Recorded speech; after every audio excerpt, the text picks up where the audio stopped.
Yep, and welcome to the World Championships 2024 of Final Fantasy Trading Card Game FFTCG. I'm Kabukin. I'm here joined with Chocobo Joe. Hello, everyone. Good morning, good evening. Maybe it's late night for you. It is in the morning in Tokyo. In Tokyo, it's early for us. And also, Will. Glad to see you all again today. Excited after what was a very riveting game of cards yesterday. Hopefully we'll get to see some more of the highest level action today as we proceed forward with the finale of the World Championship. The top 8. Oh my gosh. So we had 52 players. 52, right? Yeah, 52 to start. Yesterday. From around the world, fighting 8 rounds of Swiss. And we have the top 8 fighting today in the final round. Narrowed it down really quick. It was a very cutthroat day yesterday. Had to be 6-2 to advance. It's very difficult in a normal tournament, let alone one where you're surrounded with the other people who are the best in the world. Yeah. So today, it's a little bit different than yesterday, isn't it? Mm-hmm. So we have the double elimination rounds with BO3. Mm-hmm. And, well, the 2-deck standard is the same, but we get to see a lot of games. Yeah, you get to see both decks. So best of 3, all that means is compared to yesterday, the first 4 rounds we saw deck A versus deck A from players, and followed by the lunch break, and then we went on to deck B, and it was deck B versus deck B for all the players.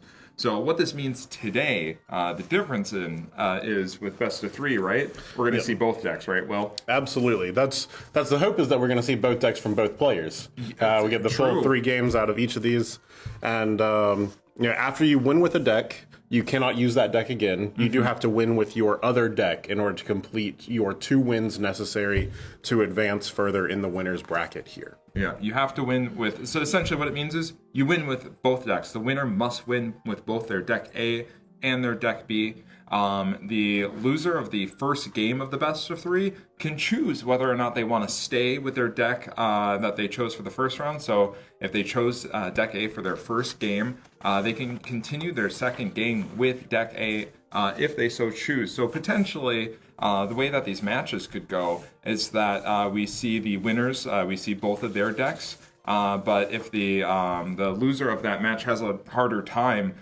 it could be that we never see one of their decks in this matchup. So different than day 1 for sure, but the same in the fact that they still have to figure it out with both of these decks. Well, and you spend a lot of time with the ability to choose either deck, having to think about which one you want to choose first. There becomes the mind game of what is my opponent going to choose first. Yep. And really having to figure out your strategy there is an important part of how people will succeed today. And that's a great point too, because players today have the deck knowledge for their opponents that they didn't yesterday. So yesterday they were going into all of these games blind. The top 8 players were able to study their opponent's deck list the night before. We have open deck lists, the players know. So that, again, we were talking about the mind game before. This goes even deeper now. So it's after studying, and they know their opponent has this information too. They really have to rack their brains and decide which deck they're going to start with, because it matters a lot. So that's a big part of the prep that the players were doing last night. Even after a full 8 rounds worth of play yesterday, they had to go back to their hotel or their home or wherever they're staying and say, no, they're cramming for the most important final exam they're taking this year. What the heck am I going to do today? So they're ready though. These are the eight best players in the world for this year. So I'm confident that they've been thinking about it hard. So let's check out the brackets. Absolutely. And as we look at the bracket, the first thing that jumps out to me is that we do have the winner's bracket, which is best of 3, as we were just discussing on top. And then whenever we do go to a loser's bracket, those matches switch to a best of 1. Becomes even more intense when you're on your final life there. Your tournament survival is at stake. You're really having to go in and choose a singular deck that you believe is going to take you through to hopefully the finals of the loser bracket, which then promotes you back up to the grand finals. Yep. It's a little bit, if you're not familiar with this kind of bracket, it can be a little bit confusing. So please really pay attention to the numbering of these brackets on the side here. The tables matter for kind of figuring out where, if you're following a particular player or players, you can follow them through the bracket depending on how it goes. So personally, for me, I'm very excited that I see so many of my friends on here and familiar faces, and I see some exciting opportunities for a great grand finals and even a semifinals bracket. So I'm really looking forward to that. And it is good though, because even if you lose out of that winner's bracket, you're still in it. But it gets incredibly more cutthroat going into that as well. We'll try and keep this graphic updated for you as we go throughout the day. There may be some small delay on that, so bear with us if we do that. But we will try and get this to you throughout the day as we progress through the tournament as well. So we'll be streaming 5 games, I think, today. Right? Yeah. 5 games. We're going to have the winners round 1, winners round 2, winners round 3. Then we will show the finals of the losers bracket, and then we will go back to the grand final. And I don't know about all of you, but I am hopeful for the playoff at the end of the day. I would love to see a playoff. It's one of those ones where it gets your blood pumping. It's exciting to see. It's nice to see an underdog story sometimes of someone coming, especially, there is the opportunity that you could lose your first game in winner's bracket, win out through the loser's bracket to make it to the grand final game, and then win your best of 3, and then win one more best of 1 to win. And that would be incredibly exciting. Of course, going to be exciting no matter what, but we like an underdog story sometimes. So, but I'm really looking forward to seeing how this all plays out. It'll be fun to watch for sure. Okay. And the first game we will be streaming is match table 3, I guess. Yeah, Yes, we are. We're going to have Eureka versus UQ. We did see a little bit of Eureka on stream yesterday. I don't believe we saw you. And so we're going to get right into the decks that both of these players have brought. Eureka with deck A went with a Knights list. which is the one we saw yesterday, right? It is. We did see Eureka play this on stream. It is pretty standard Knights list here. Out of anything, you'll note that maybe has the singular copy of Lilith from Opus 22. Mm-hmm. So maybe a little bit lighter on some of the fire count as we see that here, but otherwise going to be very, very standard here. We did not see this on stream yesterday, but I did hear quite a few of the players talking about a wind deck from Eureka as well. That was his deck B. Yeah, and I will mention with that wind deck, there's some great card choices in here, but the thing I remember most yesterday, the most exciting thing about his win list is that he played against KP, who is also in our top 8 here today. And the matchup was Eureka's Mono Wind versus KP's Chaos, which is just about I would say, 99% chance in favor of the Chaos player, and maybe a 1% chance in favor of the Wind player. And Eureka managed to eke that out. And talking to KP this morning, he said he's like, I'm probably going to remember that forever. He's never going to forget that game, regardless of how things shake out today. That may have been the most exciting game for KP yesterday. I'm sure Eureka feels the same way. So standard fare with this list as well, right, Will? Yeah, absolutely.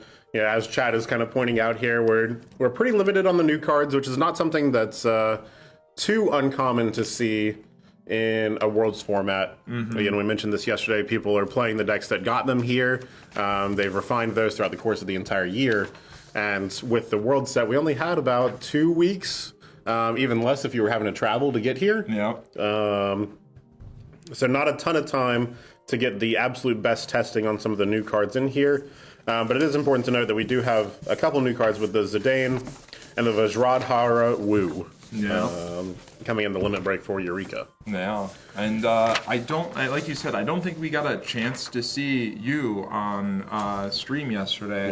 No. But he's got some great deck lists here as well. So what do we have? We have on the screen here first is Priming. We have Priming Ice. Priming Ice. And there are some new cards here. Don't worry, everyone. This is loaded with new cards. We didn't, even if we didn't get to see you play yesterday, what we did get to see yesterday was Clive. And, I mean, maybe the most exciting new card that we got from the latest set? Certainly the one that's made the biggest impact here. I think so. Drawing 2 on damage is such a big deal. And I say there's a discard part of that, but these players know that they work their hand and they empty out their hand, so it's always just straight value every time when they do this. So I think this is an all-in on the new stuff, though, isn't it? We have, not only do we have Clive, but it looks like we have a chance to finally see Jill as well. The icon of icons, Anima. Absolutely. There's just so many good choices here. Mateus also. Yeah, the new Mateus summon, very impactful. Another strong EX burst that was able to be added to these ice decks to help give them a little bit of card economy. Yeah. Best boy Torgal. Torgal certainly makes an appearance, allowing you to cast your Clive and Ifrit in what is otherwise an all-ice deck. So going to be important to get that Torgal down early for you here. I'm also excited to see the Amo and the Anima Icon of Icons. That combo with the active ability on the backup makes your opponent empty their hands, allowing you to actually get the value out of that Anima Icon of Icons. Yeah, that'll be very, very interesting to see. Hopefully we get a chance to see you kind of bring that to fruition in these games here. And the other deck is, it's an Earth deck, but we have what we normally don't see is 3 copies of Terra. Yeah, the 3 copies of Terra immediately stood out here. We have that. We have a Bosch, which certainly makes a lot of sense if you are going to splash the fire. We also have a Sophie, which is kind of going the other way, having that water element splash to it, but being another powerful multi-element. That is one of the restricted cards that we see here. So you are limited to just the 1 copy, and we're going to see how much work you can put in with that singular copy. Yeah, but for those of you who are looking at the deck list, I would like to, just motion you over to the LB deck real quick. There is a very important Final Fantasy XI character at the top of that list, Tenzen. So Tenzen is one of the most noteworthy samurai that we have in here. And in a mono Earth deck, you may be asking why he's there. And I will motion you slightly north to Hashmal, Bringer of Order. So bringing turning all of your forwards into samurai and ending the game with Tenzen is really, really cool tech that you put in here. So it's a shout out to him for this. I'm excited to see, and we're gonna go right into it now. Absolutely, and let's see. So Eureka, both players have chosen their deck B. So we're gonna see Wind versus Earth first here. Fantastic, and it's good because we just got done talking about that one. Absolutely. So, I'm most excited to see, because this mono Earth build is 12 summons, which makes a lot of sense why we see 3 copies of Fire Terra in a mono Earth build, which is not something you normally see. It's not, and I do want to point out as well that while Wind probably generally has a favorable matchup into Earth, especially this set, the 3 Amaterasus that you has really could play a difference here. It's one of my favorite things to do in older builds of Mono Earth was to splash in Amaterasu. I mean, even going so far back as the days of Doga and Sophie, before that got banned, I would splash Garnet in the deck just so I could play an Amaterasu off of that. It's gonna have a huge impact. And we saw it at least once yesterday, where we were able to, it was Athena on a Rosa. Yeah, and it's just being able to cancel any of these Rosa triggers against the mono Windex is going to have an insane impact on the game, because there's nothing a mono Wind player can do against an Amaterasu for those triggers. It's just going to happen.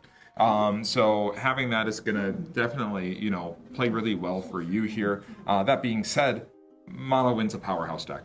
It is, and it's single-minded in its focus of being able to be more set up than you and more flexible than you in the situation. So we are really going to have to see both of these players pilot a very, very tight game as we come out, which is exactly what I would expect in the first game of Top Cut at the World Championship. Yeah, honestly, it's I'm so happy that we see, and I won't give away too much of the other deck list. We'll give information as we go on, but he's definitely not the only player on Mono Wind this weekend, and definitely not in this top 8. So I'm glad that we finally see it, having a resurgence here, because it did kind of take a back seat in the more recent meta that we were experiencing, but you can never take your eyes off of that deck because it is explosive. So. It is, and it always seems to pop back up around the World Championship, and it's not surprising, right? It's not surprising because the difficulty of playing Mono Wind and just the sheer amount of lines that you can take throughout the course of the game really does feel the most powerful in the hands of these top class players. Yeah, no, it's gonna be great. And I'm just going over used list. It's a different spin than what we've been seeing so much from Earth lately that I'm enjoying it. Of course, backup lineup almost exactly the same. I think. No, we have the Rydia, the Minfilia. The Opus 3 Rydia is a choice that I've seen some people make. Generally, you see that in partnership with the 3CP Hecatonkire from Opus 1 in order to be able to start disrupting your opponent's backup plan.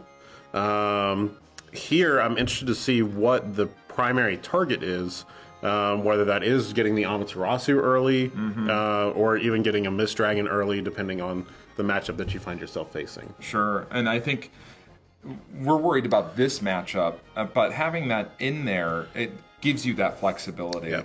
I would say, if I had to guess, I think that Amaterasu is just, come on demand. Yeah, I feel like, especially with the amount of additional fire cards that we do see in the forward lineup, as well as the additional backups that can tap for fire even without Leo's presence. Yeah. No, but I mean, otherwise it's, 3 leather workers, 3 miners, 3 Claris. 2 Tyros I think is good. Yeah. I think a lot of I've heard other top players talk that, sometimes 3 Tyros feels like too many, despite it being such an important card. A great burst to hit when you hit it. But sometimes it is very expensive to cast, though. It's expensive to cast. Yeah, even if you curve into it, if you turn 1 and you put down a leather worker, or you have to put down a miner and you flip and look for more backups, curving into a 5-cost backup, even if it's searching you something, doesn't feel super great. It gets the game going. So not a huge surprise to see 2 versus 3 here. I am glad that we see 2 copies of Shantoto in here, and we're in it now. Look at these cards. We're looking for that Nash right away, and that just shows that Eureka knows and he understands this backup lineup already. So he's going to be looking to break some of these backups and keep you off of 5 for a while. As much as he can disrupt throughout the course of building his own board state, absolutely. That's going to be the game plan here for Mono Wind. We do see the 4 CP Kolka come out to search an Earth forward, as opposed to the 2 CP Kolka that I know a lot of people have been running as a little bit of an anti-aggro tool. Yeah. Here, this Kolka, just another way to be able to search out Emmett Selk, one of your most powerful cards in the deck. Really brought about the revitalization of Mono Earth in Opus 23. I think I saw a fat Chocobo in Eureka's hand, so we'll probably see that into a Chocolate. It'll be a nice curve for him. He can hold on to that Nash, and if that Emmett Selch ends up searching out the 1 copy of Minfilia out of the deck. So here we are going to see that, and I imagine... And we did discard the Nash, and we have also discarded 2 of the Opus 10 Chocobo. The bounce effect there really one of the primary ways that you're able to extend that cast chain off of a limited amount of cards. Not something that I expect we're going to have to do here, just due to the nature of Mono Earth being a little bit slow to build up itself. Sure. But important to note for you that 2 of those are already gone. No. I will mention, so we saw that Nash get discarded here for the Fat Chocobo, but Eureka does play 2 copies of Nash, which I think is very cool. And we're probably not worried about it now, but having it as an option for later, we feel more okay with discarding it, knowing that we could potentially have it as an option later. But I think he's got a really nice curve in his hand right now. Eureka seeing all the backups that he wants to right now, and that's great. Searching for a 1 cost here. Yeah, and I think here you're probably going to go ahead and get the Evray. Yeah. No need to get the Luso out of the deck right now. We don't need it. Evray is just going to be another way for you on your next turn to extend that cast count and really start putting some pressure on. Yeah. And it's not to say that our Mono Earth opponent here and you has not developed out, very, very swiftly himself. 3 backups, very efficient from you as they've gone through. Ooh, I see the miner in hand. The miner. We saw it right away. We were like, ooh. So what he Let's wants see is if we your hit the leather leather. worker. Oh! The leather worker. So both players seeing great curves. I do see a Tyro in his hand. I think we'll drop the leather worker anyways. Yeah. We're just being clear. He wants to see those cards before they go to the bottom. Eureka already knows that the Amaterasu exists in the deck, so we're not too concerned about that. You opting to play the Leatherworker over the Tyro, I think I tend to agree with him on that one. Yeah, getting to 5 is so important. Yeah, here. getting the 5 is great. So we're going to see probably Yu's finally going to take the turn where he's going to start developing forwards next turn because he has to. We have Everett and Atamos in hand for Eureka. Big turn for him too. Both these players are really seeing exactly what they want to see, which is exactly what we want. In the first match of the top 8 of the World Championship, we don't want to see either player struggle. We want to see both of the decks doing exactly what they want to do, so that we can see, really which one is the best one. Trigger off the Atamos here. And again, I want to point out it's very good that Eureka is being deliberate. He's showing us the cast count with a die on the table. He's holding priority on the Atamos trigger to put a counter onto Chocolate, and then we got that. So we are cast 3 right now. Go ahead and cast for Alexander to draw 2 cards. Let's see what sort of action we get. We do see the Zidane in hands. Zidane, I think, is definitely coming down this turn. Getting 2 cards out of a deck like Mono Earth is very big, especially since we have the chance to get the Amaterasus. Oh, yeah. Yeah, getting the Amaterasus. So Mono Wind having access to Fina and to Amaterasu with Zidane is potentially just wild. So I would like to see that. But Eureka's a better Mono Wind player than I am. I think I want to put the pedal to the metal. I think there's a reason Eureka's sitting at the top 8 and I'm sitting here just telling you about the game. So he's gonna opt to take it a little bit slower. He's got the 2 counters on the Chocolate, ready to get more cards on demand. And I think too, if we play that Zidane right, we know that Emmett Selch is still in hand. The Zidane is gonna get swiftly dealt with if we play that, and it's really just gonna steal 2 cards and deal a point of damage to you that turn, and Eureka wants a little bit more value because I think he's set up to do maybe a good Luso turn here. It does look like it, and certainly you want to get your opponent into a state where they are going to commit to the board here. Yeah, we're expecting to see the Leo Warrior of Light, which we do see here. Looks like the opponent is going to go ahead and untap and draw that card after Eureka finishes shuffling. Yep. And I think it's wisely played by Eureka too, because Yu is 100% gonna just do the Mono Earth thing, where we're gonna play all our guys, build a big board. Yeah. But Eureka has the answer for it. He's going to cast about 1 million cards next turn. The cast count's going to go to an insane amount. He's going to deal with the board. We do have to be conscious a little bit that our opponent has Amaterasu. This Terra coming down and grabbing Kusith here instead, because I don't think Yu has any access to Amaterasu right now.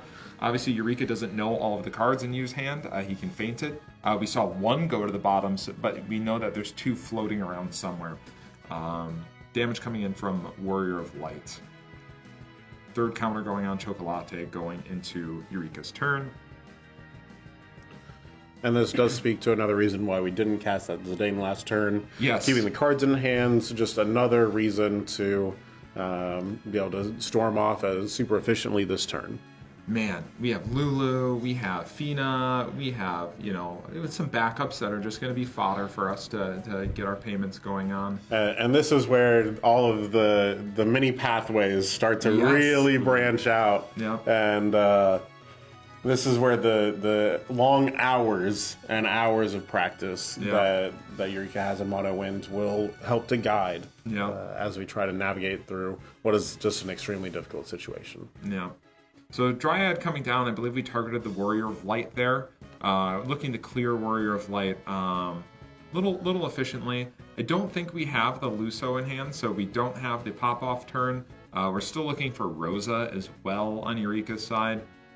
So we're still, we might not go, full combo here with the wind. We might not, get the hurricane or the tornado going on in the mono wind this turn. But that doesn't mean that we're not in a great position to set that up, because Lulu able to grab us back that Alexander and continue to dig for what we need to do this, big turn if this is the turn that we're going to do it. We see Eureka has targeted both of the backups for reactivation off of the Atomos second cast trigger, while also targeting Alexander from the Lulu. Yu is having to think here. This is quite a bit of resource that he's giving to Eureka if this does resolve. Mm-hmm.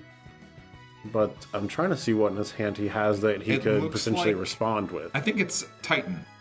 So I don't know if he's, maybe thinking about targeting the Lulu before any potential chocobos or anything like that, but I don't think that's maybe the best. I think it's just kind of a tough turn for you, because he kind of has to sit here and watch it happen to him. There's no Mist Dragons, there's no anything else, and Zidane. Let's see what Zidane's going to get here. We do see the Zidane start. Okay, minor. It's a whiff. If it turns into a long game, minus a card is good. We're targeting with the power reduction from the Lulu off the cast there as well. Yeah. Really good job for Eureka being deliberate with letting us know what's going on. Again, we don't have access to any kind of audio on this side, but players just through dexterity are able to tell us exactly what's happening. They're telling us the board state, and they're letting us know what's happening. So really good job from Eureka there. In a deck like Mono Wind, where there's a lot of stuff going on, you can tell the skill of a player just by how easy it is to follow what they're doing on a stream like this. We're really having to spend a lot of time in the tank here. Shows just how important these top cut matches are. Round one already, the intensity that we're seeing here is just as high, if not even higher, than what we saw in the elimination rounds yesterday. Mm-hmm. I think the hand is maybe, we were hoping for additional copies of Chocobo. It looks like, we saw some of those backups get discarded here. We're checking power, but there's no Lusos. Again, no Lusos, no Rosa. I saw an additional we copy. could look to Ace here. That might be what we're checking for power. Ace would be able to clear the board out here.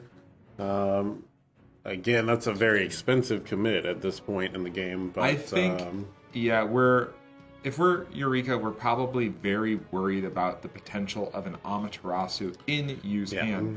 So I think we're weighing the how bad are we going to get blown out if we play that Ace and we don't see, if we see the Amaterasu, then that may just be the game right there. I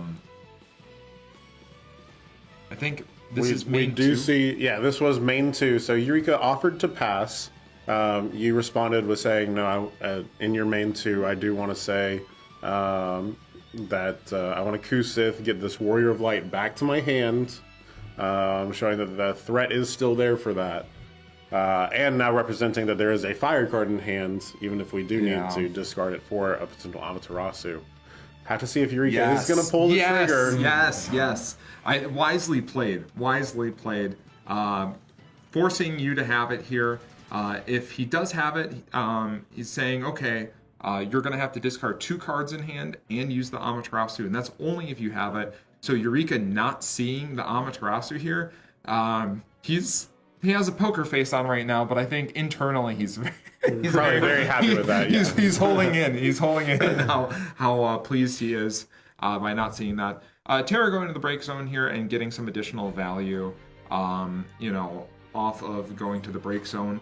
No follow-up summons off the reduction. We do see the reduction in the summon costs on break as well, but you opting not to do that this turn. So you having to deal with Eureka's board state right now. Yep, and we do. Okay, so we see the Kusith for the Leo, playing the Leo, and then playing the Warrior of Light that we had already recurred earlier last turn. Fina coming out, to stop the backup reactivation and the draw. Absolutely, that's all. That's all one. That's all a single effect on there. So it's not. When Warrior of Light enters the field, due to your cast, activate all your backups, and also draw a card. It's all one line of text. Fina's going to stop both of those on there. So 7 crystal points worth of value, essentially, out of a 0. We'll call it 2 crystal points for that is. Yeah, I know. We won't get into the nitty-gritty there. we'll call it just the discard off the Fina there, removing it from the game to cancel that. And you, I'm wondering, how many cards do we have in use hand? Is he in an awkward 6 now? It was a very large hand going into the turn because of the Terra effects. 1, 2, 3, 4. It looks like 4 right now. Okay. Going in for do attack with the Warrior of Light. Another Fina. That is a little unfortunate to see for Eureka here. Those auto cancels really some of the ways that Win can help fight against all of the incredible value that the Mono Earth deck does prevent. Eureka's in a very good spot here. So use hand looking like a copy of Une. Yep, an Une. Was that? I think we still have the Titan in hand from earlier. Titan in hand, Hashmo from before as well. Oh, it might be. I'll be honest, that one is still a little bit before I started playing the game. So I don't know that I've ever seen the card in person. But you've never seen it in person? That's a Hashmo in there, yeah. Titan being the premium source of removal that you has right now.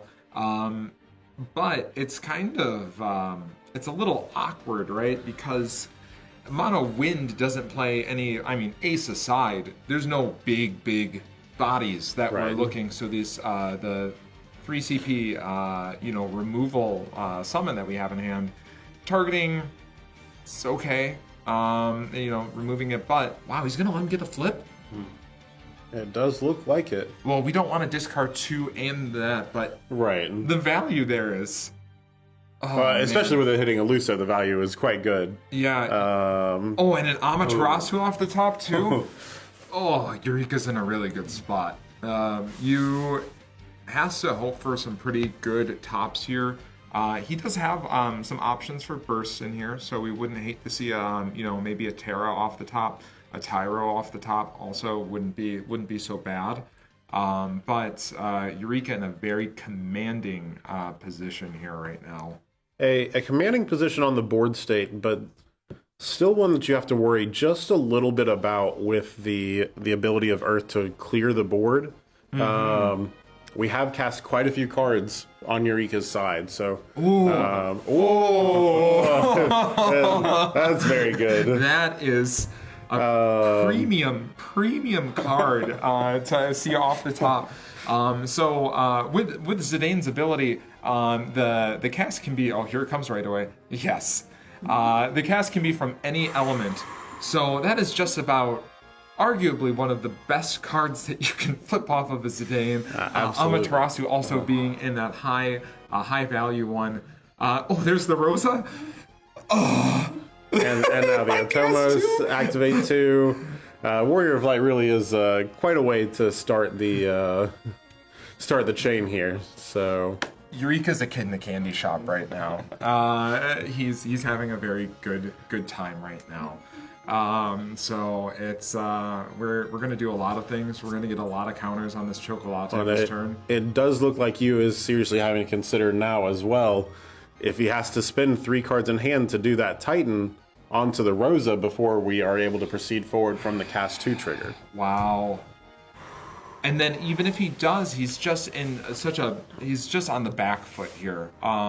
If he does, it's -3 cards out of hand. We'll have to hold on to that Emmett Zelch to try and recover. We can search an Ingus and start trying to work our way back out of this hole that we kind of found ourselves in right now. And he's thinking really, really hard about it. I feel like he might have to. Yeah, it feels like one of those impossible decisions where you're losing value either way, but... this is a... Eureka's just... And I mean, Eureka loves mono win too. Absolutely. Been playing it all season. So... qualified with it in the face of a lot of aggro from the Japanese tournament earlier this year. Here comes the Luso, just for the draw, but also for the Rosa third cast trigger on here.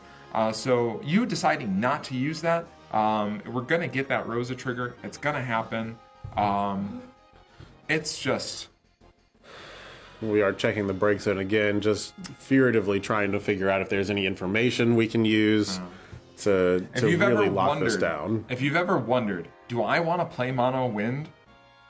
Please look at this game and decide if you enjoy playing mono wind. I'm having such a good time watching it. Mono Earth has been one of my absolute favorite decks to play in this last set.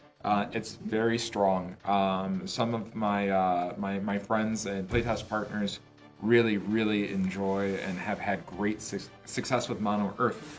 However, right now, Mono Wind is just showing why it's such a good deck. So we're continuing to work this turn here. Eureka just has pretty much all of his pieces on board already. The second Lulu coming down after removal. Yeah, we try to get the opponent to bait into killing our own Lulu. Choosing our targets, getting to the 5th cast trigger for our Rosa, flipping a loose off the top, cannot play. We already have our whole deck on the board. It's hard to play additional cards when you have your whole deck on board. And keep in mind, this is the first game of a best of 3. I'm like, so the energy is so high, but we have an emotional roller coaster here coming for the rest of the match. But Luso again. Luso again. We do see the Luso as the 7th cast. It is going to clear our opponent's smaller Leo here. We are going to start getting a little bit of a deck count going from you. That's going to be one of the ways to get back into this game is crossing your fingers, hoping your opponent doesn't have a Fina. Yes. And probably casting a Neo X Death and hoping it wipes the entire board. Exactly. So Chocolate sitting there with every item counter in the world. Shop's open for Chocolate. The items are on the table. So Chocolate having a very good time. Important to see, we do draw the Ingus here. That is going to let us go search the Neo X Death, provided it is still in the deck. I think that could be one of the ways that we try to get back into this. Yeah, this is an important part. You did mention as much fun as we were having on Eureka's last turn, you still has outs in the deck. Genova Synthesis even being, honestly, arguably a cleaner option too. Just easier. It is going to leave the Warrior of Light alive, unless there's some sort of additional ping damage that we can deal here. But I spy a card in Eureka's hand right now. That card's name is Fina. We do see the 1 copy of Fina in damage. We see the 1 copy that he'd used earlier removed from the game, but we do have the 3rd copy in hand, which you would hope that we would have after all those cards that we drew. Absolutely. But he's gonna let it happen. Interesting. But you know what else he has in his hand? He has, I think he has another copy of Rosa in hand. He has another Luso. 2 other Lusos in hand. Yep. So he's in a position where he's confident that he's going to be able to do, likely, maybe not as flashy without that warrior light. Right. But he's going to be able to get that cast count just as high next turn to deal with his board state and continue on as he has been. So again, Eureka really showing his skill in this matchup by not just slamming that Fina down and saying, no, I want to protect this board state and I want to go from here. He still has to deal his opponent 6 points of damage. And we do have to keep in mind deck size too. Wind is very flashy. It draws a lot of cards. It casts a lot of cards. But we have to make sure that we are beating our opponent before we get down to those last, the last card in the deck. So here we go. Off to the races with Lulu starting our cast count. Shout out to Lulu getting back the Chocobo. Yeah. Absolutely, just one of the cleanest. You can pretty much infinitely just loop those, especially with as many cards as Eureka does have in hand. Let's see, we are... Thomas trigger targeting. So we're going to target that Choco Latte. Maybe the Carpenter here. What a flashy deck. Has so many moving pieces, all the hand moves throughout the course of the event here. Really going to continue. Watch all these draws that are going to happen. Yeah. Draw from the Luso. Draw from the Choco Latte. Draw from the Choco Latte before the Rosa reactivation. Reactivate all 5 backups and draw 2 cards. Yeah. We do get the Citra out as well. One of the really powerful pieces that a lot of the mono wind players have been adding. Mm-hmm. Certainly one of the ways that you can start to Zidane? Really just piece out. Yeah. So we're going back in with the Zidane. So it's so important to know that Wind has, we have 18 forwards in the mono win list that Eureka's playing today, but we have Zidane. So he's a master thief, and he's essentially going to add cards to our deck out of our opponents. So multiple triggers here. Zidane is going to trigger. We're going to get the Rosa flip 5th cast. Azana. The one of Azana coming down. Do we even have any targets left? We sure do. It looks like we do. Yeah. We do. Looks like we had at least the 1 CP Chocobo. Did you see how thin Eureka's deck looks right now? Oh, it is very thin. We're certainly right at the 10 card range. He has targets, opts not to search only because we're concerned about that deck size. When we're drawing, all the draws are meant so that we can do our, so that we can pop off, so that we can get our turn where we're able to activate our Rosa, get the reactivations, be able to do the Lusos, for that damage and get those board wipes going on. So it's not drawing for the sake of drawing. We're not looking for anything in particular. We're drawing just to get the cast count up. And it's just really ramping up that, the wind in this mono wind deck, before we turn into a tornado. And he's, Eureka struggling for space, having to stack. So many permanents on the board. You're having to be very careful about how you are stacking everything up here. Yeah, much like the real estate situation in Shibuya. We have tiered buildings everywhere, and this is kind of what Eureka's board state looks like. It's kind of like Shibuya. It's just building forwards, stacks of forwards, stacks of forwards, stacks of backups, monsters off to the side. And having the Mist Dragon here from the top of his opponent's deck. Mm-hmm. Really just another layer of protection. Now it's going to be able to keep us safe from these Amaterasus. Yeah. It's going... so we just had our opponent draw a card. Yeah, we're going to have to get the judge staff to intervene. Yeah, I think, I don't know if that was maybe a preemptive flip from Zidane or just a dexterity error there.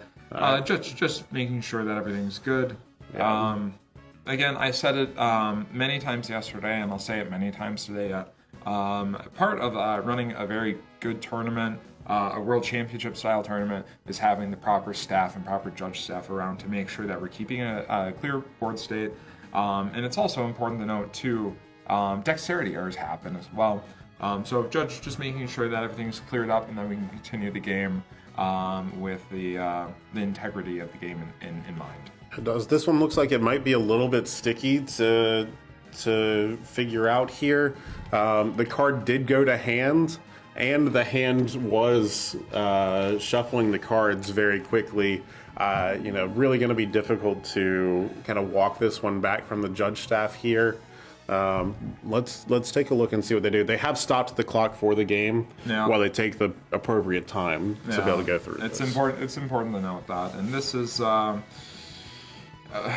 When you're in a game, there's a lot of moving pieces. We're trying to, you're maybe shortcutting a little bit more than you should. I know we saw that yesterday, and at least one game that comes to mind. But there's others, and this is why we have the judge staff there, and there's a dedicated table judge for these stream games. But of course, there's only 8 players in that room. And there's a lot of judge staff, so absolutely. There's enough staff over there. Yeah. I think we could have 2 judges per table, and we'll very okay. well may.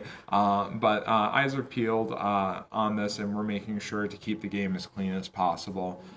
So we're probably, I imagine, we're going to Kageyama-san, and especially for a feature match, and making sure that everything is as clear as we can possibly have it. I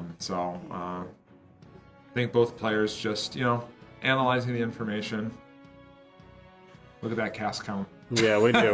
We see the cast count above the 7. We get the little heart on stream there. Shout out to Eureka with the heart on the die for that. So, certainly again putting in a threatening board here. We were able to keep that Fina in hand from last turn, so we do have that level of safety. You're really going to have to be something where, as we go to attack with, I believe just our Warrior of Light can attack this turn. Everything else was freshly cast. Oh, the Zidane can attack as well, right? The Zidane can attack. It was cast 3 for its haste. Yep. We're going to get another 2 damage in here, and then have to deal with whatever board is on the other side of this. Should have just enough gas. It looks like from Eureka's end here to be able to finish this one out. I think so too. If I had to make a call right now, I'm feeling very good. If I'm Eureka, we still have that Fina in hand, too. So we dealt with the Genova synthesis, by just letting the board wipe happen. But now, we still, for a follow-up board wipe, if we see that Neo X death, that is going to be swiftly dealt with. Judge staff coming in here and giving the verdict on what was going on. We are going to say that he did draw that card. It did go to hand. And what happens here is it should be that normally the hand is revealed, but we're going to opt to shuffle the cards and then place one back on top. So it is randomly. Yeah. So now we can proceed with the game.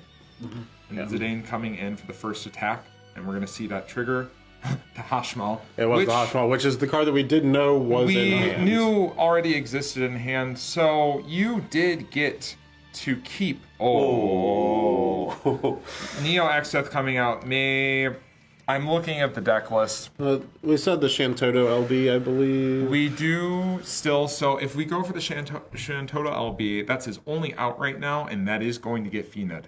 Yeah. We do know that Hashmal, though, was in his hand for most of the game. Yeah. So you was able to, through that ruling, able to hold on to another card that was the top card of the deck. I believe it was the Ingus that had come through here. Yeah, so it would have been an Ingus instead of the Hashmal here, which is unfortunate, but the judge staff don't have access to the camera information that we do, and they're doing the best with the knowledge that they have to be able to work that out.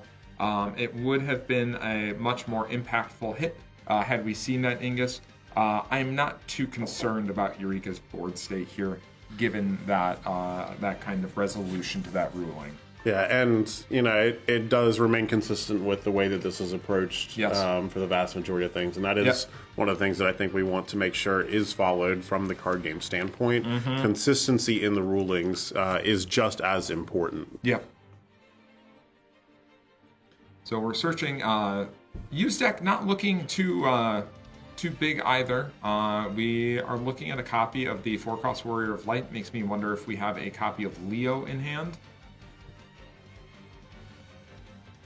Looks like it might be a Leo in hand. Maybe it would be the CP we need to cast a Terra. One of the other outs that you does have here is the Opus 15 Hecatonchire.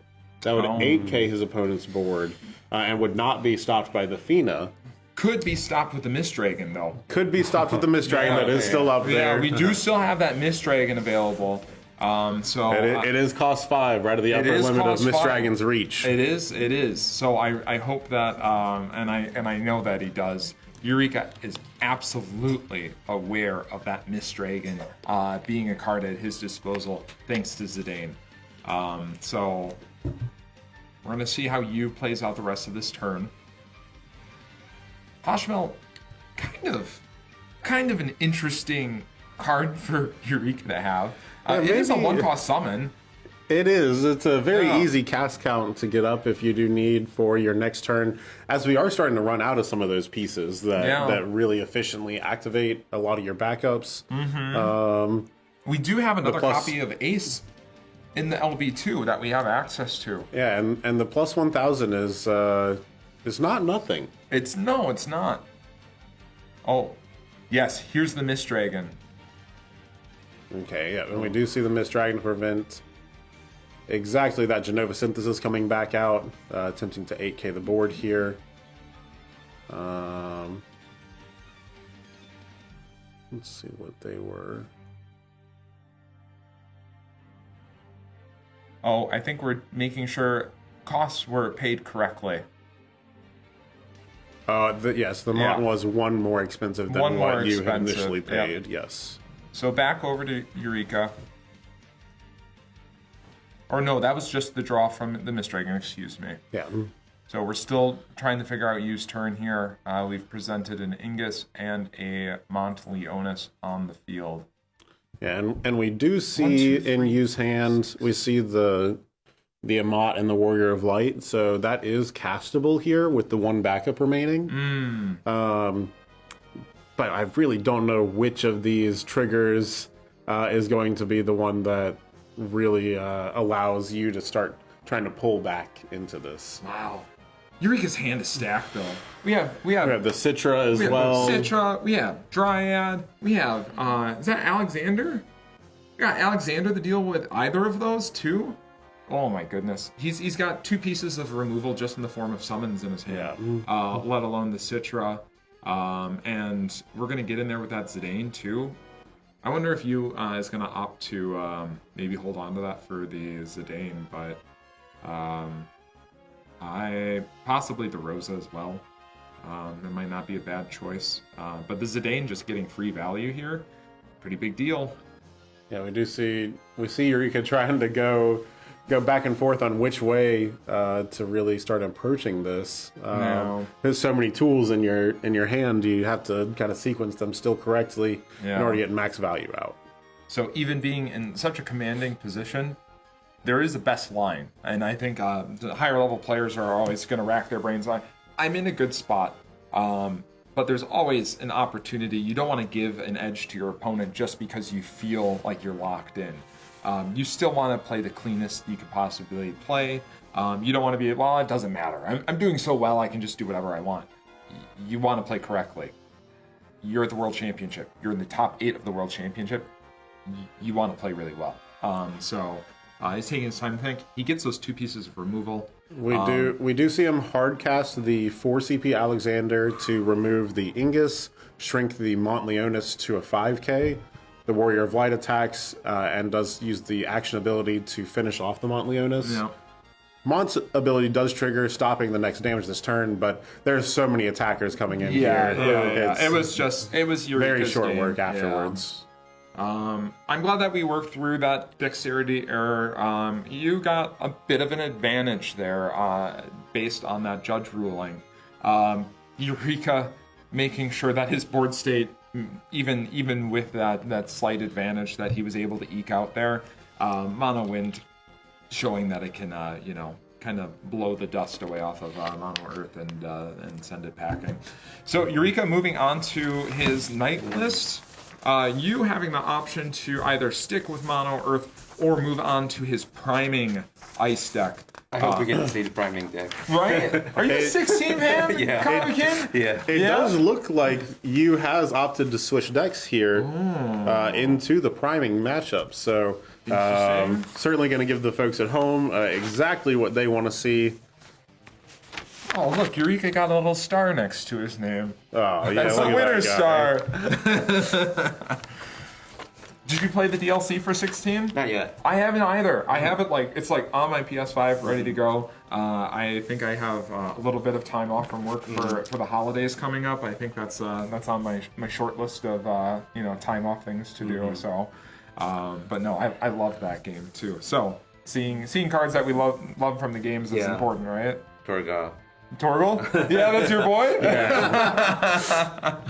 Oh, man, there he is. Yeah, absolutely. Hopefully we will get to see Torgal here. The entire enabler for the fire card, Clive and Ifrit, as we go through the process of priming in, and hopefully the prime effects are able to stave off knights. Yeah.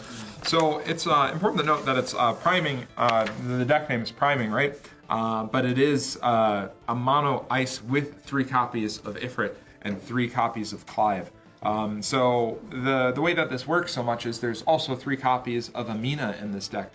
So 3 copies of Torgal and 3 copies of Amina means 6 out of your 50 cards in your deck are essentially going to make sure that you're able to play the fire cards that you've loaded in there as well. Not Amino, that's protein. Amina able to search out a ice card, ice character of cost 2 or less. Absolutely. Yes. So it's almost always going to grab Torgal here unless you naturally draw that Torgal, in which case she has a lot of other options in the deck to be able to search out. Armorer being the top one, I think, for the free cast. Yeah, absolutely. If you're able to get that for free, you're going to be in a great position here. Again, though, as I mentioned earlier, we do have the AMO, not to be confused with our other protein chains floating around. But we have the tap ability there that also does start to enable the anima later in the game. And if we do get to see that on stream here, could be quite entertaining and very powerful in the Knights matchup. Yeah. And we did see Eureka on his Knights list yesterday. So he's going to, again, show us the power of Kurilla and Ramza in here. And I say Kurilla and Ramza because they are some of the all-stars, but they're always looking for their buddy Laswell. So FFBE, Laswell coming down and making sure that we can freeze up the board as much as possible. Yesterday when we saw that matchup, I believe it was his opponent on Mono Water? Was that the one where we saw the Yag Roche come down early? Yes. Okay, yes. So the Yag Roche came down early in that one. So Laswell feeling less of an all-star in that matchup. In this one, however, probably going to have a much stronger showing here than before. So use hand, I see a copy of Ysael Armor, Ifrit 16, Rufus, which again, one of the promos for this season's competitive play, and just a generally strong ice card. Lots and lots of modes on here. The ones that we are probably going to be seeing are choosing a forward and dulling and freezing it, and also making your opponent discard a card. Not so many Turks in Final Fantasy 16. Yeah, not too many others in this list at all. Yeah. But still very interesting. I know that was an option. We had the Turbo Ice discard last year with Sky Serpent General Rugjadin. Yeah. And that allowed us to get a little bit of the Turk action going on, but not so much anymore. And honestly, I think that's probably for the better. I think Clive and Jill would look good in the suits, though. I think they would look good. Oh, absolutely. You being able to get the play, he takes the play. He had the option to play or draw, being the loser of the first game of this best of 3, opting to take the first action here, and we are going to use Ysael and searching for an ice forward.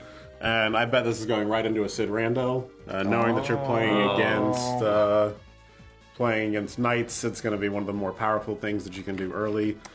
It is a little bit more difficult to follow up here. Eureka really going to have to be creative as he tries to navigate around this, but going to give the ice deck a little bit more time to set up and then get in the position where they can really start fighting back against the knight aggression. Yeah, definitely Eureka hoping that he sees his 2 copies of Cuchulainn, the Impure, to blank Sid Randall and make it so that we can get some of those entry abilities, those auto abilities going on his side.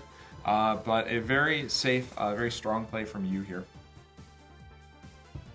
Now let's see what we have in Eureka's start here to try to get on the other side of this. We've got backup. Like maybe... we're going into the LB right away. Okay, we are going to try to just get the Beatrix out. If we are able to follow this up by playing 2 knights next turn, the Beatrix will, of course, be live to swing and get the attack trigger there. And yes, even though that's an auto ability, it's an auto ability, not it has nothing to do with entry. So forwards entering the field is what Sid Randall's worried about. He's not worried about if they are attacking and doing something. So although Sid Randall's very strong in this situation, Beatrix is able to work around that. But you also having an option in his limit break deck, Kuja coming down, so that even if we see these knights coming down, Kuja's going to make sure that Beatrix stays down. And we didn't really see Kuja versus Beatrix in Final Fantasy IX, but it's nice to see the face-off anyways in Final Fantasy TCG. And this is going to be very quickly a stone wall here for Eureka to try to get through. While you might only have the 1 card in hand, the knight bodies themselves aren't going to be kind of efficient enough to kind of continue on the other side of this. I think without getting any of that value from their entry. I think Eureka went straight to combat. I saw you say, wait 1 second, let me decide if I want to use my Kuja in combat. And I think Eureka was just like, well, I'll just attack. He said, if this Beatrix isn't going to do anything for me anyways, I'll just attack here. And then, you deciding, no, I know I'm not going to block that with my Kuja. I don't want to have to recast this. I'm going to go ahead and just dull it down anyways. So Sid Randall actually going to start getting some points of damage in here. The Sid is, and Eureka taking the turn to kind of recoup a couple cards in hand. There's the eye. There it is. Yeah. I've got my eyes on it. Yeah. Let's see if we can get this combo ability off. Yeah. Very excited. Yep. We do appear to have drawn the Cuchulainn. I think that's what I see in the hand here. So it's important that we are able to clear the Sid Randall this turn. Eureka, having access to use deck lists, knows that there's only the single copy of Sid Randall in use list. If you can deal with the Sid Randall now, there's I'm looking at the list here. There's no chance that there's no ability for us to be able to recur the Sid Randall once it leaves the field. We do have the Opus 16 Shantoto. Oh, the Shantoto's in here. Yeah. Oh, so Garland coming down. Garland going to be another way for us to start dealing a couple pings here to potentially get that.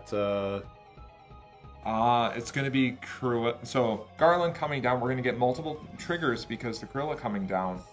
So Cruella will get us 5,000 off the first trigger here, and then we will see, hopefully.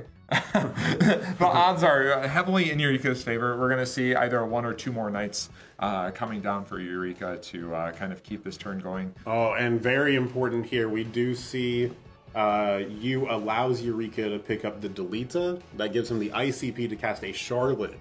Oh, so now the Beatrix is going to be able to attack. Live. Wow. And while this means that he isn't going to be able to cast the Cruella this turn, the Beatrix is going to be able to get in and he's going to do it anyways. He's going to cast the Steiner to finish off the Sid Randall. Beatrix here potentially even finishing off the Kuja, leaving no forwards on the board for you. Wow, because how many cards is you working with here? Is it just the... It is just the one card in hand and 2 backups. Wow. So, Eureka really showing how strong of a Knights player he is. We didn't use Karilla. We didn't use Ramza. We used all of our other tools to work around these outs that you built his deck, with, so that he could navigate this Knights matchup. Other matchups too, but Sid Randell's 100% attack for Knights, absolutely. So Eureka navigating that very, very, very well. Yeah, didn't have to rely on any sort of RNG Nope. to be able to hit that Knight. That's one of the things we were mentioning, is that while it is very likely that you get at least one hit, it is not guaranteed. It's not guaranteed, and he didn't need to rely on any kind of RNG for that to happen. And he was able to deal with both forwards from that play. It wasn't just one or the other. It's not just like we got rid of that because that Kuja was going to continuously be a problem had we let him stay on the field. So yeah, we could recur it potentially with the Shantoto. And that would be interesting. Anima not doing too much when our opponent... Well, Anima actually would be a pretty solid response here. Dull freeze the board, give you another turn to kind of really get some of the cards back in hand, try to find some other answers. As you was looking at the break zone there, we do see 2 Ifrits already gone. Yeah. Starting to put a little bit of pressure there. I'm sorry, Kyle. We don't see it yet. That doesn't mean that it's too late. There's still more game to be played. Shantoto coming down. Eureka handless here. Lightning. Oh. Okay, Lightning coming down. That'll get us some damage in.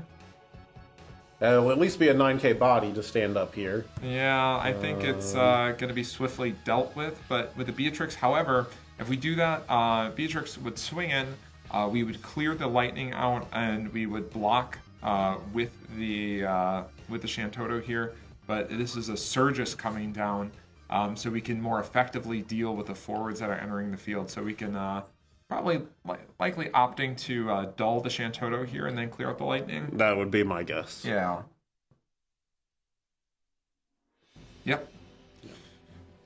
And then the attacks are going to come in. I don't believe there are too many bursts, but of course I say that.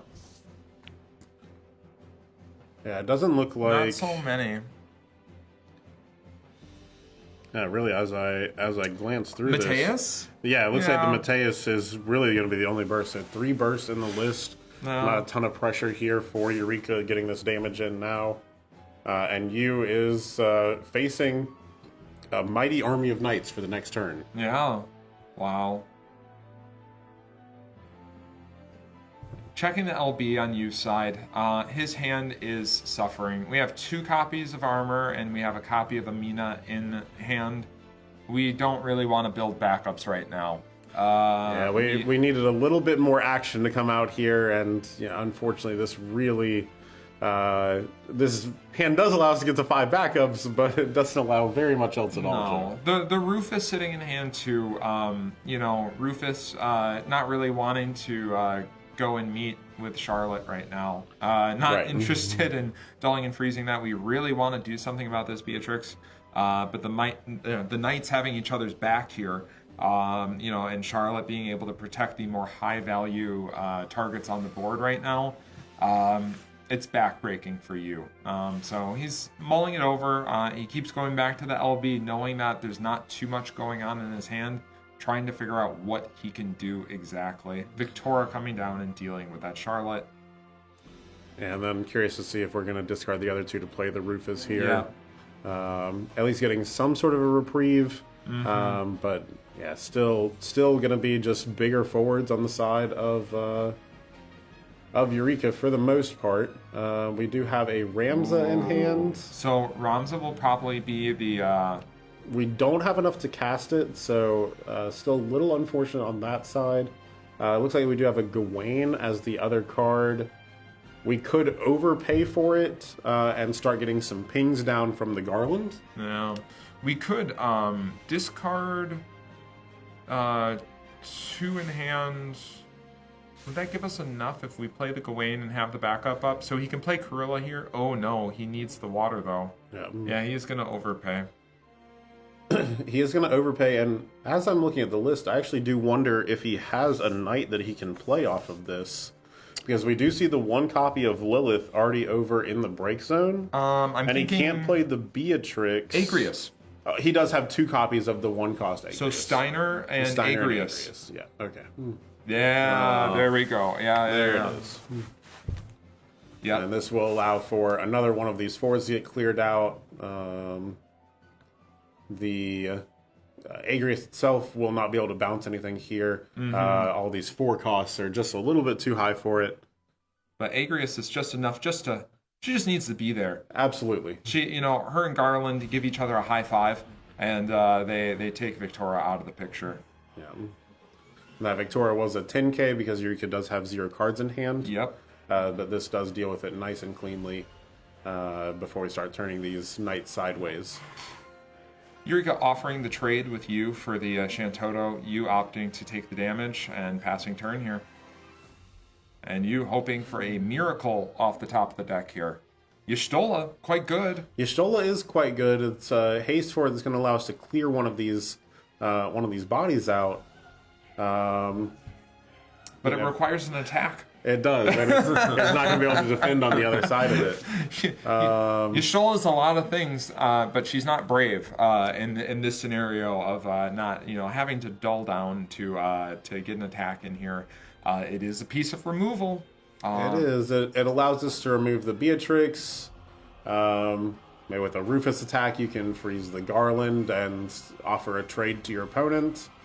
But really, as the Knights player here, you're at 1 damage. You're just going to take that and then have the bodies to swing back through on the other side. Yeah, this looks like it might be... you may be forced into playing the Y'shtola here, but I think he can see the writing on the wall too. The round table has... They have all appeared, yeah. They have gathered. There's certainly 5 members here, and that's enough. Yes. And here comes the Y'shtola. And it's basically, we get to pick and choose, which forwards are going now. And then the Shantoto... we hit the burst for Eureka as well. Just another way to... Because why not? I like another card. Oh, is that Laswell in hand? No way to play it. We don't have a way to play it. Yeah. Can we run a special? Yes, we can... We could, but we're just going to Kuja and get the body out of the way that way.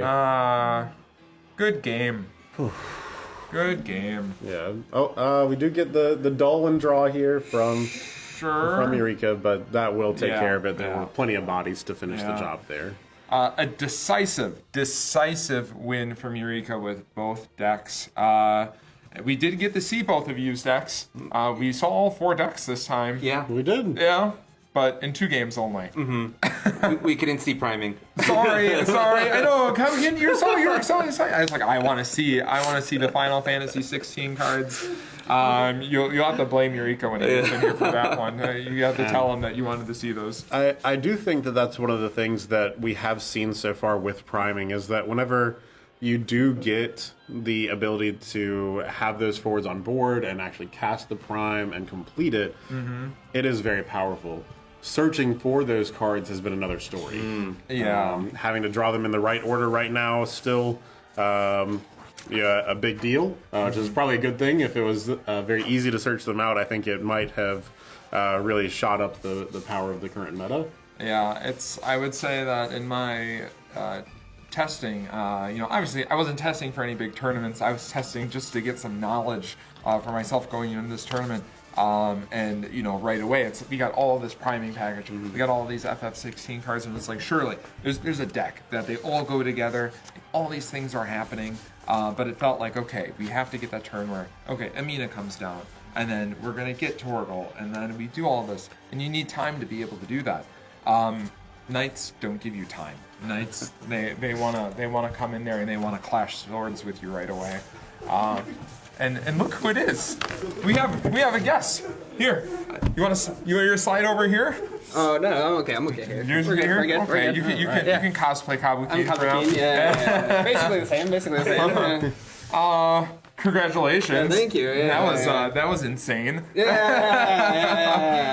Thanks for putting on a tutorial for how to play Mono Wind especially. Oh yeah. All in the script. Steal the Warrior Light. Draw the Kuch Laters and Sid Randall. It's really just that easy. Yeah. You put it in the deck. They put it in the deck for you. You know? It's very just have Fina whenever you need it. Have decisive Finas. So that was great. Aside from congratulations. Yeah, really just thoughts coming into the day. Have you looked at the rest of the competitors list? Did you spend most of your time just looking at Yeah. She did not do a whole lot of list checking last night. I only checked the Mono Ice priming deck that my opponent. I had played my opponent in round 8, and he was playing Earth, so I already knew mostly what his Earth deck was looking like. I knew that it had the Terras, the Amateras's. Is a pretty annoying list for Mono Wind to play against because it's really difficult to resolve Ace, which is one of the key. I think one of the key factors in preventing them from going too wide.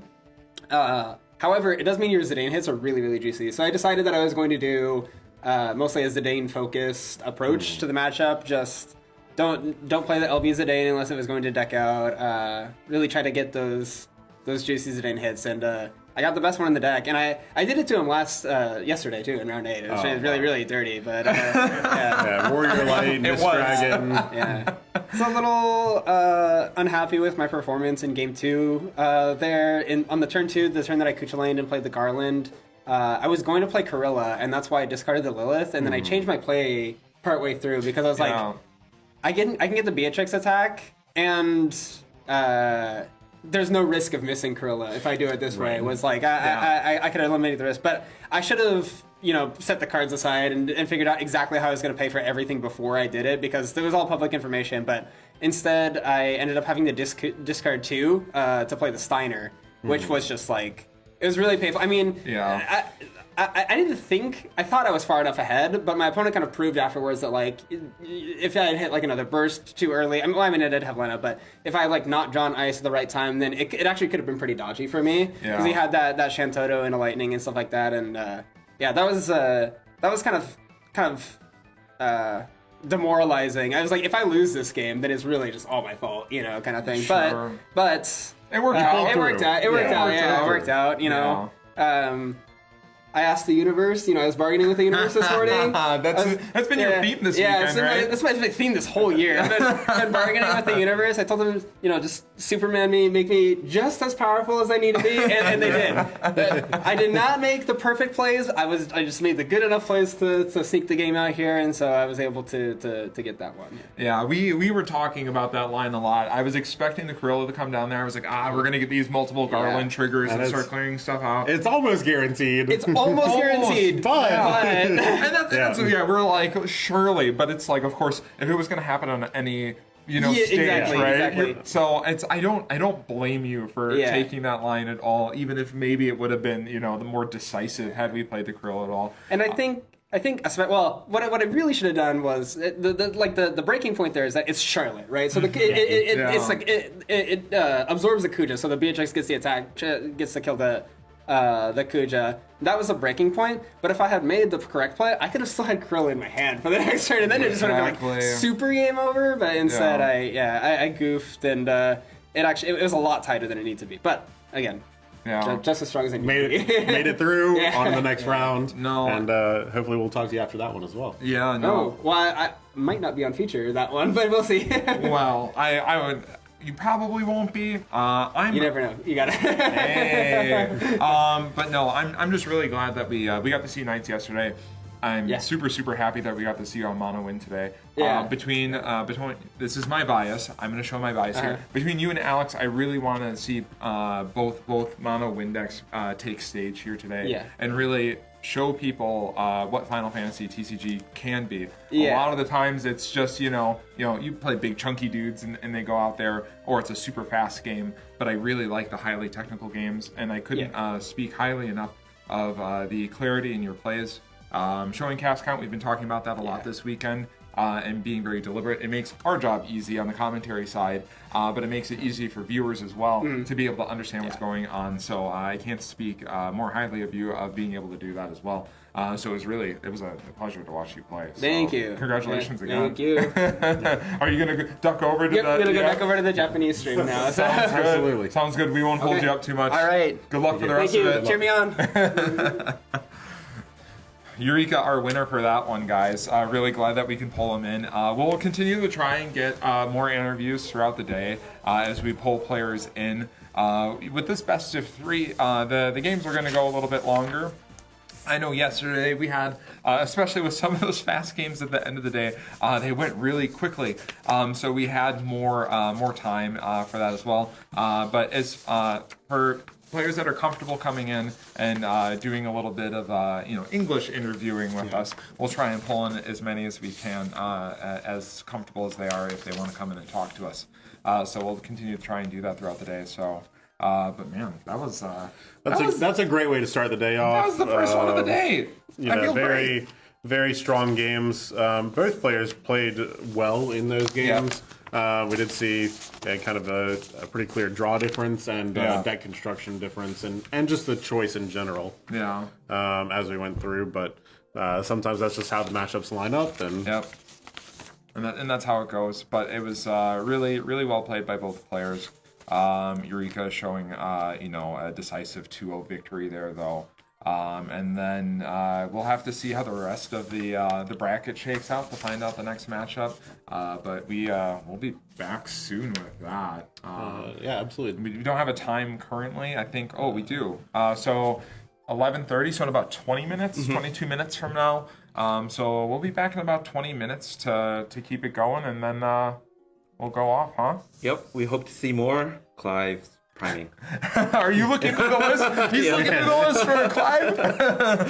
Clive, Jill, Torgal, where are you? But no, hopefully we get some more of that action going on. Yep. So cool. We'll take a short break and then we'll be back, huh? Absolutely. See you on the other side. Sounds good.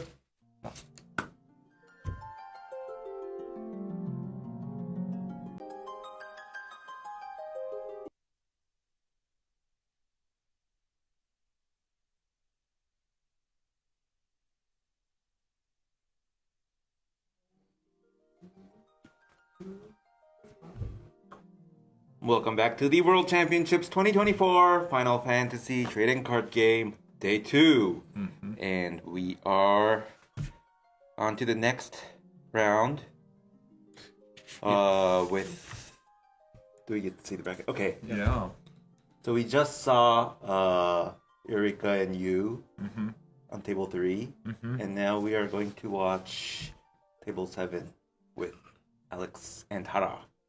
Yeah, so Alex, of course, we've said it many times, our two-time world champion, who's, again, not surprising to see him in the top 4 of the winners bracket, and going against Hara-san here.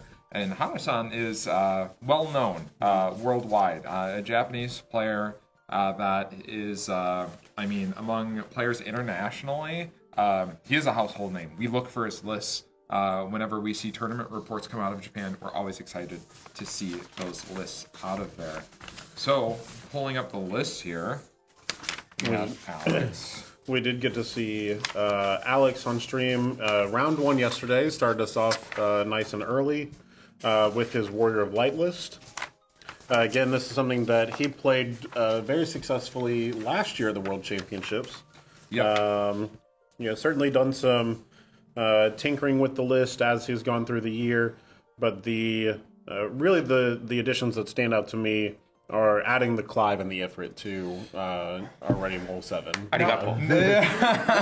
Now's your time, Kabuki. We'll definitely get to see it this time, surely. But yeah, no, those were the big ads here. I can't say enough good things about the 7-cost Warrior of Light. I used it to great success in this competitive season. I remember early on into the competitive season, both KP and myself were collaborating with Alex on decks, and Alex just said, well, just play It's a 7-cost Warrior of Light. You'll win. It's just good. It's he used it last year to win, and it was just that easy for him. So continuing to have great success with that, and of course mono wind for Alex. Yeah, it does seem that these are the two same archetypes that he played last year. Maybe a little bit of a clue that those are still very good. That he was the first seed coming out of Swiss. He is already moving on in Top Cut here, and he really has no intentions of changing this as far as I can tell. Yeah, some new adds to the mono win list here. We do see Nono in here.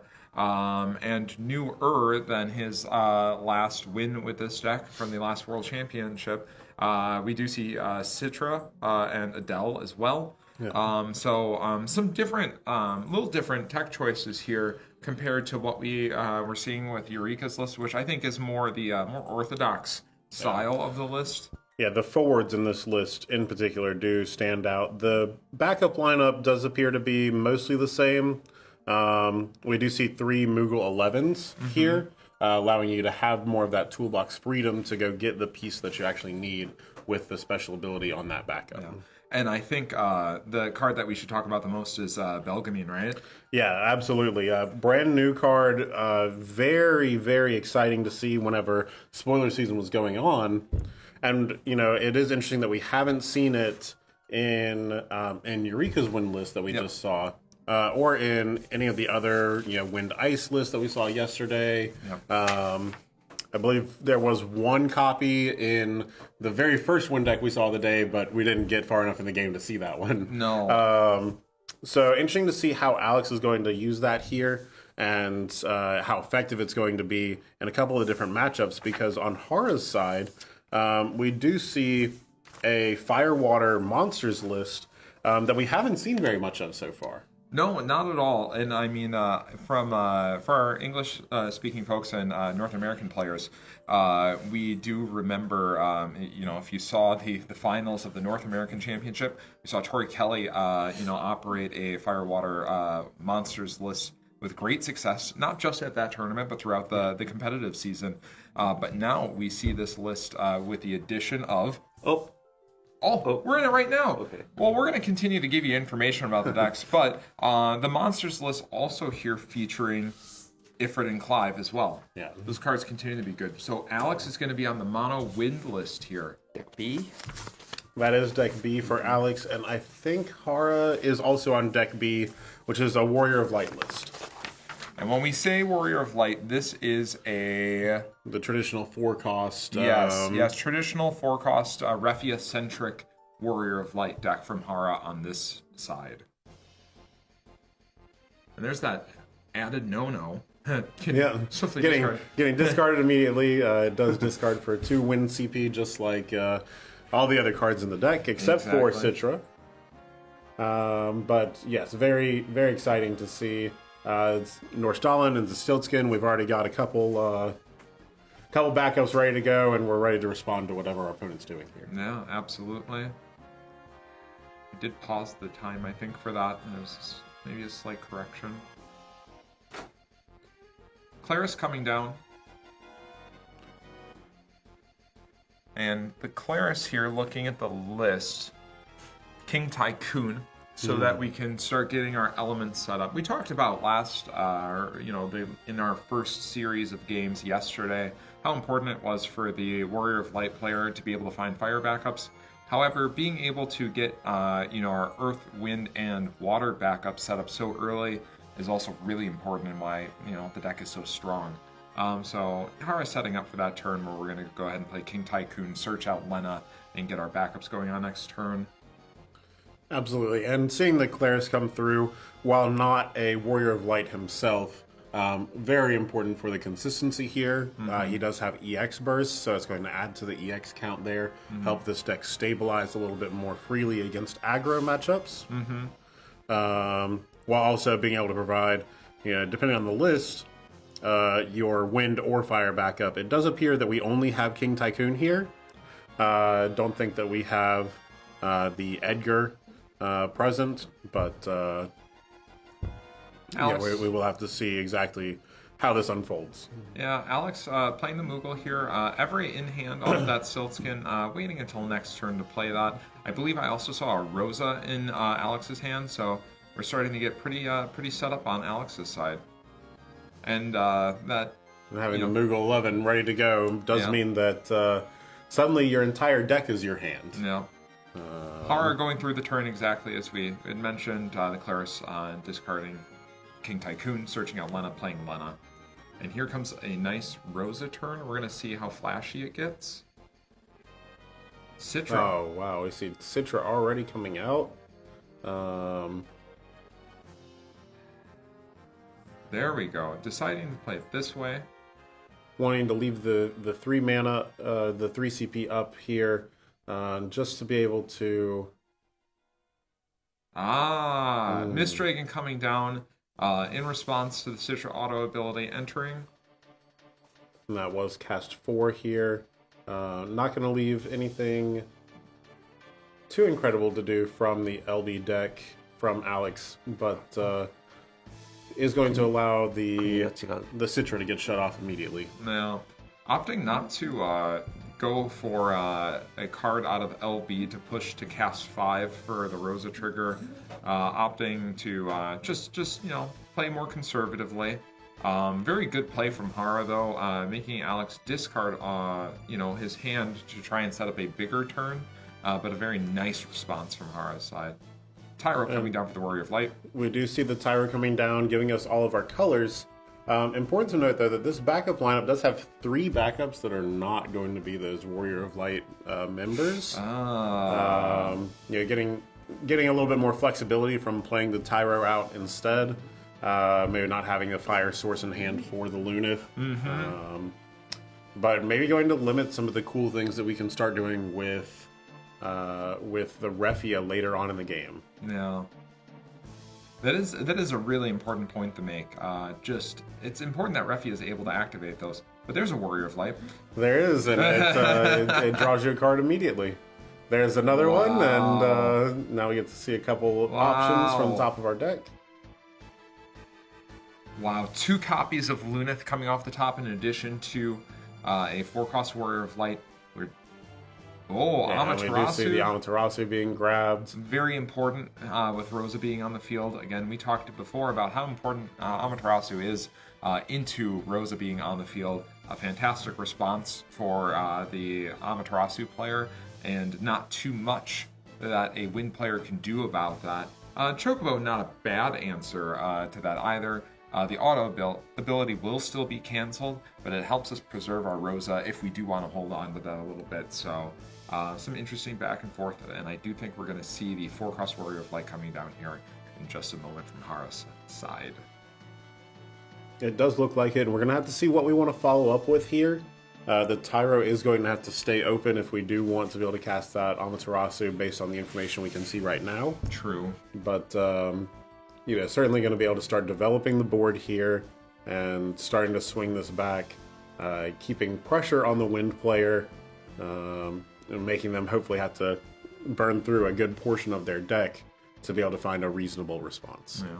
I did see Kuchulain in Hara's hand as well, which is not a bad response to a turn where you're thinking the mono Wind player is going to start really popping off and playing all their cards and getting all their autos going on. So an early Kuchulain kind of shuts down that turn, preserves the Amaterasu if you want to use it for a different target, different auto ability that you're looking to cancel. Warrior of Light coming in for the attack here. Oh, it does trigger the Alexander. If Alex does use the EX burst, Hara does have the win on his side. He will draw. They both take that trade, so we'll take another card from our deck. Wow. Really showing the power of, we talked a little bit about the cards named Zidane and how strong they are. Cards named Lena kind of share that. There's a lot of very, very powerful cards named Lena. It really makes me wonder if there's some bias in the design team on certain characters. But both are very, very strong names. We did. We spent a lot of time yesterday in the mono water mirror that we looked at, really seeing that the 3 CP Lena getting that Leviathan 9 out of the break zone. Big tipping point there. This Lina backup certainly has been everywhere. We've seen it in Knights, we see it in the Warrior of Light deck. Sometimes we also still see it in Mono Water. Yeah. Arc, great synergy with the 4-cost Warrior of Light. Our forwards are going to get a nice buff from the elements that we control. Warrior of Light meeting that condition all by himself. So we are pumped up and ready to go. Maybe not a huge impact on this game, but it might make some Lusos a little bit more awkward than they would normally be. So normally we see this arc and we're so focused on just the flipping the cards off the top and looking for a target and some card advantage there. But it's easy to forget about that second part of arc, and that is definitely a reason to play it. So. Yeah, we do see a Fina enter Alex's hand on the left side here, so it's going to be something that we're certainly going to continue to hold up for an opportune moment in the game later on. And Alex starting to count. He is. He's getting that die ready, ready to start counting. Sometimes you need more than the fingers you have on the one hand. So. Wow.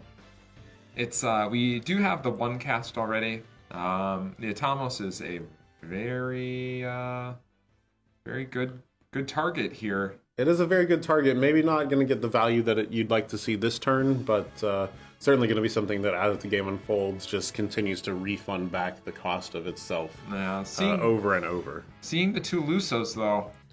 It does, and Alex is only on 2 Lusos. So if he does put these on the bottom of the deck, he's going to really need something else to either search the deck and be able to shuffle it up, or really maybe get one of those Mog specials to get it off. Well, I think, the Mog special is really going to be really important here. Not just for a search, but for the shuffle. That's the big part of it.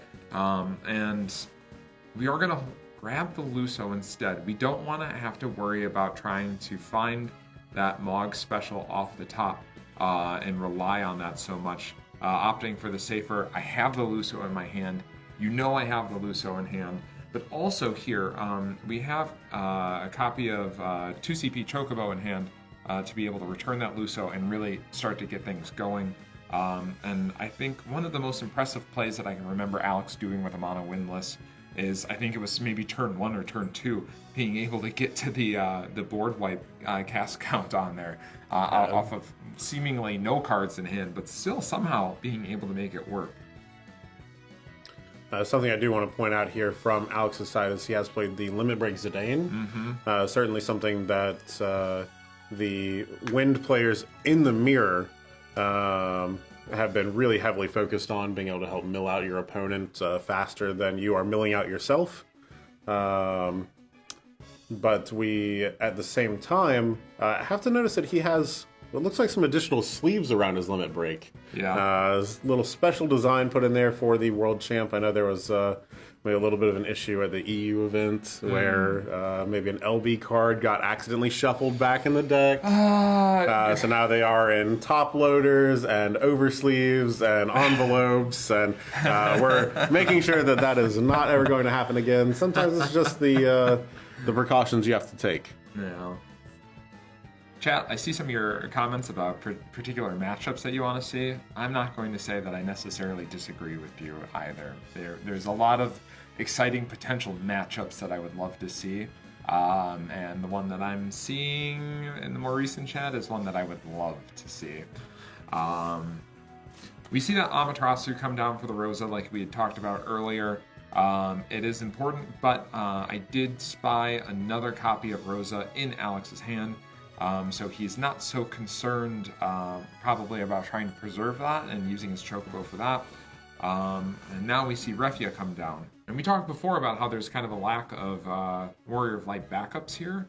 But we do have enough still to start moving those cards around on Alex's side of the board already. And we do. We were able to discard a card from hand to help pay for the Refia entering the field. In doing so, we are going to leave up exactly, we're going to leave up 5 Warriors of Light, tapping 4 of them, leaving up our big guy, to be able to kind of approach the board state here. I'm a little bit surprised we didn't tap the Warrior of Light to be able to take care of the Luso here. Oh, I think it's. I'm glad that you mentioned that, only because I think we're very conscious of the high level of play that's going on right now. I think Hara is tuned into what's in Alex's hand without actually seeing the cards in Alex's hand, and he likely knows that there's going to be a Chocobo in hand. So he wants to wait until Alex uses the Chocobo on the Luso, and would rather present that as a threat rather than just going for it and forcing it to happen. So it's kind of an interesting dance that those players just did there. But Hara really showing that he understands this matchup. He's very familiar with Mono Wind. So it's just the existence of this Chocobo. And this Chocobo doesn't look too much like a Chocobo. It's a Chocobo, though, and it's one of the most powerful Chocobos. A different shade of yellow. You can see there's some yellow tinges. The bald Chocobo, if you will. Yes. An elderly Chocobo. But one of the most powerful Chocobo cards. And you can trust me when I say that it's one of the more powerful Chocobo cards. You are the field expert. Back to Alex, trying to suss out this turn here. We do. We have, as you mentioned, Joe, correctly, we do have the 5 CP, or the 5K ping from the Warrior of Light that can still come down and start to interrupt any number of these triggers. We also, if the 5K ping is not enough, do have the ability to tap 4 with the 2 backups and 2 forwards remaining in an effort to still get any of these forwards that Alex is attempting to cast off of the board. We're going to have to be able to play this one pretty tight from Alex's side. We've got what looks like a full grip. We've got the limit break in hand. Taking a look here. 5 backups, plenty of resources to work with. Just going to have to figure out, again, what that optimal line is in this mono win deck, which always proves to be the challenge. Yep. Zidane coming down again, it looks like, which is, I'm really glad that we're seeing it here, because I think throughout the weekend we have not seen it so much. 2 different elements there, so we won't be getting a draw. But it does just present another wind character being on board. It allows us to cast at the limit break cost of only 1. And again, we talked about the power of cards named Zidane. This is a very, very strong card, and he's ready to bang on the drum and get those cards off our opponent's top of the deck, but really just being a convenient cast from our limit break. Our only other option before was Sid Highwind. Great card, but Zidane being a little bit more valuable, and especially in a matchup where we're worried about deck count in mill out. Rosa coming down. Yeah, Rosa coming down as cast 2. We are casting Alexander as cast 3. But more importantly, I believe Alex is stacking it so that the Rosa untap will resolve before the Alexander does. And then once that CP becomes re-available, potentially even casting another card here so the Alexander does register as cast 4. Yep. And able to get that draw 2. Oh! Yeah, painful here. We do see the Amaterasu come down. Alex is probably going to have to burn the Chocobo here to save this Rosa, still get to cast 4, and then be able to draw the 2 off of the Alexander. This is going to give him a bunch of cards back to hand, but we are missing the activation from the Rosa here still. So going to be really interesting to see. Yeah, it looks like we're thinking about tapping to deal with the Rosa here. Yeah, we're being conscious of, we're double checking, is Ever able to reactivate a backup here for the Rosa ability, or am I going to make you discard a card from your hand to be able to use that Rosa ability to protect from Refia's ability? So both players, being very conscious of the board state here.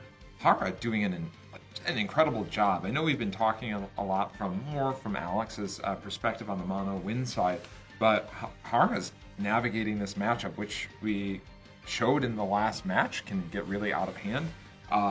He's doing it masterfully. He's doing a fantastic job. having the Amaterasus when you need it, showing the power of how important that is, but then showing that it's layered. It's not just Amaterasu, it's Amaterasu and wow.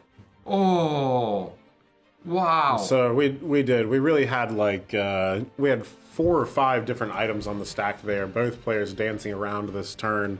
And to see the Mist Dragon come through at the end, really punishing. Made Alex have that extra discard to use the Rosa ability. But we are still going to draw 2 from the Alexander on Alex's side. And we're going to have to see where Hara's at now. I believe he was empty-handed. So now going to 2. No, it looks like maybe 3 or 4 cards in hand. Can't exactly see. They're held a little bit back behind the image. But we do still have the 3 forwards on board. Only the Zidane staring us down. Yeah. We're in a pretty good spot. Yeah, Hara's feeling very, very, very good right now.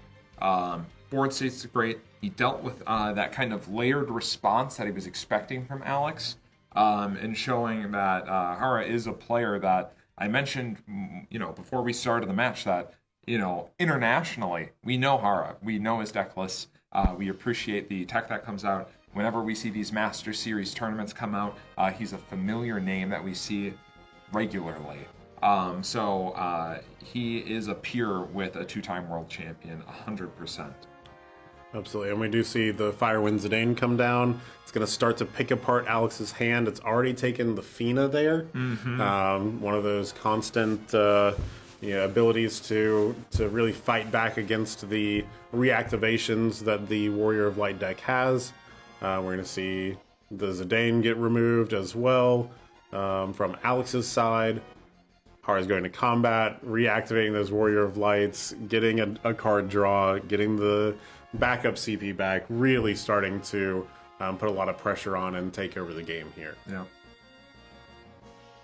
Seeing Zidane from Alex's hand, some Zidane on Zidane violence. Yeah, just combat.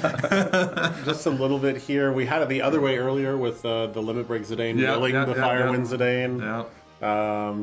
But now really Hara's decision there is trying to limit the ability of Alex to go off on this next turn. So he took the Moogle 11. Again, one of the things that's going to allow him to search any card he wants in the deck. The other one then immediately goes to damage, so now we know that Alex is out of those. That's no longer an Alex option. is not visiting his Mog House. He's not, it doesn't matter if he's in Juneau, if he's in Sandoria, if he's in Bastok, he's not going to the Mog House. It's done. It's over. So it's not happening. And it's really looking like it's going to be a decisive win from Hara here, unless somehow Alex, if anyone can do it, it's Alex. Master Magician to pull this out of the hat. Yes. But I would be very, very impressed if he could work his way out of this kind of prison that Hara has presented with the combo of Warriors of Light and Zidane being on the field here. Alex with enough cards in hand, say if anything's going to happen, he can do it. But I think I see the copy of Belgamine in damage. I think we saw another one go fairly early. I think we did see one discarded potentially early on. I believe we did just thumb through it right there. No, we are starting to get a little bit of account on the deck. Looks like there's still plenty to work with there. We do have the Adele, one of the new cards and one of the more tech choices we see. We have a Lulu, the Azana still, and between the Azana and Lulu, we certainly have enough to be able to get to a high cast count. It's just what are we going to do once we get there? Yeah, I'm thinking the LB that Alex has used so far is we've seen the 2 copies of Zidane. So that's 4 total LB cards out of Alex's LB deck. It does give him the option to ace here. So I think he did that strategically to hold on to the board wipe option here too. So I'm wondering if potentially we're trying to build to a high enough board state where we're able to maybe use the ace as a board wipe option. I'm not sure if we're going to be able to do that, but we have some options here. I see the Zidane in hand.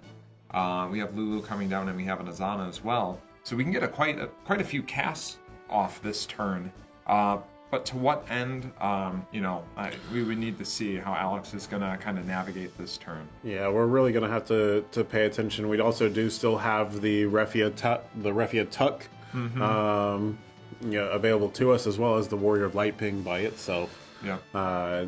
Just adding another level of complexity onto the large turn we're going to need to take a turn from Alex. This is our first time seeing this card this weekend. Velfor, a fantastic new card, and he's doing the math on it. I believe we paid 3 here.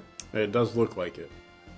So we're going to reveal the top 7 cards of our deck and look for a 3 cost. And it's not the one that we wanted. And it was character that we were looking for there. Not sure exactly what the hope was on 3. Maybe it's wind character as well, so it couldn't have been the Citra. Could have been the Luso.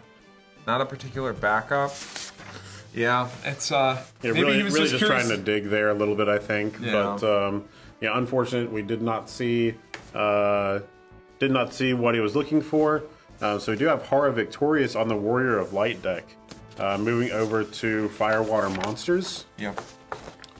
So depending on how they navigate this now, if Alex wins the next one, it's Hara has to win at least one more game with his Firewater Monsters list. Alex still has to win 2 games with both of his lists. So he is working again with the 7-cost Warrior of Light deck and the Wind deck. The Firewater Monster list is a little bit different than the list that I've seen in the past, but there are some similarities. Of course, another one of my favorite cards, Goblin. If I wasn't Chocobo Joe, I might be Goblin Joe. That might be the other monster after my own heart. So we are going to see that. Again, it's a monsters list, so we're going to see which of the Fens. 1 copy of Gao here. 3 copies of Furion, which I'm actually surprised we haven't seen more Furion this weekend. Yeah, we really, I think early on in the new season here with the new cards, Furion really did still try to slot its way into quite a few of these decks. We really saw him disappear from a lot of these lists as Tyvus got trimmed down a little bit. Yeah. Even in the Warrior of Light 7, I think historically we still saw maybe 1 or 2 copies there. You could play either off of Tyvus or off of your Firewater base. Yeah. But yeah, seeing 3 here, again, just a very, very strong card. Some of the opening lines you can do in this deck are so clean and so efficient that you really just turbo accelerate out into the game. And then you're just trying to hold on to that lead and finish out the match at those 7 points of damage. Yeah. Looking at Hara's list too, it's a monsters list, but we do support 5 summons in the list. 2 copies of 18-096 Leviathan, as well as 3 copies of 14-113 Leviathan. So he did manage to find some slots in there to give him some options, maybe some responses on his opponent's turn, or just some nice bursts. So it's an interesting list. Of course, I like Joseph in the backup line, continuing to show my own bias towards these cards. And Verena to search for the goblins, Princess Goblin to go with the Goblin package, a copy of Porum. A really cool list, actually. Yeah, a very diverse list of backups here as well. Certainly not going to get stuck on having 2 copies of the same backup in hand very often here. No. Excited to see how this all plays out and how it all ties together to really just kind of, again, play that nice mid-range game, probably going to 3, maybe 4 backups. I'm just impressed. I was just pulling it up and double checking, but just the amount of new cards in Hara's list. The Ifrits, the Clives, but the Tituses as well. It's great. Yeah. So Alex opting to stay on the mono win list, not switching over to the Warrior of Light 7-cost deck quite yet. Which I think, if I had to say, mono wind is probably Alex's safer of the 2 decks. So this will be very interesting to see how he navigates a matchup that I wonder that he probably hasn't seen really this weekend. There's too many more. Yeah, probably not so far this weekend. I do know in testing, certainly encountered this earlier this week. This was something that a couple of the players did bring, and they were playing to certainly some success earlier on. Interesting to see that this was one of the few that made it through to Top Cut. Maybe it speaks a little bit about kind of the room and the matchups that they encountered throughout the course of the weekend. But still very interesting to really look at the list and see how this one may differentiate itself from those others as we approach into a mono-win match that Alex is curved into exactly how you play it. Yeah, Chocobo Sam for Fat Chocobo for Chocolate. Kind of exactly what you'd like to see here. Yeah. But on Hara's side as well, a turn 2 Realm is also exactly what you want to see. Chat, I see you asking for Verino lore. I'll spare you the Final Fantasy XI lore. Thank you, though. Yeah, we do see Goblin coming down, fetching Princess Goblin. The Atomos also in play. Likely going to see something pitched for this Princess Goblin. Get the 2-cost activation, or the 2-cast activation here. We've got Fire Water. We can go straight into Ephirian. We have enough characters on board. Yep. This is just like you draw it up from the Fire Water side. You're attacking, drawing a card, keeping pressure on, and you've already got 6 permanents on board. Yep. Really great plays from Hara here. Go ahead and grabbing the Fina off of the Chocobo Burst. Yeah, likely going to be important if we can ever get to a point where we have defeated this realm. In the event that another one is cast, you want to be able to cancel that. There's also several other triggers in this Firewater list that would be fantastic to cancel on Alex's side. We're just going to have to see how this plays out. Oh, a very strong turn. We do see cast 3 for Rosa here. The Alexander has defeated Atomos, drawing him a card in the process. And now the backups are untapped. We're already at cast 3. And we're at 4 win backups now for the Fina as well. We are. And we're ready to go. Yeah, it's a great return play. And Alex has Every in hand to get to, the cast count's not going to be a problem here. I wonder if we're going to see more of the Zidane this turn. Every for cast 4. And we're live with the Chocolate too, so a lot of these reactivations are going to be really important here in keeping our hand count up. Our hand count needs to be high so that we can keep our cast count high. Yeah, looks like we also have an Asura in hand, so we're really wow. We have no worries about our mana base here. Yeah, we are cooking, as they say. Yep, we do see the cast 5 for Rosa, triggers Chocobo Sam. Unfortunately, cannot play another one of those of your relatives here. And as we see, we are going to be probably left untapped, or all of our backups tapped at the end of this turn. But we are going to go ahead and fetch this Waltril out. Great turns. I mean, it's both players. I was, admittedly, off of Hara's turn, I was like, this is so strong. Goblin into Princess Goblin with Atomos, the reactivation. Just such a beautiful, beautiful line of play. But the Alexander being able to target that Atomos, pretty detrimental to Hara. And maybe, I wonder, one of the reasons why Alex continued to stay on this one. But Hara's gonna, he's got quite a few cards in hand here, so he's gonna have some nice lines of play available to him. Furion still on board, still gonna get him a card. We still have enough character count. It does, and it really speaks to how well I think both of these players understood the matchup coming in. Hara knew that having to go for the primary game plan, getting the Furion out and getting that early pressure while keeping up the card draws was one of the things that you have to do. You can't let wins set up. No. But Alex on the other side of that, knowing that the Realm was probably coming super early in this matchup to likely fetch the Atomos, finding that 4 CP Alexander, holding it and the Rosa and the Carpenter all for that turn to be able to respond so cleanly to it. Super impressive. Really just speaking volumes to the level of preparation and the knowledge coming into the game. No. Furon coming in for the swing here, getting a draw. I do want to mention that, another burst from wow. Alex. Two bursts in mono win, damage 1 and 2 is pretty good. Oh, no. We do get to see the no. Oh, man. Nice little full art We're going to here. say yes to no. So when you choose one forward opponent controls, deal it 2,000 damage. If you have cast 3 or more, deal it damage equal to no-no's power. So just a little bit of extra damage, and it's just so darn cute that we have to include that in there. I was going to say, I want to mention that Hara did discard his second copy of Atamos there, and I was looking at his backup lineup, and normally in the Fire and Water Monsters list, we'll see some copies of Edgar to kind of help us play the win cards that we normally wouldn't be able to see. But Hara here opting not to play the Edgar, and noting that, that Atamos is essentially, a dead card in his hand.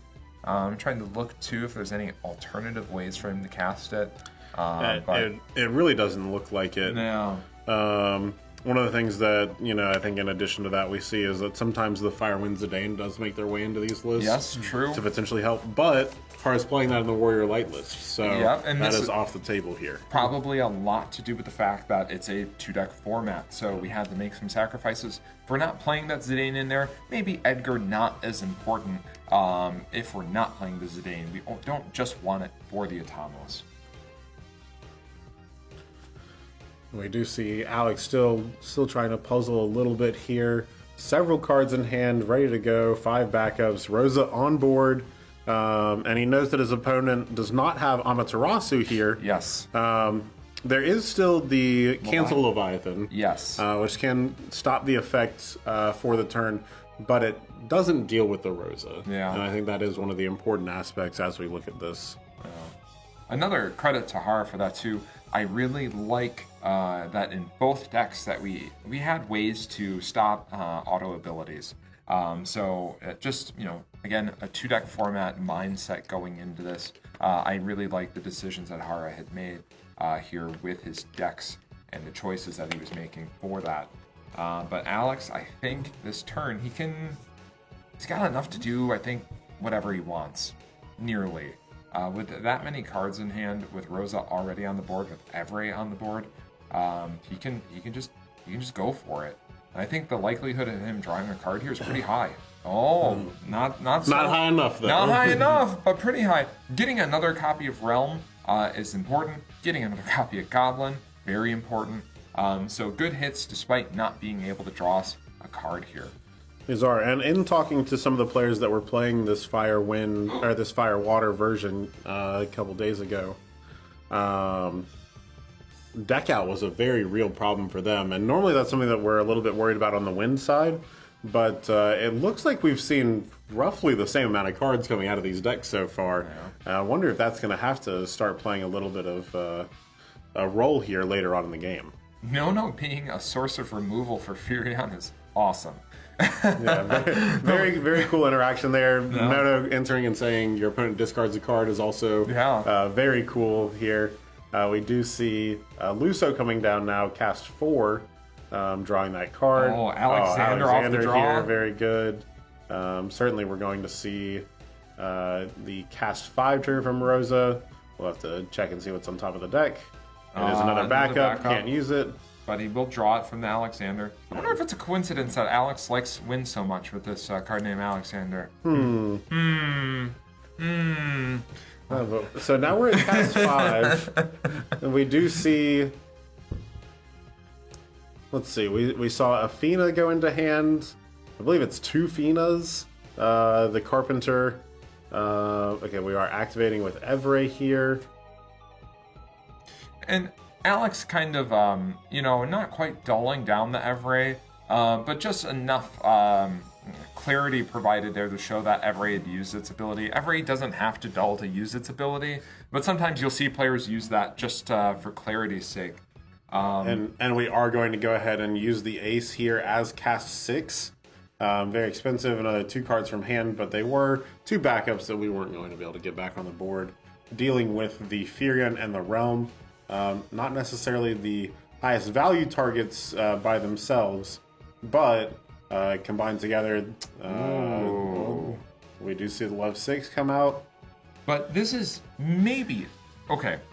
As the mono in this matchup, you don't want to attack and see a Leviathan 6 effort. However, we know that Alex has Fina in his hand still. So the Leviathan, especially with Hara with 3 backups, it may slightly be to Alex's advantage because Hara's like, oh, I can grab this realm. I'll go ahead and do the realm next turn, no problem. I have 3 backups and I can do that. He does get the Furion back, though. He gets the Furion. Yeah. Likely because he's sussing out the fact that Alex has the Fina. He sees a little bit through that, I believe. Wow. There's a reason Hara is in the top 4 here in the winner's bracket. Absolutely. I'm really the play impressed with it. has been very clean so far. Wow. Hara here with also quite a few cards in hand, sussing this turn out. We do. We're starting to see the large boards develop from Alex here. I would wager that both players are, again, still at about the same deck count. But we're going to have to see what the Fire Water monster list can do here on a lower permanent count without being able to play that realm to really accelerate back up into a larger number there due to the Fina in Alex's hand. Yeah, Leonora coming down. We do have a copy of Porum in the backup lineup. So that looks like we're going to be searching out that Porum now. Just getting our backup count up. Maybe seeding some damage or deciding that we're okay with taking the damage next turn here. It does look like from this spot, we're going to have to take at least another turn to be able to try to start answering this. Maybe we're able to get 1 or 2 of these forwards out. Maybe the Furion here, though.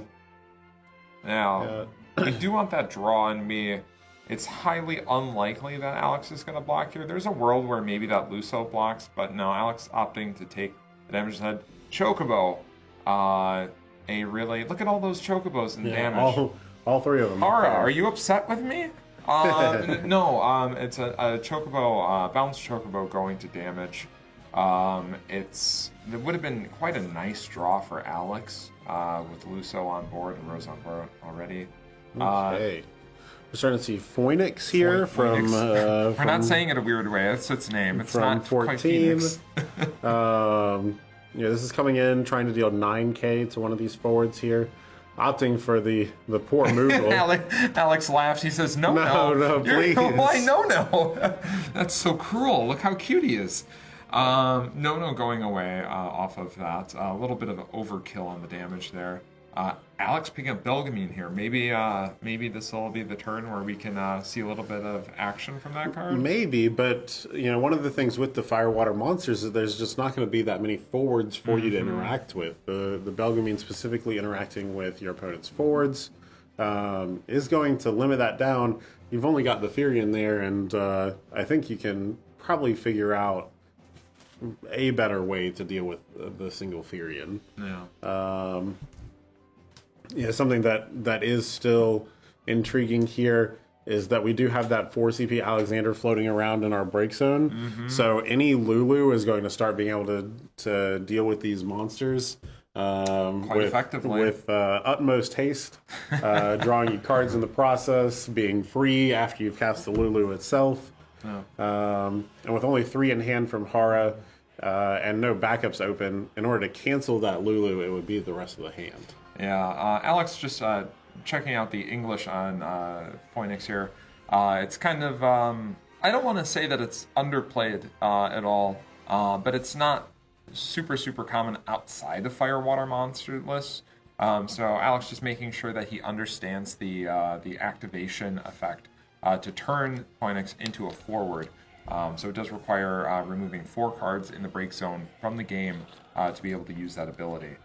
So Alex just double checking that wisely and just understanding the board state before he makes any moves. Rosa being able to sit on the board here unanswered for so long is a big deal. Yeah, really, really generating just again incredible value here, especially when you consider that the Atomos was lost on the Firewater side. Yeah. Losing value there, increasing in value on the Rosa side. The more these activations you get, the more CP you have to just cast again all the bevy of cards that Wind offers you. Yeah. Just providing that advantage, showing why there are the additional permanents here on the side of Alex. We see him actually playing the Fina out. Kind of, Fina doesn't often see the field like this, but it is important to note that, she can't be chosen by summons or abilities. Very, very sticky here. Yeah, and I mean, looking at Hara's list here, what do we have to deal with it? Nothing? I think the only way we'd be able to deal with this at this point would be through an ultimate weapon. Yeah. Oh, true. Ultimate weapon out of the LB would be an option. Ultimate weapon making your opponent have to select their own Fina, but with the number of characters that we have here, that's going to be a gargantuan task. Yeah, it would be quite a stretch. Goblin going and clearing the Luso. Probably, realizing if there's an opportune time to do it, now's as good as any. See another Furion in hand. We're going to discard that. Oh, okay, we're discarding it to give both effects to the Furion here. I understand. So, okay.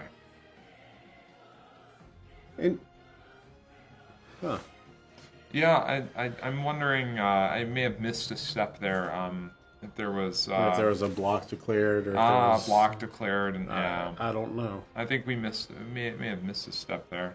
But this is still appearing to be Alex's turn, if we're counting the casts here. Yeah. Yeah, it does certainly. Could just be keeping it alive. Oh, Dryad off the top. Alex not getting any love from these second Rosa triggers on cast count 5. But Belgamine on the field, safer to play now. That the Goblin went away for the Luso, and Alex said, "Well, I have free reign now. Please use a piece of removal on this." Absolutely, and again, at the end of the day, the Belgamine is a forward. It can turn sideways and deal damage. True. A little bit more difficult, but you can get there. Yeah. When you ran into her on maybe on the Mihan High Road, it was an Ifrit that you were fighting, or another one of the summons. It wasn't Belgamine herself coming in and coming in with a heavy hand, but in Final Fantasy TCG, she can put on some boxing gloves and enter the ring occasionally. Here comes that ultimate weapon. We do see one discard and some tapped backups. This is going to be exactly enough of each count. Will be one over on water, but gonna be very important for Alex to not have any sort of removal here for either of these characters, in order for this ultimate weapon to be able to get its effects off. Yeah. So Fina, of course, over to the side. Alex putting Rosa with the Fina, assuming that we won't be targeting that. It is a safe assumption. Yeah. Maybe a little bit better for his opponent that he does. Yep. We'll see if the opponent does target the Rosa there. Of course, Alex has the open backup to be able to tap to protect it. Let's just continue to see how we want this one to resolve. Now, Hara just really thinking hard on the target here. It's kind of a strange one because none of them feel highly impactful. And if it's going to be the Zidane and the No-No, almost always. But I have to assume that he was thinking maybe Belgamine, maybe it's worth something there, but we get rid of the higher power forwards that are on board. Alex does declare a block with the Fina there, forcing the additional discard from Hara. And it was great that he had the multi-element card there, because I'm sure Alex was hoping that we were going to get a discard in a trade, or 2 discards, but instead Hara did have that extra copy of Furion in hand, probably the last card that Alex wanted to see. With Furion on board already, the Furion in Hara's hand, not so important. Yeah, and with the Chocobo Sam still up, Yes, that yes. absolutely was part of that decision there to discard the multi-element card, Yep. rather than having to end up discarding 2 after the entire thing has been said and done. Yeah. Hara's been playing incredibly well this entire match. It's been impressive to see, despite all the accolades that Alex has. He's a fantastic player. His record has already shown that. But I can't say enough great things about Hara as well, just navigating these matchups so well and showing that he's comfortable playing into whatever matchup he's playing into.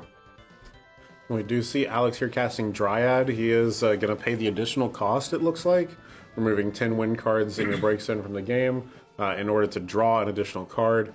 Very important here. He was running out of things to do in his hand. I think that was a Chocobo Sam that he drew, though, so not getting much better here. I do see a Zidane in hand. Zidane a little bit awkward with the Furion on board. It is just a little bit, but, he still wants to be able to get these casts off. So casting the little Leela here, not something that you normally see come out of this, but it is going to be a cast, and one that's going to allow him to play this Zidane now as cast 3 to get the haste. Again, we'll get the Rosa reactivation here, and then really be able to kind of see what we get off the top of our opponent's deck and see if we can continue here. Oh, Witch of the Fins is quite a good hit here for Alex. Alex looks like he's very pleased with that. Especially because Hara himself has not seen the Witch of the Fins yet. And Alex gets the draw off of that, controlling the Atomos and the Everay. Alex very pleased with that. Body language, no poker face there. Very, very. No need for one after that, certainly just, a very good flip there. Yeah. The card draw, everything. We are going to attack with the Zidane now, see what we get off the top. This Chocobo Sam. We get a Lev 6 now off the top. So much. Imagine if that was a double Lev 6 burst there. Yeah, Alex saying, how many of those do we have left? How many of those do I have to think about? And it's not quite as good as not as good as so much defense, but certainly rather see it over there than in the damage zone. 100%. So I really like what Alex has here too, because with the Furion up, of course, we can declare a block, and then Alex can, of course, Chocobo Sam in response, and then Hara could activate Furion in response, but Alex able to use the Witch of the Fens here. Yeah, a big deal. So much back and forth that's available to him. So this Furion's kind of just swinging in free. And we talked before about how good it was that Hara was able to discard the Furion for the Furion ability before, getting both modes on there. But there we go. We do see Alex use the Everett first, get that extra backup, use the Witch too. Oh, wow. And right back to it. Another one going into the damage is not the best of turns here for. Oh, Vivi! Oh, we do see a Vivi. Whoa. Okay, getting a little bit of value back. Wow. 5,000 exactly dealing with the Zidane. Wow. It makes me wonder so much how Hara made these decisions, and including a Vivi from Opus 3. Back in 2017, we were playing VVs. And how, was he thinking about Zidanes when he included that, and how 5,000 was such a, convenient number to be able to hit? And I have to say it was. And I think that was our last copy of Realm as well. It was. We drew that other one earlier. Yeah. I have not kept track in hand to see if that one has left the hand. Oh. But at this point in the game, too, we're getting lower in deck on both sides. There might not even be some targets left. Well, we do have Sahagan, a single copy of Quadav, also a pretty good answer for that Zidane. Tros, 15-016 bomb, a single copy of Blue Worm, which is pretty surprising to see, and Opus 4 Goblin, which is the one that grants haste. Yep. Yeah.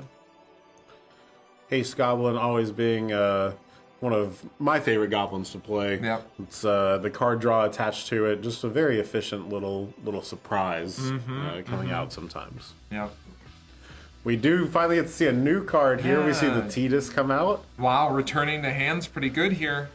Yeah. And we cancel that with Fina because Tidus, not just, in a situation where Zidane is stealing cards from you, you're like, okay, returning a card to your opponent's hand is very good. Returning or removing an opponent's forward and putting a card into your own hand is even better. So the Tidus is very effective there and 100% worth using a Fina in that scenario. So well played by both players there. Some great back and forth, great interaction there. We're going to see we do have still some limit break available to us. It looks like 2 cards in hand, enough to cast an ultimate weapon if we would so choose. We are going to, unfortunately, not be able to use all of the modes on it as the board currently sits. Only at 2 fire characters, with ultimate weapon being the 3rd. Yeah, forcing a sacrifice effect would be okay here. I would imagine it being the Witch of the Fens in this scenario. We definitely want to keep little Leela on board. Removal on attack is important, and we are going to see that ultimate weapon. We are discarding 2 Ifrits from hand in order to make it happen. Calican, I'm so sorry. These Clives and these Ifrit 16s never make it out. Those have been stuck in the hand for so long, and now to see them leave to pay the price here and to only get the 1 mode. Yeah. Still just really really gonna be a tough way to let the rest of the hand go. Yeah. Alex is low on hand himself. We're at pretty similar damage numbers. Chocolate is going to try and help us out with that. Yeah. 100%. I think the singular card in Alex's hand is Chocobo. I think we drew another copy of Rosa and another card that I couldn't quite I think see. that was a Lulu. Oh, Lulu would be very big here. Oh, it is Lulu.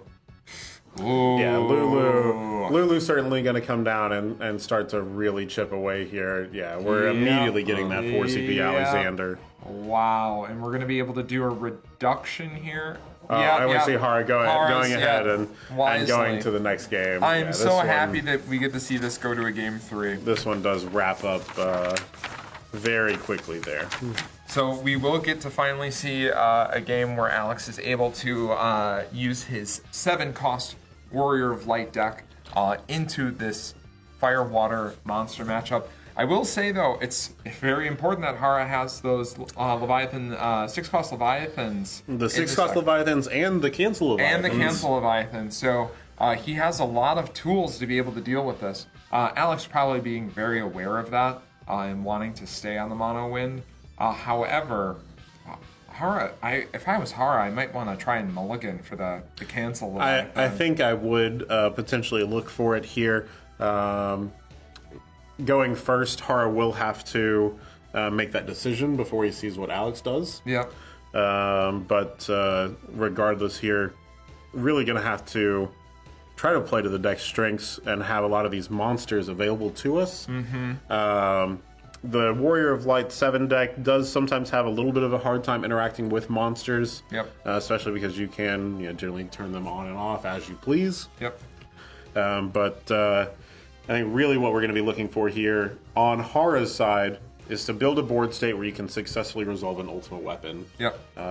Once we're able to do that, start to fight back a little bit against the forward pressure that Warrior of Light brings. Yeah, I think Alex's focus here is likely going to be just trying to get the Gilgamesh FFBE online as fast as possible. Hara is definitely going to want to build a few backups here to be able to do that.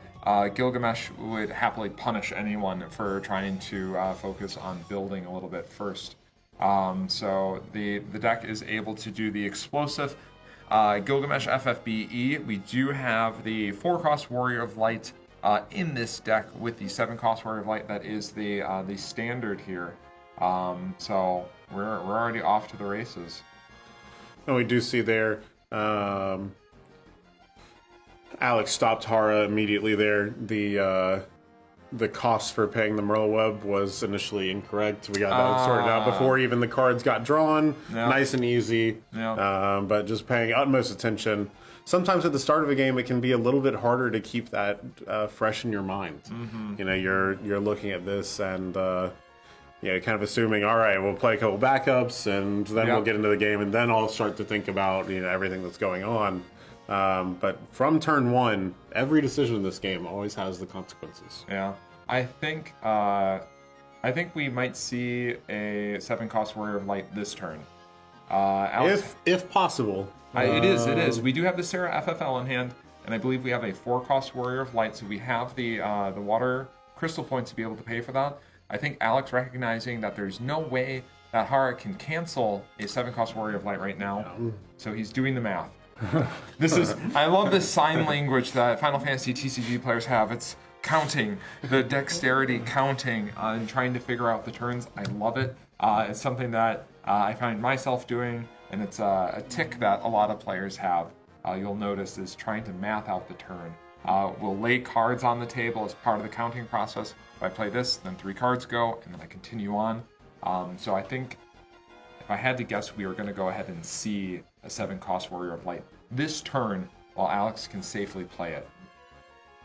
We're trying to figure out if I hold on to this. If I hit an Axstar, what do I want to play the most out of Axstar? I see a Zero Miss in hand, so I think we want to play the Zero Miss, but he wants to keep the Clive too. It's not going to leave us with any cards in hand to do this. Yeah. So really, I think maybe even just setting up for next turn. It could be. If we were trying to go just straight through and play it out, I don't know that we necessarily would have been hesitating quite as much. Sure. But this way, we are going to maybe open ourselves up a little bit to that cancel Lev. No. But still, just going to be something to... Wow. He does pass the turn here. And I think you are right, keeping that Zeromus in hand as a potential Axstar hit, and then also keeping the Clive in hand to be able to play alongside the Warrior of Light, to be able to swing and get those 2 cards back immediately. I think really one of the most powerful things that Alex has added to the deck in this newest edition. I wonder if he's trying to feint here a little bit with the 7-cost Warrior of Light, because I do still see that we have the Tyvis in hand as well. So we are set up for a turn where we're able to Tyvis into Axstar into Zeromus and start attacking some of these backups. So I wonder if that is the line that he's trying to take. However, if we're going for Verena here into Goblin off of the Princess Goblin, and we're still showing, we only have the 3 cards in hand, I wonder... I think in that case, you still do have to jam out the Warrior of Light. I think so. And if your opponent has it, then they have it. It's going to cost them 3 cards out of their hand. Yep. You still get to follow up with the Clive or the Tyvis on the other side of it. Really just... So chat asking about the cancel levy. It's autos tied to forwards. So it doesn't target the forward, it targets the auto ability from a forward. And very important to note that for that one specifically, it is only from forwards, whereas Amaterasu is any auto ability. Yes, we can't use the Cancel Leviathan on, let's say, an Opus 1 Shantoto backup to be able to do that. So, great question, important to note. We see a Clive. Oh, yeah. That we was do. the turn, yes. We do see the Clive come out. And hits the Ifrit on the other side. Yeah. Very important to see here. I wonder if this prompts Alex to go into his own, or if we are just going to continue with the tried and true. 7-cost Warrior of Light so good here because if he decides to prime into Ifrit, we're able to use Warrior of Light's ultimate shield as a response. And seeing the 2 Giga leaders here, not bad. It is not bad. It's going to give him an additional 2 cards back. We're not ever really trying to get the additional effects off of these. No.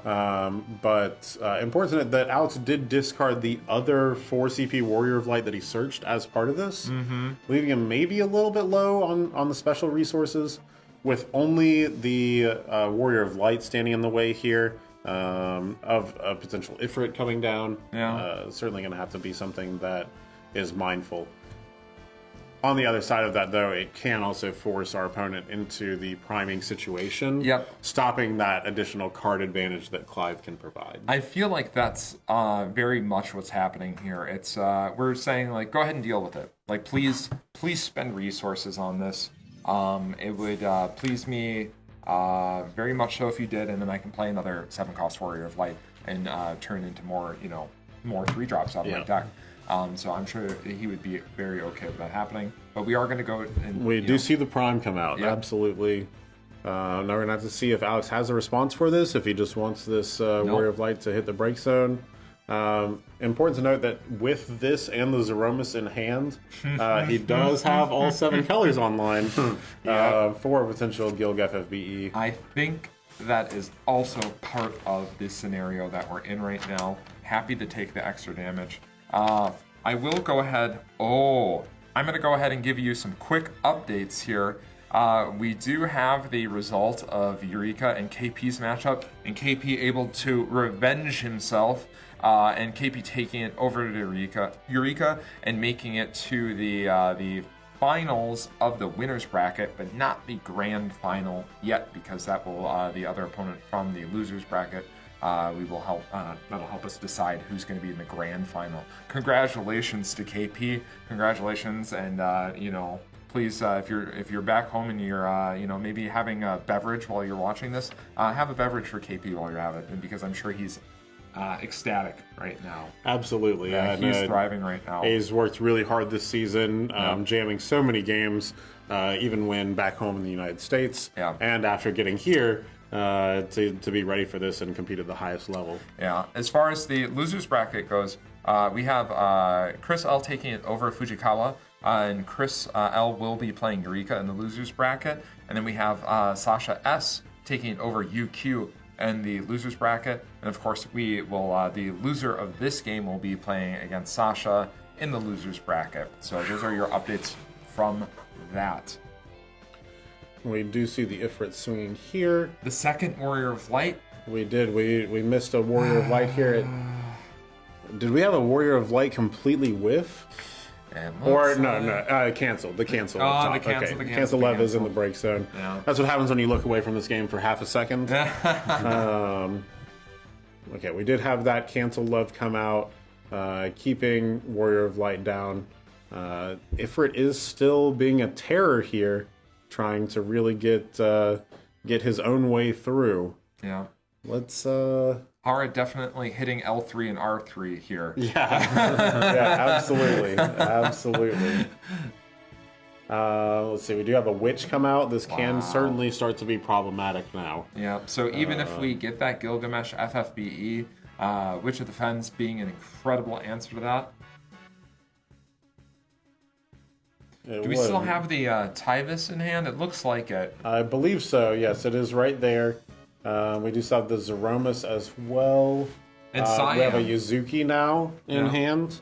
Not necessarily going to be the most effective with the Witch of the Fens on the board, but still something to consider for later on down the road. We do see Tyvis come out. We're going to start to try to take away at some of this board, I think. Yeah, Alex... Would prefer to see the wow. The special had the Ifrit special in hand. Choose one forward, deal it 10k. Wow, I think Alex may have been so focused on the Witch of the Fens line here, but I mean, if they have the special, they have the special. Oh, in response, he is going to choose to bring the Yuzuki in. Which will prompt his opponent to have to... Yep. He removed the Yuzuki, not having to use it on there. Some great back and forth there. So Alex was acutely aware of the potential of the special, but still, Witch of the Fens dealt with that really good. High-level play there. That was great to watch. Absolutely. And from Alex's standpoint, I think... it's one of those areas where even though you know that this is going to cost you the Yuzuki from hand essentially for free with the Goblin already being on the board, you still have to make that play. Sometimes part of realizing, the high-level competition is hoping that your opponent does miss a trigger every once in a while. Every single person is human. You have to play to every single out that you have. at the very least, the Yuzuki is going to burn a character off of his board, with the Goblin now being gone. There's only one monster here for Witch of the Fens to use as we proceed forward in the game. It's a very small thing to be able to try to take from this, but with the way that this has gone so far and developed throughout the course of the game, I think you're having to try to look for any edge that you can. Yeah. So Axstar being searched off that Tyvus. So even though we dealt with the Tyvus still had that auto ability on the stack that we were trying to resolve, and grabbing the Axstar there. Axstar, nice answer to the Ifrit that is continuing to get points of damage in here. No fire backup in the lineup for Alex. So I'm gonna have to find a fire card to discard to be able to play the Axstar, but we also have the potential to maybe pick up another Tyvus. Wouldn't be so bad to see that. We've yet to see the Gilgamesh FFBE. Still kind of dicey, even with just a singular Goblin on there being able to reduce. We can dull and freeze one of the forwards, of course, but a single reduction effect from the Witch of the Fens on the Gilgamesh is going to be very detrimental to any Gilgamesh FFBE plays that we have. Maybe a combo of Axstar into Gilgamesh FFBE might not be so bad. Yeah, maybe some combination of that. Then the Gilgamesh would remain free to swing and freeze the Witch as its first target. Yep. But yeah, it's going to be a tough road here. Trying to get these forwards onto the board to stick with the Ifrit staring them down. Of course, we still can't see what's in Hara's hand, but if another one of those Ifrits manages to sneak its way into the hand or the Clive to function as special fuel, you can really start to lock this away. Yeah, absolutely. Furion coming down. Such a powerful card. We talked about before just the lack of it that we saw throughout day one, but now the points of damage pouring in on Alex's side. No critical hits, I would say. Going to damage here, we're not sad to see any of those go in this scenario. Yeah, nothing too critical here. The Lina would potentially be a nice hit off of a Warrior of Light, just because it potentially has the ability to function as removal and card draw. Yeah. But for the most part here, we certainly are looking at a pretty dire spot. Yeah, the Realm coming down for Hara, I think, might be the last nail in the coffin for Alex in this matchup. Having that amount of fodder for Witch of the Fens, still having Ifrit as a threat, still having Furion on board, it's going to be tough for Alex to navigate here. It is. One of the things that does happen here, though, is we do see a Ferris enter Alex's hand. Normally it's something we're primarily worried about at damage 3 for Warrior of Light decks. But here we will be able to at least search out another Warrior of Light if Alex does choose to play that Ferris. Sure. We're going to see Iron Giant enter first. Now, this is the first time we've seen that this weekend? It is, and he'll be able to choose the Witch of the Fens to deal 7k to hopefully cleanly take care of this. Maybe warranting a monster removal in response. I don't know how much the Kadav and the Goblin are doing here. Kadav still does have the active ability. Goblin dealing 3k versus dealing 7k now is maybe the one that you would choose. The big one. So we do see that Witch of the Fens will go. Iron Giant will go. He did his job and cleared out the Witch, so we can make some safer plays here. If we're going to do a Axstar turn, I think it would likely be here. Yeah, it does, and it looks like we're trying to figure out exactly what in hand we want to be responsible for this. I saw that we draw an Ifrit I here. think it's probably the Ifrit. And likely is. The Ifrit could be used as sort of a way to deal with the opponents as well, though. I think we have a Cyan in hand too, though. I don't think we'll see the Cyan, though. I don't necessarily think we will here either.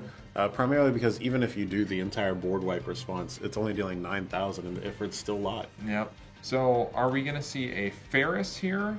Or are we going to see that Zero Mist that we've been holding on to for so much of the game?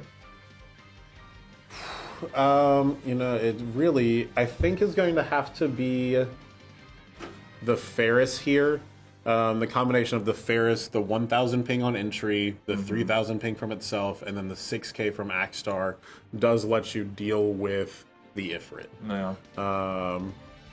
Conversely, we could start to look at doing some of these smaller items here, whether that is maybe sending one of those pings at the Realm and then sending the Axstar at Furion afterwards. So we're deciding targets and just declaring. Axstar has 3 auto abilities. Yeah. We get to choose how those auto abilities go on the stack. Alex trying to be very deliberate with communicating which ones he wants to use and in which order he'd like to use those in. They all happen simultaneously. It's very critical that there's clarity because the Ferris needs to come out first if we want to do those extra points of damage from the Axstar entry. And then we have the dull freezes to think about. Potentially if we're worried about getting or keeping the Furion dull and frozen. So it's layered here. So it's very important that there's clarity there. So looks like we're just being concise there. And we are still assigning the targets here, it looks like. Just making sure with all of these different abilities on the stack that we are going to declare them properly, make sure the opponents know exactly what's going on. Yeah. So our intentions are clear. Yeah. Oh, another special. We do have the special to follow up here on the Axstar. Oh, you were waiting for it the whole time. Now you get to see it. He's Awesome. just once again and again and again and again. And then we do see, Blizzard. as a result, the Axstar wasn't around to count for his own damage. Yep. We're only dealing 3,000 to the Furion with the 1,000 from the Ferris itself. Not going to be enough to deal with it. It is frozen for the moment, but Furion always has that ability to reactivate with the water card. So So I think we're deciding maybe if we want to use Zach here to try and finish it off and get another card out of hand. We know Hara only has 1 card in hand. If we have the 4,000 points of damage assigned, unless it's another copy of Furion, it's going to cleanly deal with Furion right now if we use that Zach out of Limit Break. it does, and it's a very difficult decision to try to make here.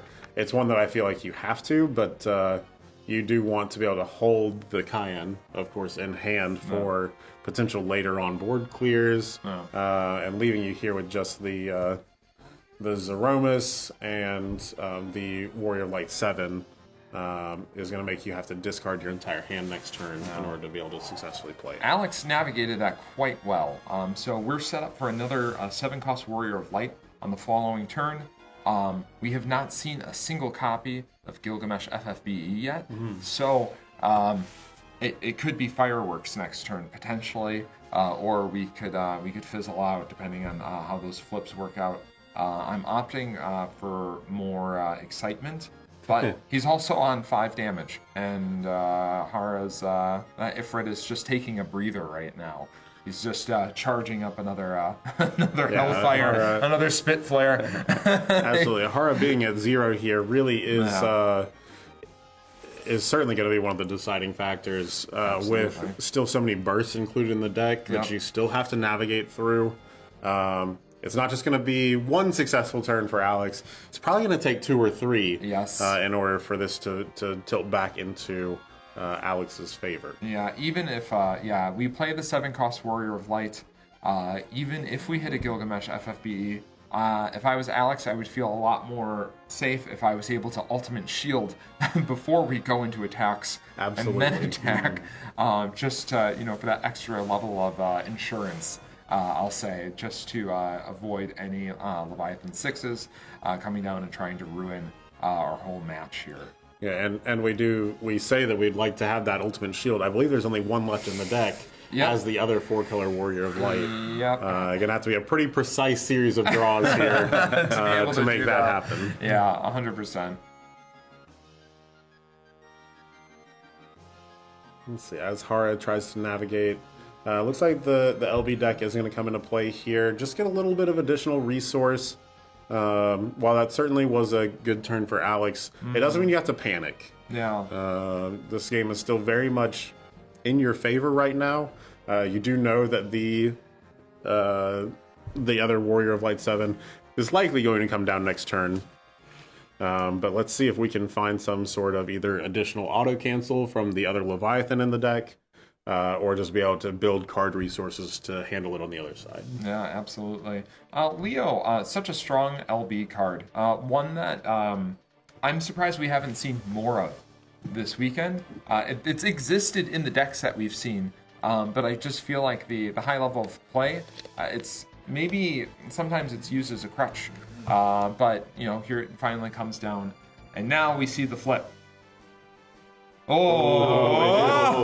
do see a very powerful flip here. We see the Y'shtola. Very interesting. We're at 5 damage, though. Well, so here's the thing. We can play the Y'shtola.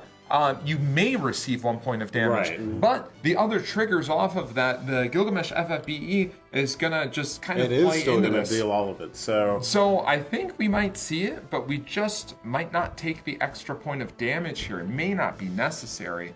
But this is the kind of flip that Alex has been waiting for many, many, many turns. But we see that Warrior of Light going down. Hara knows that there's no ultimate shield to protect from anything. Mm-hmm. So it's 1 Leviathan 6 could quickly end this kind of decisive turn that Alex has. Yeah, very quickly. This is the kind of turn that I like, though. I say, let's just go. Let's find. You have to have it. You have to flip it off the top. But I don't think we've seen too many. Yeah, he's counting the Warrior of Lights here. Yep. Oh, that's your last one. Interesting. I see. Yeah. Hara says, okay.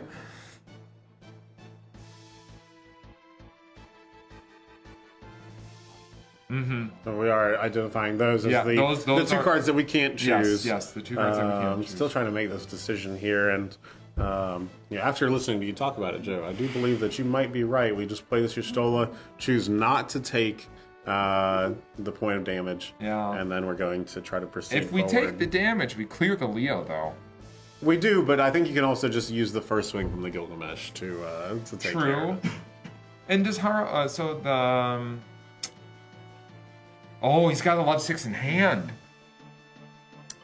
He does, and he has enough to cast it. But do we? Very painful.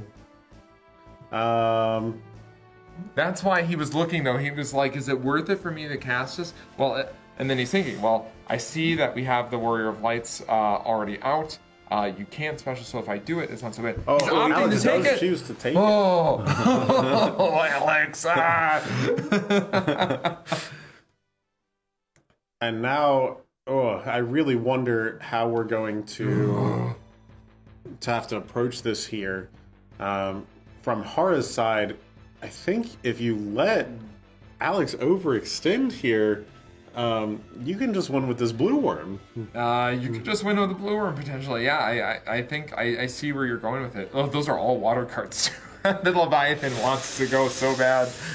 I mean, you have that. You get the Furion back. There it is. So here's the thing, though. Okay, with Y'shtola on board and with the number of attackers that we have combined with Ferris, we can still clear this Ifrit. We can, but if we swing, we swing them sideways, we are going to be left in a situation where we have to swing with the Ferris, and we have to swing with probably the Y'shtola. We could also swing with the Zac, just as the result there. But Quidab has the active ability. It's very expensive. I believe that tucks it forward. It does. And that's why we'll have the payment available to us. We're not concerned about elements of the backup lineup that we have. But what a tough spot. I'm surprised that Alex took the damage there. But clearing the Leo was important. But I think Hara made the right call to cast that Leviathan from hand. If ever there was a time, normally we just want to hit the burst. 100% we just want to hit the burst. There are times where casting such a high cost summon is worth it though. And in a scenario like we just saw, that's pretty much what we're looking for. Absolutely. You get the Gilgamesh off the board. You know that he can't cast it. He only has the 2 cards in hand. The backups are tapped. Alex is trying to do the math now to see if there's any way that he can try to stay alive. Looking at his limit break deck though. So we had that Gilgamesh go back to hand. Are we saying here, okay, let's play this Surgus, keep the Ifrit down? And it does look like that's what we're going to have to do to try to manage this situation. Are we going to opting not to attack here? Yeah. We can't. We didn't see what Hara got back off of. Oh, he didn't get anything back. He did because it was he bounced both and touched the Warrior Flight. Absolutely. So we're in a better position. We can still deal with this Ifrit on the following turn here. We didn't have to overextend or potentially hit a burst to end the game for us. And we can still kind of answer this Ifrit depending on what Hara draws here. However, Hara still has LB cards available to him as well. So there was not a ton of gain here for Alex to have attacked on that last turn. So pretty wisely played there. I'm always we greedy. just see Hara pass back. Absolutely. Holding on to the cards in hand. Quadov's still live. And what did Alex pick up here? Is that the fire human backup? It does look, it's human like and a G diver. Yeah. But we have enough ice characters to be able to use this. No, it's 4. It's 4, and the Sarah FFL is water. Oh, it's backups. Yeah, it is. Okay, so we don't get to count the Surges here for the G diver. We just want the draw. Oh, yeah, the other human. Yeah, Alex said, humans. Alex attempts to pass here. Hara thinking if there's anything to do before the pass occurs. Does just go ahead and take it. We have the Ifrit active again, ready to go. Start turning sideways. Yeah, I don't hate the human on the follow-up turn here with 1 human and a Ferris swing will deal with the Ifrit. Absolutely. So I mean I don't hate it, but it is. Well, and it won't. The human is the 4 fire backups to deal 7k. It's just a draw card again. Oh, I hate the human here. Never. I take it back. I hate the human. Importantly, though, because we are at 4 backups, using the 2 in hand, we can pitch to search for an additional card. If it is that Gilgamesh, we still are going to have the requirement up to be able to play it. This is a great game. I love the back and forth. Both players just trying to hold on to something. Ifrit just being the monster that Ifrit is. The ultimate FF16 summon. Absolutely. Really has showed the value here. Yeah. We have the Palom come out. This is the deal 4,000 damage one. Yeah. Okay, and assigning the damage here just to make sure. Alex keeps Maybe pointing at Alex joking. Would you like to target the Varus?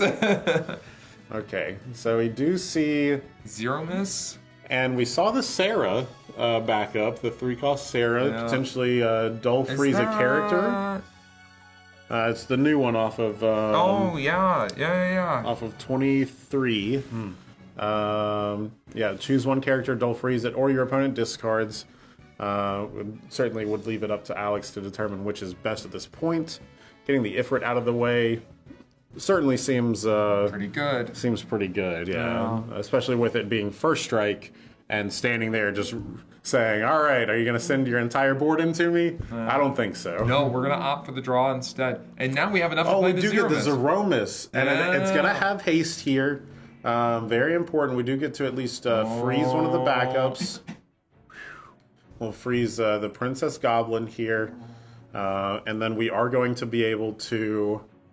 Swinging first here makes every additional swing lethal to that Ifrit. So Ferris will swing. The Ifrit's going to have first strike, though. Does it not? No, I don't believe so. Is it just haste? It's just haste. Yeah. Oracle text? Yeah, I believe it's just haste. I'll let you look that up. But yeah, we'll see. Yeah. But yeah, Ferris dealing 1,000 damage to all the forwards on the board, dealing an additional 3,000 to the Ifrit. It is just just a haste. Yeah, my mistake. Of course. No, that's okay. But it's a wise swing here from Alex with the Ferris, because again, kind of baiting. Let's go ahead and block with the Ifrit if you dare. So 1,000. Yep, noting that. So Ferris dealing 1,000 damage to itself as part of this process. The blue worm block there, dealing 6,000 and being able to finish off the Ferris. But then we get another Ferris trigger. So Ifrit having 7,000 total damage assigned there. Clive coming off a damage, stopping another potential. And stopping the Yashola. Yes, and are we going to pay the additional here? It does look like it. I wonder if that opens up a line. Do we have LB available to maybe Zach here, or have we burned? There's no way that we've burned through our LB enough here. On Hara's side or on Alex's side? On Alex's side, because if Hara is going to go ahead and use the Leviathan additional effect to return that you stole in the hand, that gives Alex fire crystal points to be able to play Zach LB here to finish off that Ifrit finally. It does. It'll be an interesting decision for him to make because he will have to discard the remaining cards in hand. He also only has the one. He only has the one copy of Zach in there. Wow. Yeah, that is going to and Hara prove knows a little this. detrimental. Also, Alex is, I believe he is out because he had to play that Iron Giant earlier. And that's an LV2, combined with the Surges and the Zac that we see here. So already out here. Before the Zero Mist can come down and swing. If we do return that Zero Mist to the hand, though, we do have Lightning now that we bounce the Yashola to replay the Zero Mist. We could play Zero Mist, target Ifrit with the freeze effect, and then get the dull effect at the end of Alex's turn. So the bounce effect here may be better on one of the LB cards. And Hara's opting to return Surges to hand and remove it from the game from LB effects. I know, right? Wow. Yeah, very, very impactful burst This there. kind of feels like a grand final game. Absolutely. This is only top four. Right. Right. Top four. We've got we still have the decisions to make here regarding. Okay, our last. Okay, this is going to allow us to maybe dull freeze that Ifrit down. Yeah. Stopping the damage coming through. The I have to activation. see if there's any haste coming out. Potentially the Goblin that you mentioned earlier in combo with another forward. True. The Zac and the Zeromus are still both going to be up though, so we will have to pay attention to. Oh, Alex conceding there, seeing the writing on the wall. Wow. I'm surprised very- we didn't play it out another turn there. Very powerful. But there was a series of turns that we would have had to play. It's just the Quidov sitting there the entire game. I think the Quidov was the silent champion of that game. It was just a known piece of removal. It didn't look like it was doing anything, but choosing an opponent's forward and putting it on the bottom is such a big deal. And it just existing shows that, like, okay, maybe we get the Gilgamesh FFBE. Insane card, online, can attack 3 times, freeze, dull and freeze 3 things. But Quidov sits there, it's like, go away. And even if it is very expensive, if it wins you the game, it doesn't matter how much it costs. Exactly, we pay whatever, and I think Hard showed us that and proved that to us with that 6-cost Leviathan. It doesn't matter what it costs. Sometimes you just play it if it's going to win you the game, and in that situation, that Leviathan was doing it there. So in the winner's bracket now, we're going to see Hara versus KP, and I think that's what we'll see on the stream next. Yeah. Are we switching? Right after lunch, I guess. After we lunch, will. after lunch. Okay, we are going to switch over. Oh, we do have the bracket on screen. Updated bracket, fantastic. It'll be Hara versus KP in the winner's bracket. One of those 2 players will be going on to the grand finals. That'll be an exciting match as well. And it's going to be Eureka versus Chris L.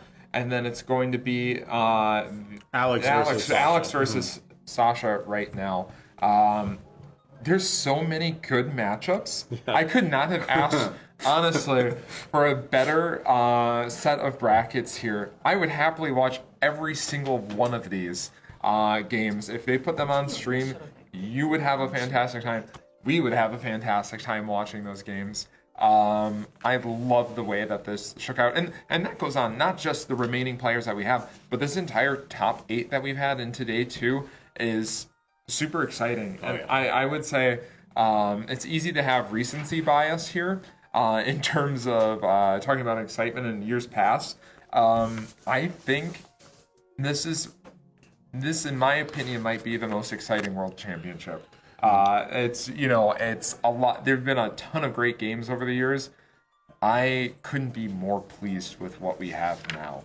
So I'm really I know. looking forward to I it. saw chat talking a little bit earlier about how some of the games on day one felt a little bit fast and a little bit too much time in between. But I remember back to last year when I was playing, it was very fast. This is a long one in comparison. Yeah. And seeing matches like that reminds you exactly why the players that are here are the best of the best. They're able to maintain the high level of play throughout the entirety of the event, resulting in just the chance to do something great. Yeah, no, it's been great. I'm having a really good time, and I hope you guys are too, because this is just, and sincerely, it's been a blast so far. So now, like, housekeeping. So we have, it's going to be Hara versus KP. We have those loser bracket games that are continuing to go on, and again, those are best of one, so they go a little bit faster. So they are able to move through, and there's a lot more games that are going on. But that's going on right now. But we do have a lunch break coming up too. So we'll be back in 25 minutes. Sounds good. Hang in there with us, guys. Thanks for joining.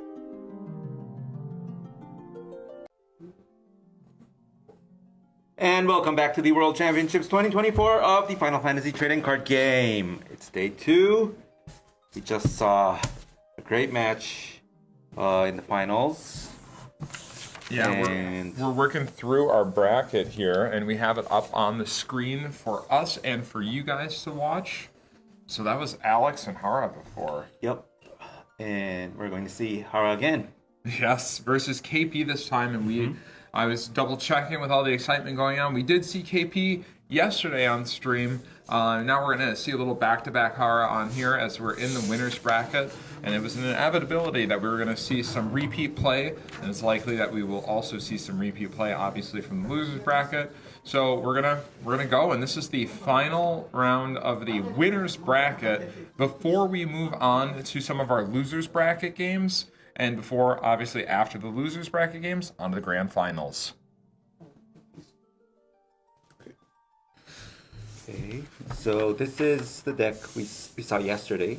It is from KP. We saw him play this in a mirror match against Sergio Bravo. Sergio was playing the Bart's version of this. We see KP playing a version without Bart's. Yep. A little bit more of the maybe good forwards that we kind of find in these element mixtures contained here. You get things like the Bosch, the Une. We do get to see a Clive and Ifrit from KP Thank here. you. Thank you again. Because those are Kabukin's official cards for the weekend. If you see Clive or Ifrit, think of Kabukin. Don't think of these players. Think of this guy. But yeah, we have some of that in there. And one of the cards that I was most excited about seeing yesterday was that Cecil. Those 2 copies of 16-051 Cecil, the 5-cost win Cecil in the deck, which is very, very powerful, especially into any kind of potential mirror match. Absolutely, and seeing 19 backups come out from KP in this list. Yes. Going to be a very high backup count number, but again, it's one of the things we mentioned yesterday. If you are able to get your backup set up here, that's going to be the thing that allows you to really push forward, especially against those mirror matches or against the other kind of mid-range or even late-game decks. Yeah. I do see chat mention that there's only one Ferris here. It's a big deal. It is a big deal to only have the one. And in speaking with KP about it, it really was just the determination that you really only need the one. Now having only one in the deck means you do need to find it exactly when you need it, or be able to search for it. But with the King Tycoons here, that shouldn't necessarily be as big of a problem. We also see only one of the Opus 10 Arc. That's the one that at damage 3 is able to also recur another Warrior of Light out of the break zone. And just very interesting choices there. Yeah, absolutely. His other deck doesn't need too much introduction. Deck B for KP here. Chaos. So let's look at the cards in Chaos. Oh, it's Chaos, and it's Chaos, and it's Chaos. So we're looking, of course, at the Water Lightning build, though. Sacrificing the Gilgamesh and the 4-cost Warrior of Light kind of combo version and build of that deck in this 2-deck format. The Water Lightning one really overperforming, though, and almost, I mean, it doesn't even feel like a sacrifice, does it? It really doesn't, and what you get in a little bit more stability here are going to be some of the things that you maybe give up with that FFBE Gilgamesh version. That one maybe is just a little bit more explosive, but here we are really going to be able to actually cast some of our cards. Yep. Get a little bit of a removal option with some of the lightning, some of the Odins present here.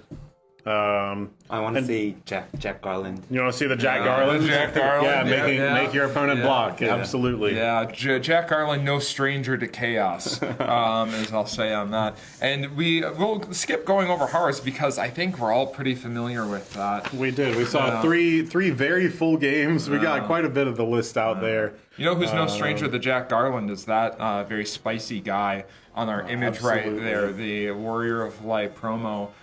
For these top competitors. The competitors today getting special stamped gold foiled stamped cards, depending on their placement this weekend too. So it's very, very exciting to see. Yeah, very cool prizing to see come out. Honestly. Exactly unique to this singular event. Yep. Including the placing on there. I believe it is. It's a top 8 and then a semifinalist, finalist, and champion wording on it. Really going to be just something that these players will be able to keep for a long time to come. Yeah. Hara starting off on the play here, going Larsa into Clive, discarding a Tidus and a Quadav. So he's starting off on his deck A for this one. And KP, I'm not too surprised to see this, but he's on Chaos, of course, to start out with. So we're going to see Chaos versus the monsters. And again, remember, Hara has 3 copies of the 6-cost Leviathan Burst in his deck, pretty good into the Chaos, so maybe Hara had kind of sussed out that KP might be leaning towards playing Chaos first and wanting to start with this matchup going into it. Absolutely, and we do see the Ezel come out here, the backup. 11. Very, very cheeky combination here. The 9-cost Odin and 2-cost Blue Worm combining for Ezel's very special search rule. Yeah, so KP able to grab the 11-cost Chaos off of the Ezel, a mathematician, and able to do this. And he's going in, and we see 1 copy of the Fujin and a ton of Chaos. We do see several of those Chaos, which are going to give certainly enough in the break zone here for the Chaos ability to resolve. We do not hit the Raijin, so we are missing the haste aspect here. That if you recall in game 8 of the first round yesterday, we did see, which immediately let those cards start turning sideways and dealing damage. Here we are going to have to see a little bit longer of a build-up. Yeah, the VV burst coming off of the Chaos Flare, choosing to deal the 5,000 damage to Fujin. Fujin being online with the amount of cards that have been sent to the break zone. So able to pump up a little bit and get past that damage threshold on the VV. So dodging certain demise there. The last time Fujin and VV teamed up, I think that was not a Final Fantasy game, but a Final Fantasy adjacent game in Twilight Town for any KH fans. Absolutely. Absolutely. So no additional points of damage, no haste coming from KP's side. Leo coming down from Hara. And, while that still is an impactful start, that's about as good as you hope for it to be as the person against Chaos here. Yeah.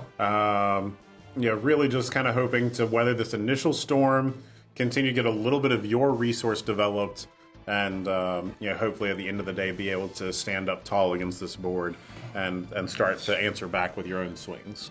Yeah, I'm looking at 1, 2, 3, 4 copies of Chaos remaining in KP's break zone, and there's that Raijin. Raijin, and we do get another Chaos for an additional special, alongside a Lightning card in hand to pitch for the Raijin. And let's see, it's interesting though. I wonder if we're set to put Hara to 3 damage to turn the Tros online. I wonder how much KP cares about that in this scenario. I think you do have to care about it here, especially because if you do send it all the way, you are opening yourself up to, again, that potential Lev 6 response here. And then you would be handless if you did use all the cards here to accomplish the maximum pressure. In which case the Tros giving you that 1 card back in hand, not really going to be able to do too much with it. Yeah.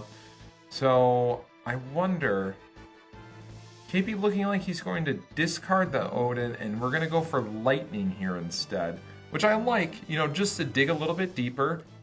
We can hold the Raijin for later. We're in no rush.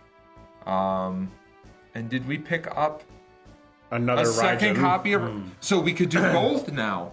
So I think he's considering. Do we just go in? Because it would be 1, 2, 3, 4 points of damage from attacks here, barring any bursts. And the 5th from the Chaos itself. Yeah. Looks like he is going to go ahead and play it here.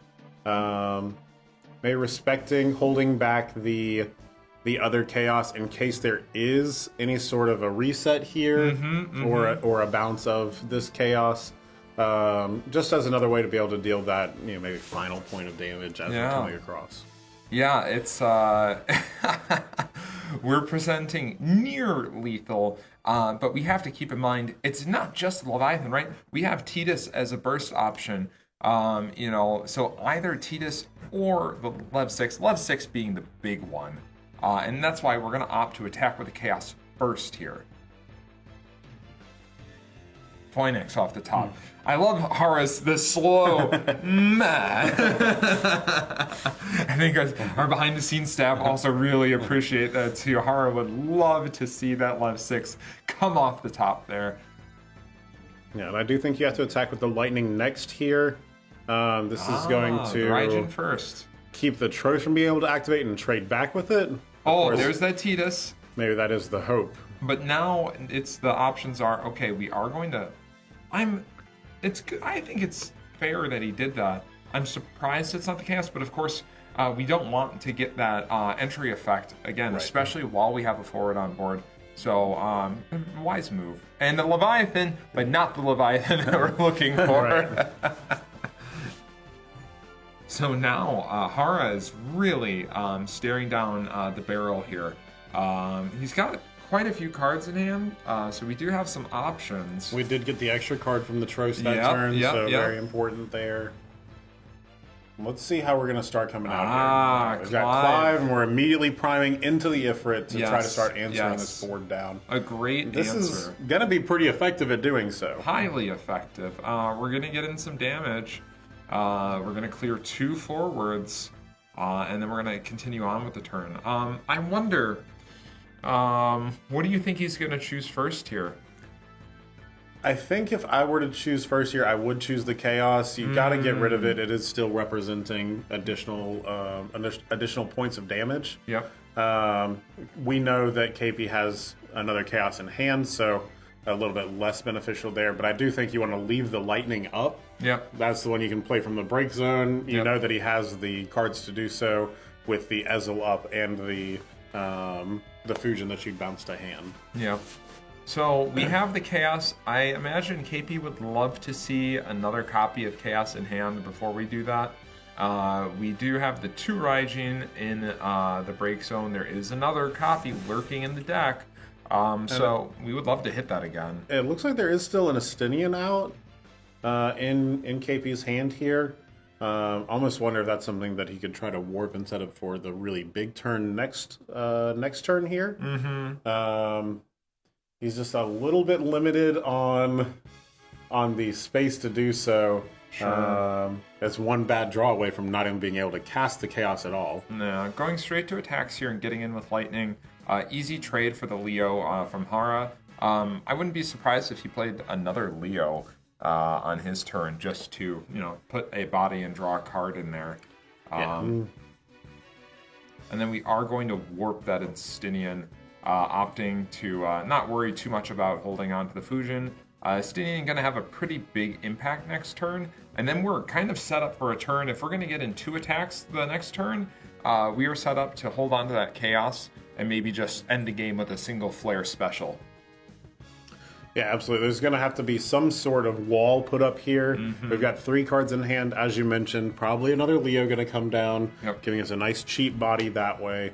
And then the remaining cards in hand are going to have to afford us maybe at least one more, or maybe an additional Spitfire special here.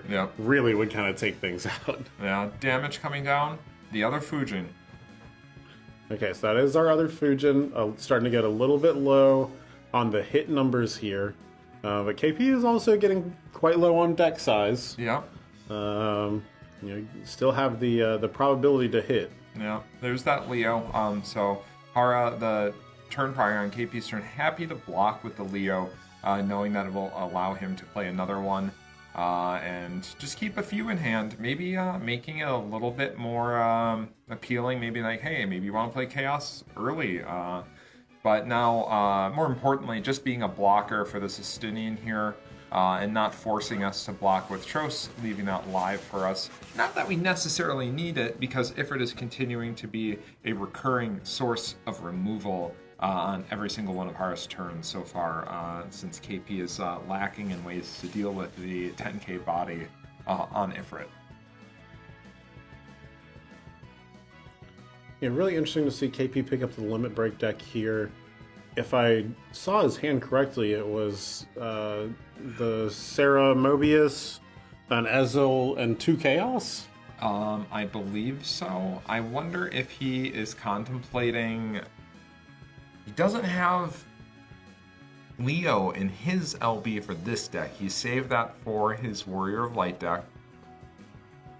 He did choose instead to use the Tonberry and Cactuar to kind of accomplish a little bit of the same thing here. Yeah. Maybe feinting the ability to use a Cloud here to Hara. Yeah, potentially, you know, trying to throw that out just as another red herring. Yeah. The Earth Chaos is brought up on the screen here. We do certainly going to be another way to use this. We have the dark characters. We're going to have plenty of the Earth CP in hand to be able to cast this and potentially remove the Ifrit as well. Deck count before, so attack declared. Hara just confirming the deck count, wondering potentially the special abilities and how many times KP could potentially use that before deciding to take this damage. Now, it's interesting. We could use the Earth Chaos to clear the Leo to force the block, but no, we just attack with the Estinian instead. I think we are likely going to see the Earth Chaos from Break Zone, removing some Chaoses from our Break Zone in addition to itself to get rid of that Ifrit.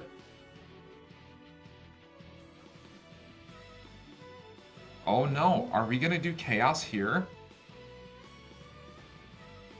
Well, we could do both. It was the additional Ezel in hand, not an additional it was Chaos additional in hand. Ezel? Okay. But we are going to go ahead and remove a lot of these Chaos here, these dark ones. We do Does have... this leave us with enough There's for... another Chaos. There's another Chaos under the Earth Chaos. It looks like that might be the only one, though. We have no monster targets here. Looks like this might just be how it has to. It has to be. It has to happen for us. But. So now Hara has to decide whether or not he's going to activate the Tros in response to protect his Ifrit. We do have the special here ready to go. Very good. We remove the Chaos first. And we are still, that auto's still existing. So Yeah, it looks like we have 2 cards in hand, trying to see if there's maybe anything we can do. Anything we can do with them before having to just discard them to the ability. Mm-hmm. Maybe even just a cantrip of some kind as we try to cycle through a little bit of the deck to get to something more impactful. now, this Ifrit being a headache for KP here. Hara managing to kind of stave it off a little bit with so few cards in hand, doing a great job. So he goes ahead, he activates it, and he does discard 2 cards, the remaining cards in his hand, for that ability. And then we're going to go ahead and discard the Sarah Mobius to finish off the Ifrit, with KP still having a Stinian live on the field and Hara drawing off the top here. That's good. This is good. This is good. I like this. Absolutely. Drawing off the top is going to be beneficial for us in Hara's case here, but we are out of Leos, so we are kind of missing those cheap bodies to throw in front of this Estinian. It might even have to be a little Leela. I did see him looking Might have to be the Luso. We have both options listed here for Hara to be able to go in and try to just have something to keep us alive. Yeah, little Leela is it 8K reduction? It's 7K. 7K, so it's not going to be able to clear the Estinian. It's going to get close, but it's not going to be enough to do it. So he just passes with 2 in hand. Wow, it really does just pass here. We do see really some nothing draws from KP here. Wow. But you do still have these forwards on board ready to go. Yeah, picking up a lightning card is kind of a big deal. Depending. Having a source of removal, it's very big. We do have access to the lightning, and I think what we're going to see maybe is the lightning on the follow-up turn here with that Odin. Yeah, we very well could, and there are 6 lightning total in the deck. We have the 1 in the break zone right now, 1 already removed from the game. If we are able to find another copy of it, certainly that becomes another avenue for it to be live. Mm-hmm. Yeah, this is looking heavily in KP's favor here. Hara, it's a tough matchup. I would say, if I had to tell you the percentages of Fire Water monsters into Chaos, it's not very good. I think Hara's deck building choices by including those Leviathans in there says a lot about how difficult the matchup is sometimes. Is he's trying to put any tools available in there to deal with both, not just the Chaos matchup, but also we saw the Warrior of Light 7 costs as well. And we got to see that shine a little bit more in that matchup, where we're struggling a little bit more in this Chaos matchup right now. So let's see. It is a little bit of decision time here. Hara just passed. Have to hope that means that there was something in hand that we are able to do to this Estinian. But if not, looks like KP is just going to move to combat.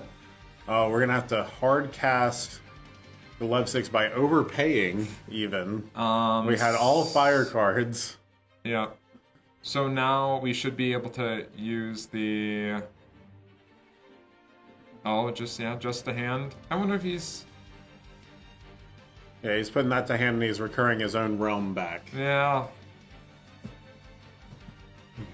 Let's see how he navigates it here. Is it a mandatory dull effect on the lightning? Must it choose? Is it an opponent's forward? I know it's only... It is choose one forward. Opponent controls. The issue is that you don't have another lightning to remove right now. Yeah. Yeah, I think we just... Wow, we played the Chaos backup here is great, right? Because it's just a straight up piece of removal. Just be able to remove a forward that Hara does play here. Hara gonna have to ditch the entire hand to play the realm that he recurred. Yeah. And I think that was even without canceling the warp ability. Estinian's gonna stay RFG. Yeah, stay in outer space essentially. Oh, but we have the lightning ourselves now. Yes, we can. Yes, but we don't have another lightning card to be able to play it. We see KP. Is that a me? What do we have? Miwa in hand. It is a Miwa. Yeah. So he can just could pass. back attack it. Yeah, potentially on the next turn. Okay. Opts for the Tonberry. I like the Tonberry because it gives them the option here to potentially draw the lightning card for the lightning. Right. But I think what we'll likely see on the following turn is maybe just back attacking in the Miwa. On the turn, we have 2 potential attackers and potentially giving us another way to, we're just waiting to draw a lightning card here as well.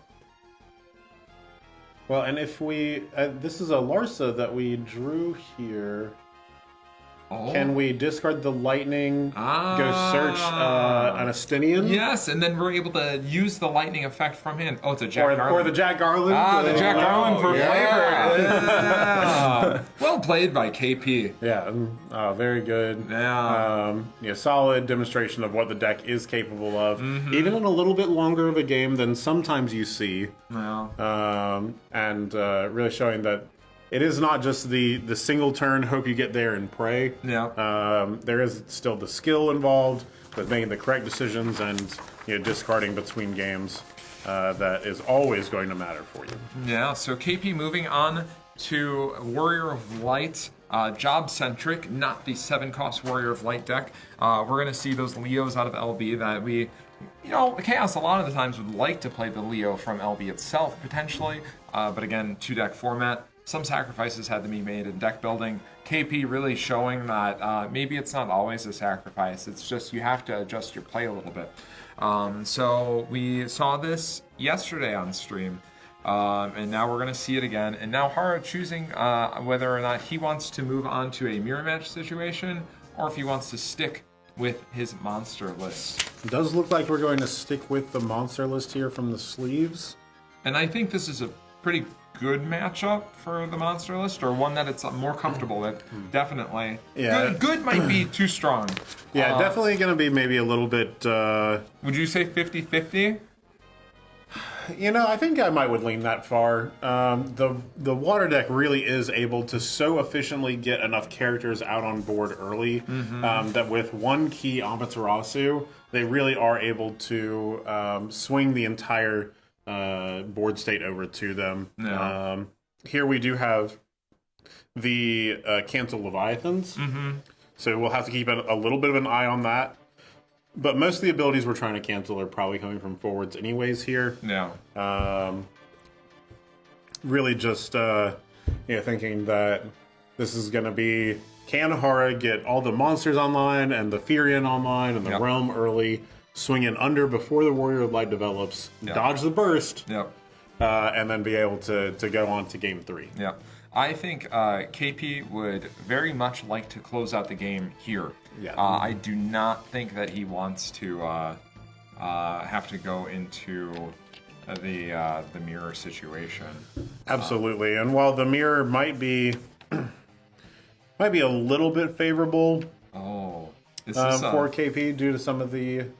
I'm just looking at... No, he sends it away. I saw a Cecil and a Clive in hand, and I was like, let's go. Let's just go for it. Let's just go in. KP, a wiser player than I am.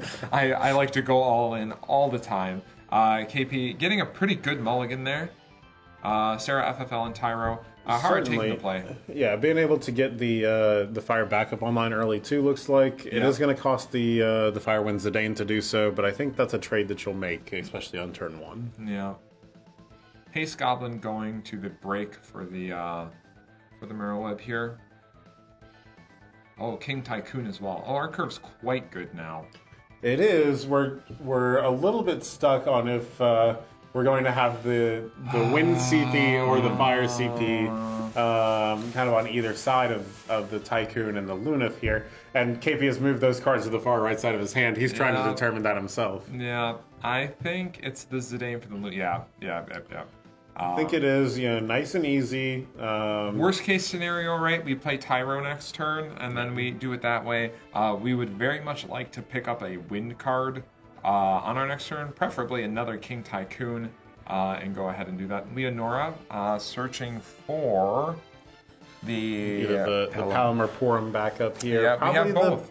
Probably the Palom with missing fire. Yeah. would be my thought. Yeah, and now we're let's just get a little bit of color set up. Yeah, we are fixed on elements for this. Leonora, just, we didn't always have Paladin Emporium backups early on, but, turning from a backup that searched forwards primarily into a backup that searches backups, it has increased in power over the years. And it's every time the Paladin's Emporiums come out, you always have to reconsider it. It's one of those cards that, as long as they continue to print FF4 stuff, you're just always going to have to keep it in the back of that mind whenever you're doing your deck building. So we have the Tyro. I wonder if we're going to see the Sarah FFL and curve into our King Tycoon, or if we're going to opt for the Tyro here. I would say he's deciding. It does look like with both Tyros in hand, certainly could lean that route. Could also develop the Cryo and then the Sarah FFL. We don't have the water for the Sarah FFL, so we could, we'd have the Tyro for a water target. Opting just to keep the Mist Dragon up, not a bad choice. Yeah, not at all. Keeping the Lunith free to be able to cast that if there is something of importance coming out this turn. Which I think it's not the Mist Dragon so much as the Amaterasu for a realm here is I think what we're primarily worried about right now. Oh, absolutely. That is the primary thing you want to be able to display. Yeah. And let's see what we have as we do go through this turn here from Hara. Looks like it's going to be Furion. Furion, we're getting those 5 characters down. Starting to look to develop a little bit of this hand advantage through Furion's additional draw on attack. Yeah. KP considering the Amaterasu here, wanting to shut this down early. So he's got the Sarah FFL paired with it here. Wow. We are going to go ahead and try to Amaterasu this. Unsure of how many cards Hara has in hand, but this could be quite punishing here if he did have another multi-element. Yeah. And no, Hara lets it happen. Maybe he's just happy to see the Amaterasu go. We do see the Warrior of Light now, so we can get a nice curve going on. Maybe would have liked to have seen it earlier, but we did want to keep that Amaterasu up. We did, and we'll see the Tycoon come in. Presumably going to go get one of the multiple copies of Lena instead of the 1 copy of Ferris. And then from here, could even potentially, instead of developing the Lena, you could look at just developing into the Tyro to go get another copy of your Warrior of Light in order to really start to bounce forward that way. We do see the Lena played. Looks like we're going to discard a Kukulane to make that happen. And then we are passing right back over to Hara. Wow, we were set up to play either the Sarah FFL or the Tyro the next turn, depending on what we draw and how we want to roll with this. I think Hara's just really hurt. He wants that realm. He just hasn't seen it. I think that's what's happening right now. Yeah, we see all these different ways to draw that have entered with the Marrowweb, the Hilda, the Furion trying to draw additional cards. And just searching for this realm to hopefully get the Satomos out so you can really start to chain some of the value off of that. It just hasn't happened here, and I think at this point the game has maybe gone a little bit too long. KP discarding 2 Refias and a Tyro for the Sarah FFL. Does want to keep the colors up to be able to cast the Warrior of Light immediately. Sure. Once we get in here, but seeing 2 Refias go and getting the 3rd is very, very strong here. Strong decision here, rather. Yeah. There was a world where he plays a Refia just off the Warrior of Light backups, goes to combat, reactivates them, and then plays the Sarah FFL. Doesn't get to play the Warrior of Light that particular turn, but now he's running low on Refia. The Refia that he searches off that Sarah FFL is his last Refia in deck.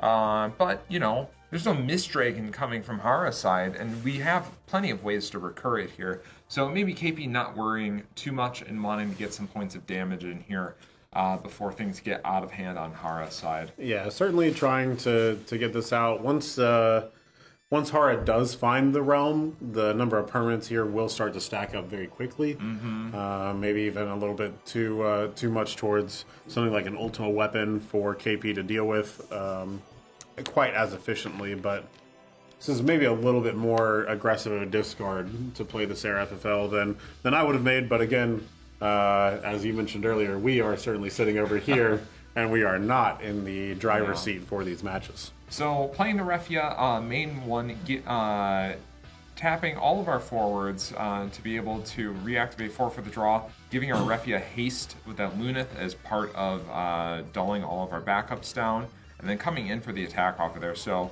we are live with Refia's effect. Warrior of Light still has a 5k ping available as well. So still a very good line. And now we are set up. We have Mist Dragon in hand. I saw an Ifrit in hand. And I saw an Ifrit in hand. Whenever I hear anything from this side of the game, I'm like, yes, we have the Ifrit coming. And, we're gonna get you in touch with Ben Starr. I want to see a little collab going on. Ben, I know you like Triple Triad. You talk to this guy. We'll get something good going on. Back to Hara. And really starting to try to develop here. We've got several cards in hand. It's just time to start making some use of them. And drawing again with the blue worm. Still maybe not happy with what we're seeing here.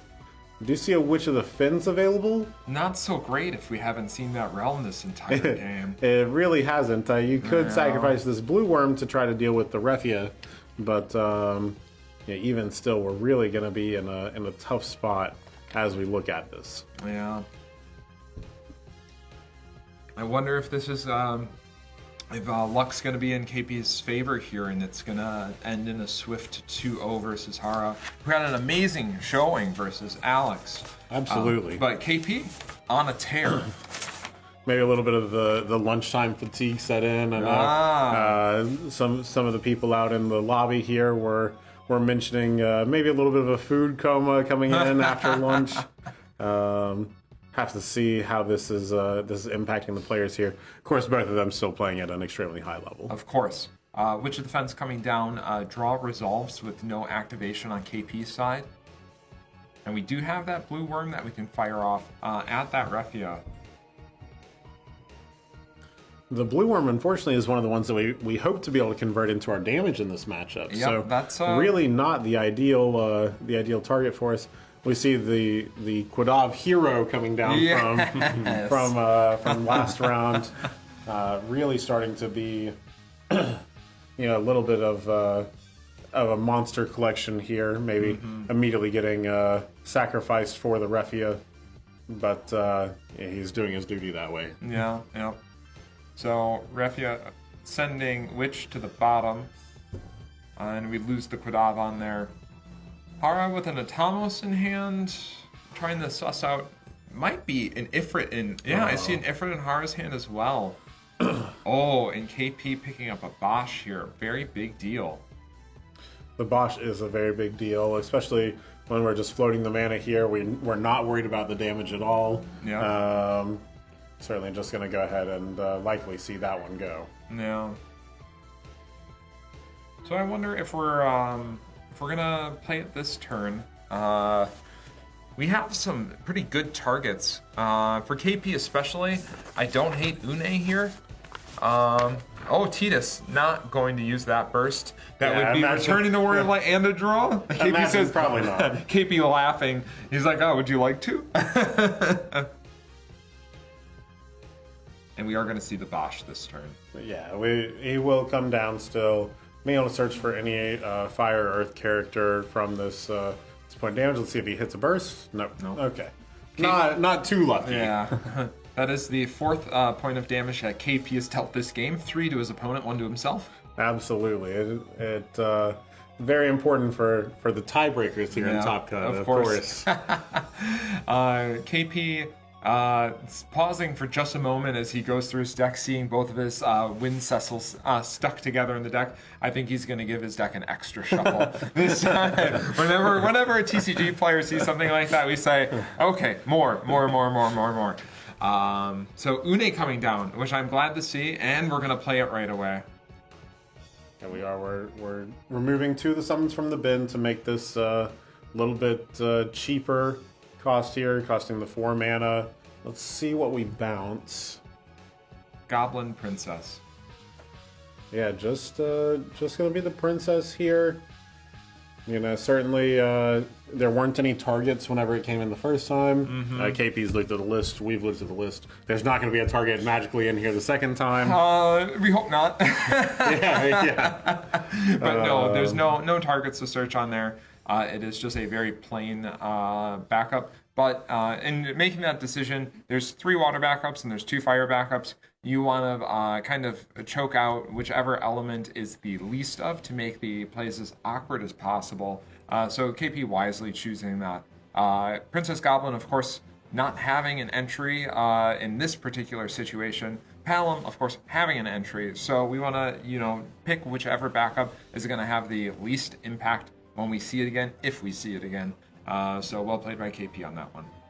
Yeah, and having the Une just on the board now is going to really start to threaten taking over this game. Yeah. Being able to recur Amaterasu after this turn is going to be really wrapping it up here. Yeah, and that Ifrit that's sitting in Hara's hand isn't going to do much unless it's primed.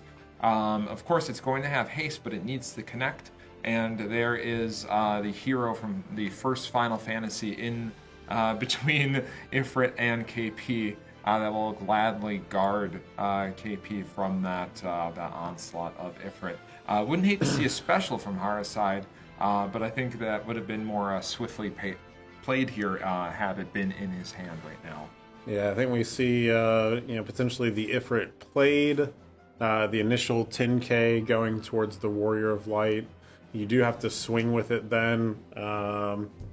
Probably Bosch absorbing that hit. Well, remember, the 10Ks, is it on cast too? I believe it's also on cast. Okay. We do have we have the a prime regardless. anyways. We don't need to worry about it. Don't even have to worry. And we do have that Ifrit in hand, so Okay. now we are going to have the special available. Clearing this board, potentially, depending on KP's responses. Yeah, it is going to be a board clear. We do have another Warrior of Light in KP's hand, though. So this is a great response from... Oh, but if we attack here now we've done the damage with the Warrior of Light. So, not necessarily a board clear, but only if Hara chooses that he wants to trade here. An interesting scenario. It is awesome that Hara has that special in hand here. That's Spit Flare. Yes, I was saying Spitfire earlier. I apologize. It's a little bit better than a Spitfire. Come on, it's Ifrit. He's not just a fire. Fire is a low-level spell. This is Ifrit. He's got the flare. Flare, of course. Yeah, we are going to flare that Une. Absolutely mandatory. We cannot start recurring summons. That would be a death knell for Hara had he done that. Yeah. Of course, we say can't start recurring the summons, but... It doesn't matter when you just draw the Amaterasu anyways. Yeah, and we play the Warrior of Light, and are we going to see an Ifrit come down from KP? Are we going to decide who the real icon of icon is? The real dominant of dominance? We are going to see it come down. KP and, showing his dominance over the dominant of fire. And now Hara has the decision with the special in hand. Are you taking out the Ifrit or are you taking out the Warrior of Light? Warrior of Light, right? I have to think so, with the first strike attached to it, the ability to... But remember, deal we the already pings. used the special. We used the special on the Une before. Oh, we did. Yeah, You're right. Ifrit coming in first. Yeah. Just a... Joseph. An absolutely brutal turn. Joseph, a burst here. Don't know if we necessarily want to use it and give KP another card. It would put him back up to 3, potentially turning things like an Ama or a Mist Dragon back online. And he absolutely has the Amaterasu in hand. KP feeling very good here. And we do decide to use it. Yeah. Let's go ahead and go grab this Furion out here. KP happy to draw the extra card. Oh, you didn't give me enough of a peak, KP. I don't like that. I want to know if you can cast the Amaterasu. We've seen a lot of fire cards already. I know KP does have a little bit more in his list than most. KP dodging the burst on Hara's side. It was another Cecil? No, we had the Cecil already. Yeah, the Cecil already. Amaterasu and card. Oh, KP, you're killing Come me. on, show the hand, Yeah. show the hand. KP in a very, very strong position here. Hara struggled this entire game. Not having that realm, detrimental. This is a monster deck. We've seen draw after draw after draw, and there's been no realm. KP has played very, very well, but in Hara's defense, struggled big time on the draws. We saw the power of this deck in the last stream game that we had on here. It had a much better showing, but KP continuing to show the consistency of these 4-color Warrior of Light decks.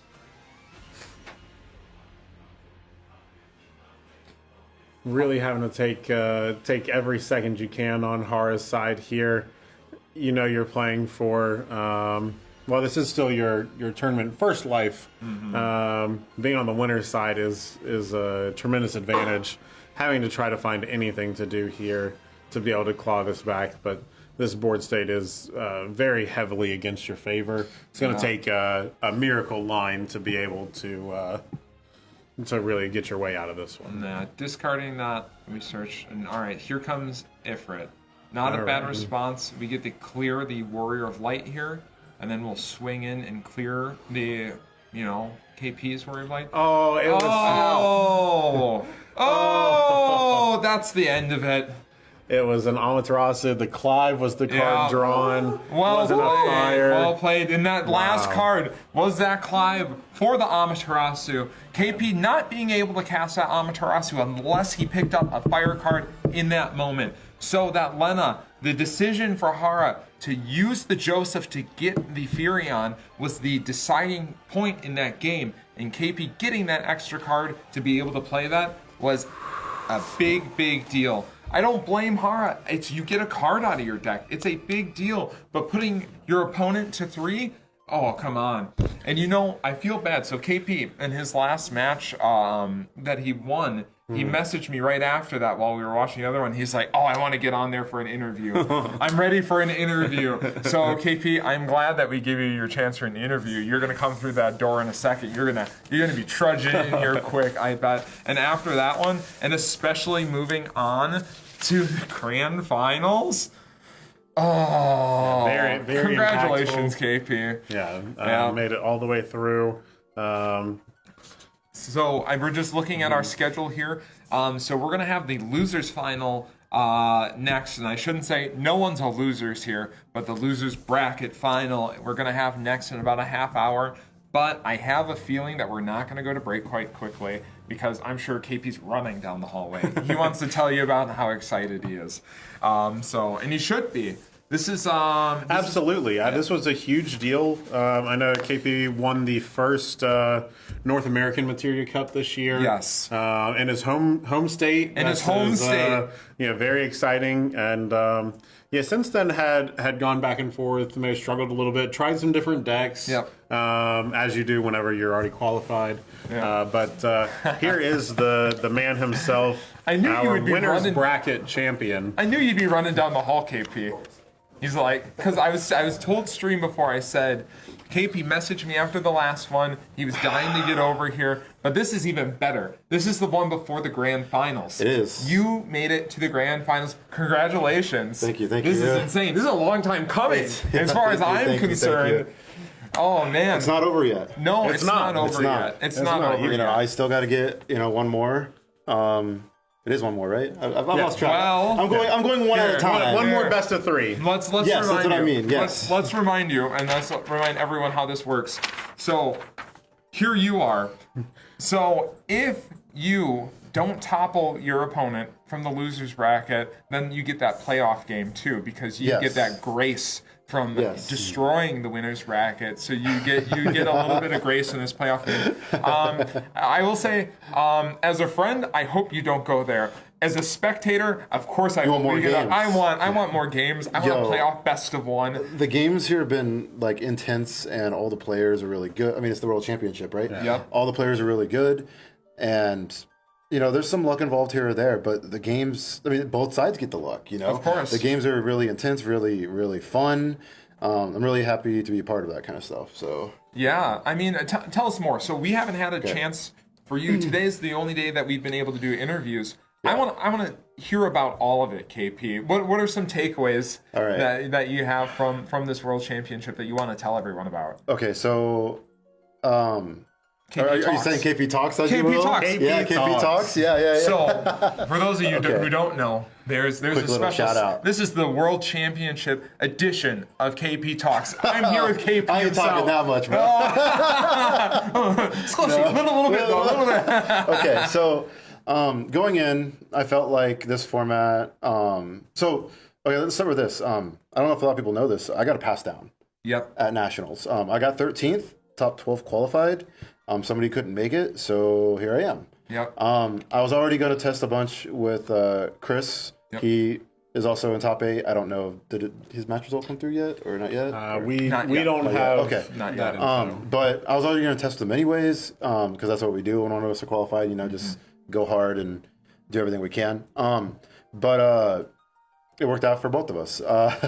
So going in, I noticed priming is really good. It's also really fun and really cool to play with. But I felt like Clive stood out more than all the others. And when I was playing with a bunch of my pet decks, as you will, I always revisit Wall 7. Yep. Because I won that tournament with it. Yep. I even played Versatile. Yep. I revisit all these little things. And I mean, you're an aggro player. I'm gonna go as hard as I can with aggro at the beginning, because if it's not good, I'm gonna try to mid range. And I felt like Chaos was the only aggro deck that did very well in our testing. We didn't even think there was a lot of knights here, and I wasn't sure. I mean, people were always going to play everything, but I wasn't sure where it would land, and there were still a good amount in top 8. I was kind of surprised. Yeah. But like I, in theory, could have done probably Chaos and Knights, maybe a little bit of limit break situation there. But I ended up on Chaos was the only aggro deck that I liked, but the only two other I can't talk. The only two other decks that I liked after that was Warrior Light and Mono Wind. There's probably 15, maybe even more good decks that could win the tournament, but I felt like those 3 stood out to me the most. Yeah. And I really wanted it to be Warrior Light and Chaos, but there's that, the limit break. Where does Leo go? Yeah. It's actually tough. And me and Lopez spent a bunch of time figuring out. We switch limit break like every day. Where does Noctis go? I mean, we knew Lunafreyo's and Chaos. But we didn't know where Leo or Noctis went. Okay. So every day, we were swapping around until we adjusted it to what exactly. This is fine. It could maybe be better, but this is fine. Other than that, I think the format is. I think the best 2 cards are Clive into Ifrit. I count that as 1 card, but sure. Clive into Ifrit and Axstar. I think those are the 2 best. But normally they are not very good in the same deck. I tried Magisa for a little while. It was okay. Wasn't bad, but it wasn't where I wanted to be. And then Alex showed up with, he has an Axstar and a Clive deck. Yeah, he sure does. I think that's a good place to, and Mono Wind. He figured it out, what I was trying to, figure out myself. So, but that's basically where I'm at with this kind of stuff. But yeah, no, so you say that, and it's like you were chasing some of these, and Alex maybe beat you to it, but look at the success that you ended up with. The practice and having someone like Chris L, a North American Championship level player himself, and having that as a playtest partner, that's been great, and I think that's been been a big deal for you. But despite you not maybe finding those kind of the gold nuggets or the kind of the diamond in the roughs that you were looking for, you didn't need it, did you? Yeah. I mean, I think a good our good friend Ryan. Yes. He once said KP always plays the best decks. Yeah. And I went back and I'm like, when's the last time I didn't do that? Yeah. And I think it was when Stern Leonis was legal. I think that's how long it's been. Because Versail's great. It's my baby. Yeah. But it's one of those things of like, if you just bring the good cards, you're going to. Yeah. I mean, you're guaranteed to do well, but you're putting yourself in the best position to win. Yeah. And I think that's just a good tournament strategy to have. That and familiarity. You don't want to bring the best deck but not know how to play it. Yeah. So. You want to bring probably the best deck that you do know how to play to these kinds of events.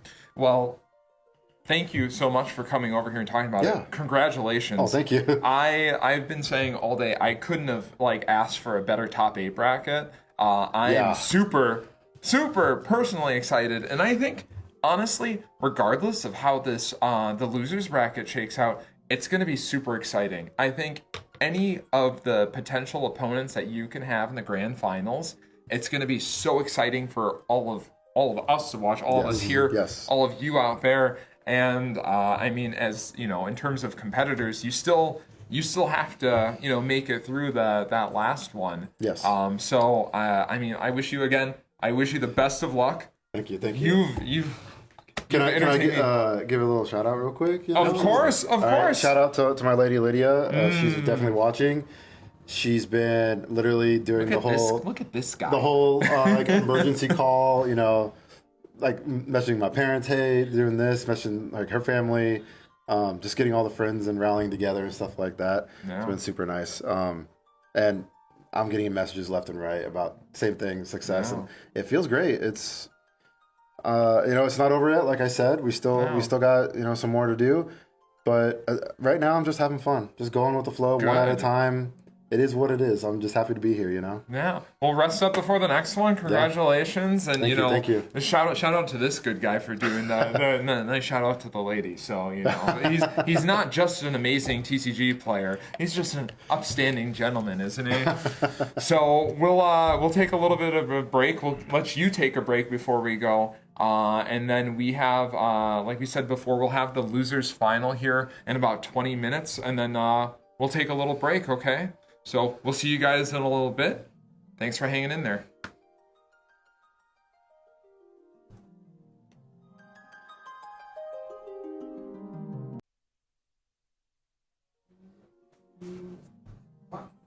And welcome back to the World Championships 2024 Final Fantasy Trading Card Game, Day 2. We are going to watch the losers bracket, the best of the losers bracket. Yeah, it's the final match of the losers bracket, and we're gonna see Hara again, who we had been seeing on stream pretty much nonstop here. I hope he likes the limelight and being the center of attention, but he's gonna try and make a comeback in the losers bracket, and his opponent's gonna be Chris L. Coming through, and this is going to be a very important match. Potential for 2 NA players here to end up in the final is something that has not happened before. We've had one here. But also going to be very interesting to note, we just had our last stream game with KP versus Hara. This is going to be eerily similar.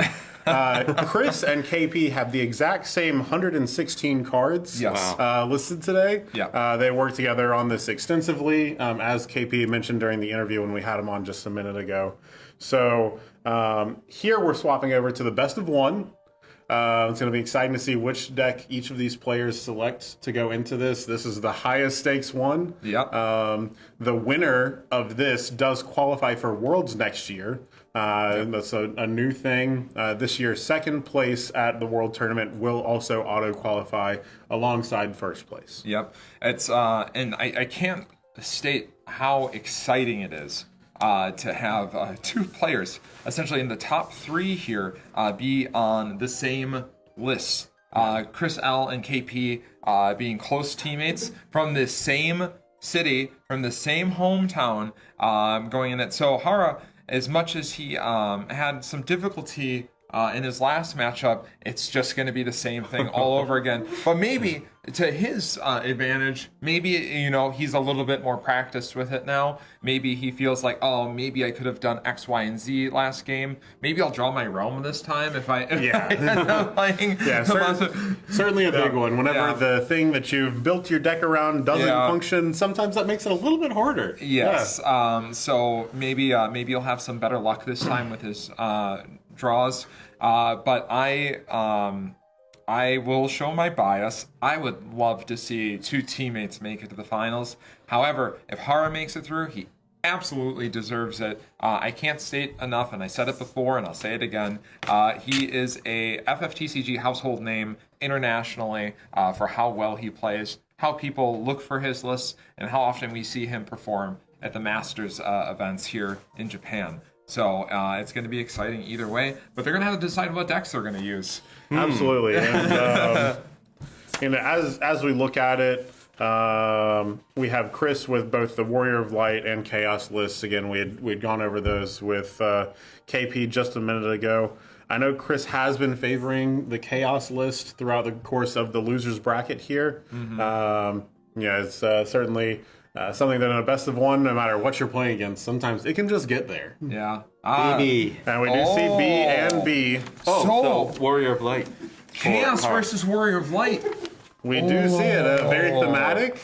Of course, we have the ultimate big bad from Final Fantasy 1 up against the hero here.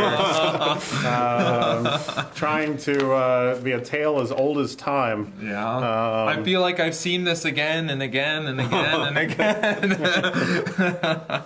So this is going to be a fantastic, just good thematic deck choices and it's such a high stakes one. Oh man, I love Final Fantasy. Absolutely. Thematic, maybe no strangers to this matchup. Yeah, we're no strangers to this matchup. We're going to see if this is the Warrior of Light that Jack Garland has been looking for all this time, or if it's going to be another one that we're going to have to repeat the cycle for.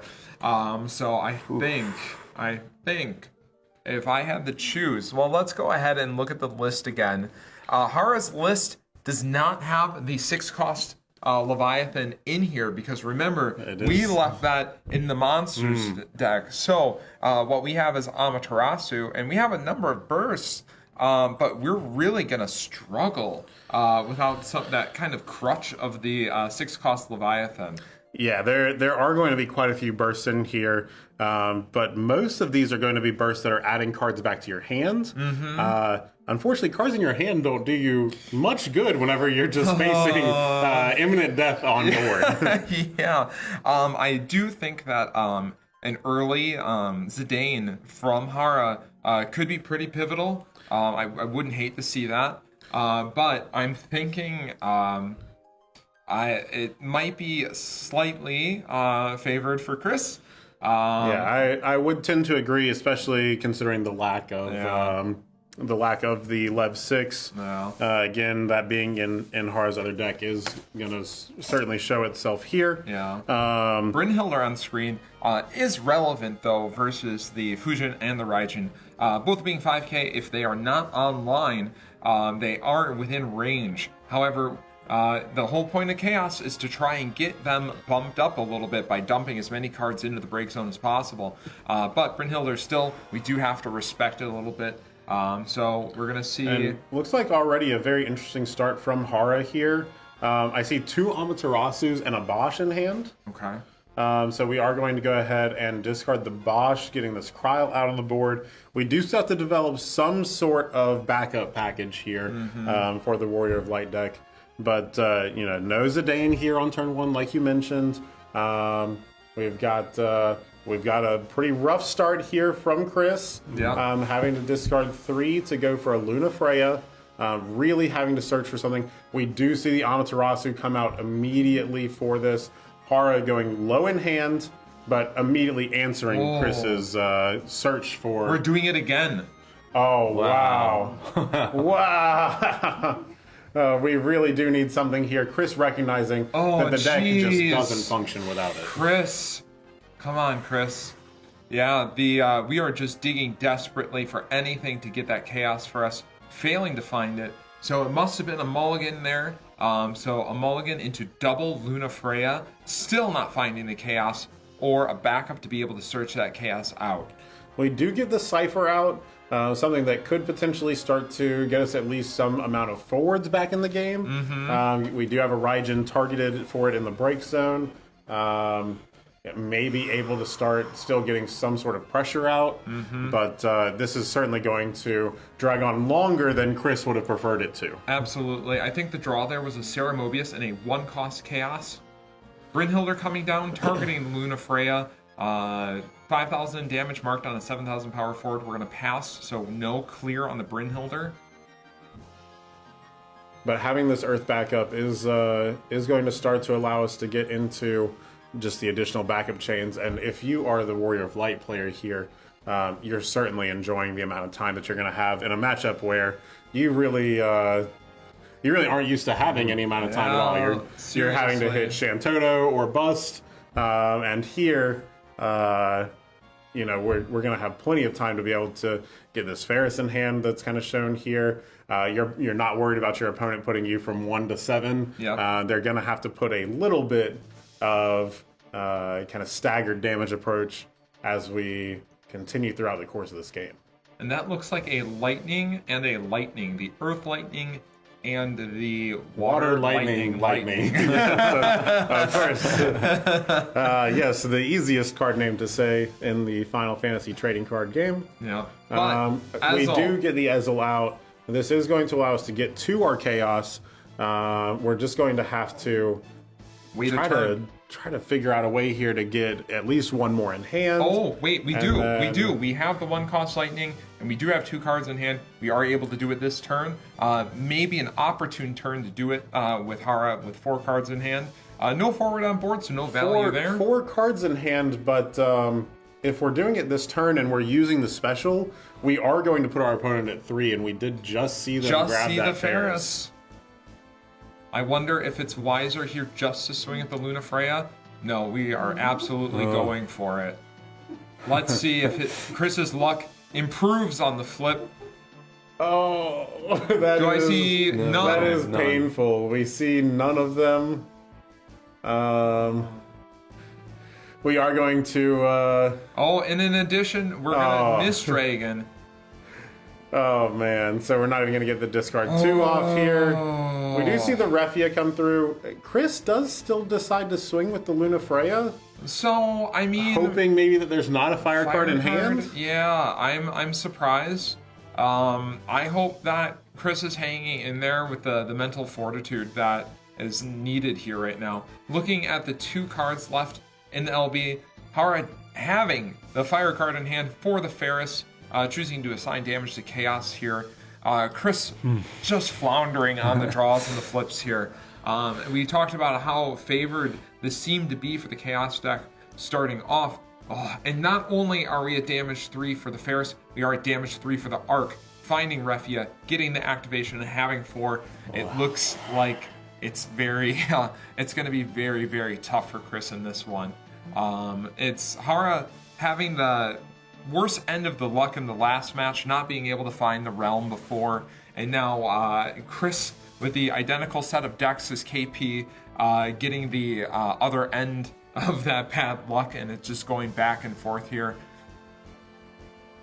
We do see, the tuck here as it passes back over to Chris,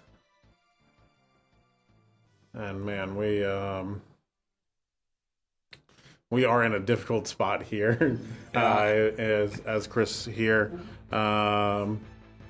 You get a little bit of the blue worm here, an additional card draw, maybe another forward, but from here, this one is just going to go ahead and wrap itself up pretty soon. Yeah, I think it's just a matter of moving through the turns here at this point. I think Chris doing his best to just give himself any outs and play it out, but it is almost assuredly going to be a game in Hara's favor here, and likely we're going to see a repeat of KP versus Hara here, but we will watch this game to its conclusion before we make too many assumptions.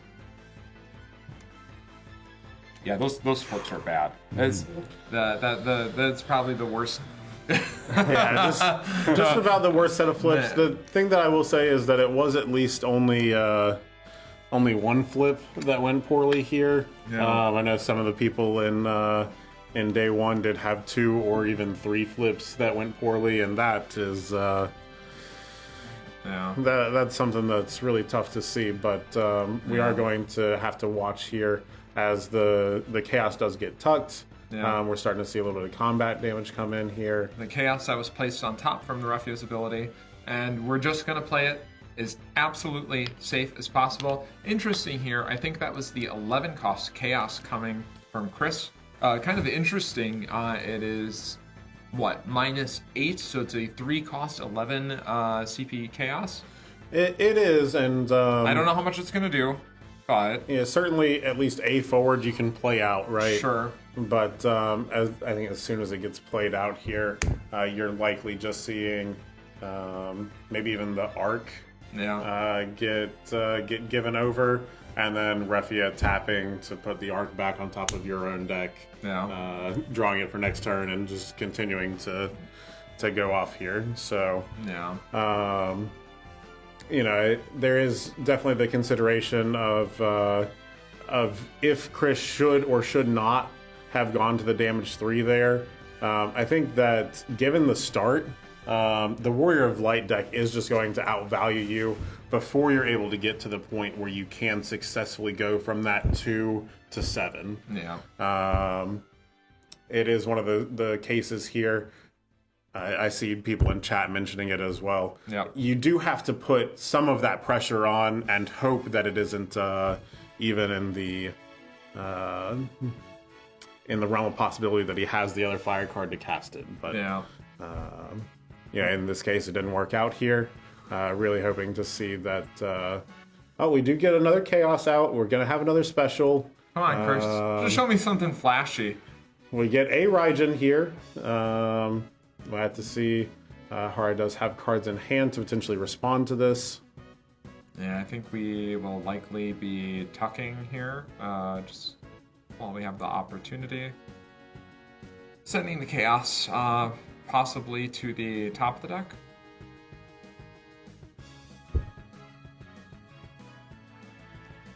And it's interesting here, if we do send it to the top of the deck, the Raijin, of course, going to mill.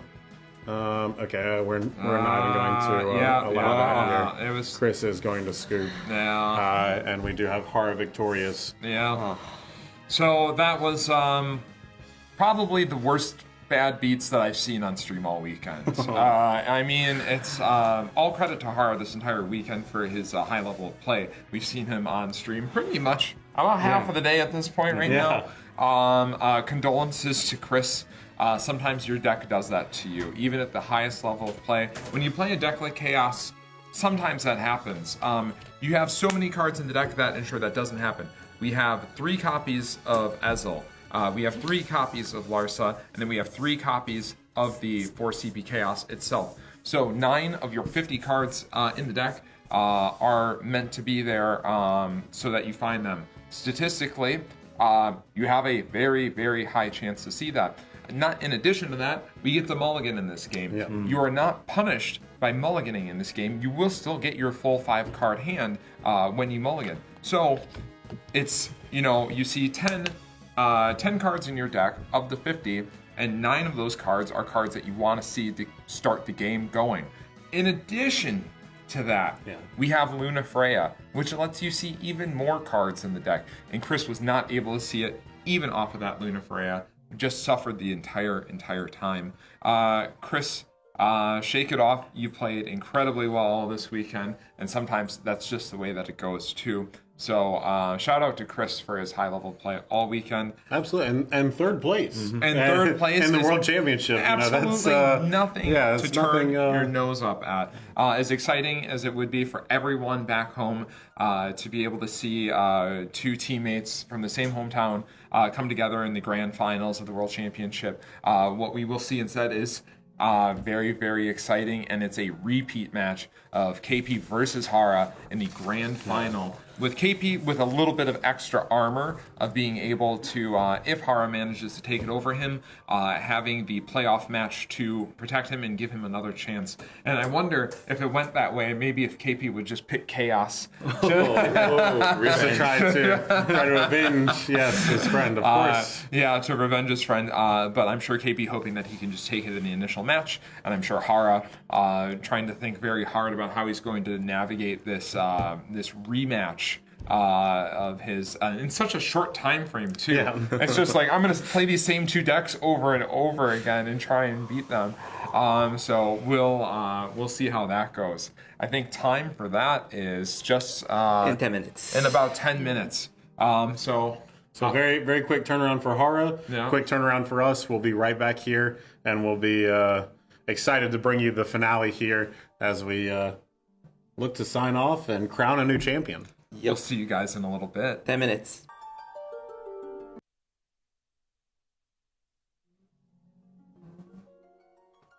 And we're back with the World Championships 2024 Final Fantasy Trading Card Game, Day 2, Grand Finals.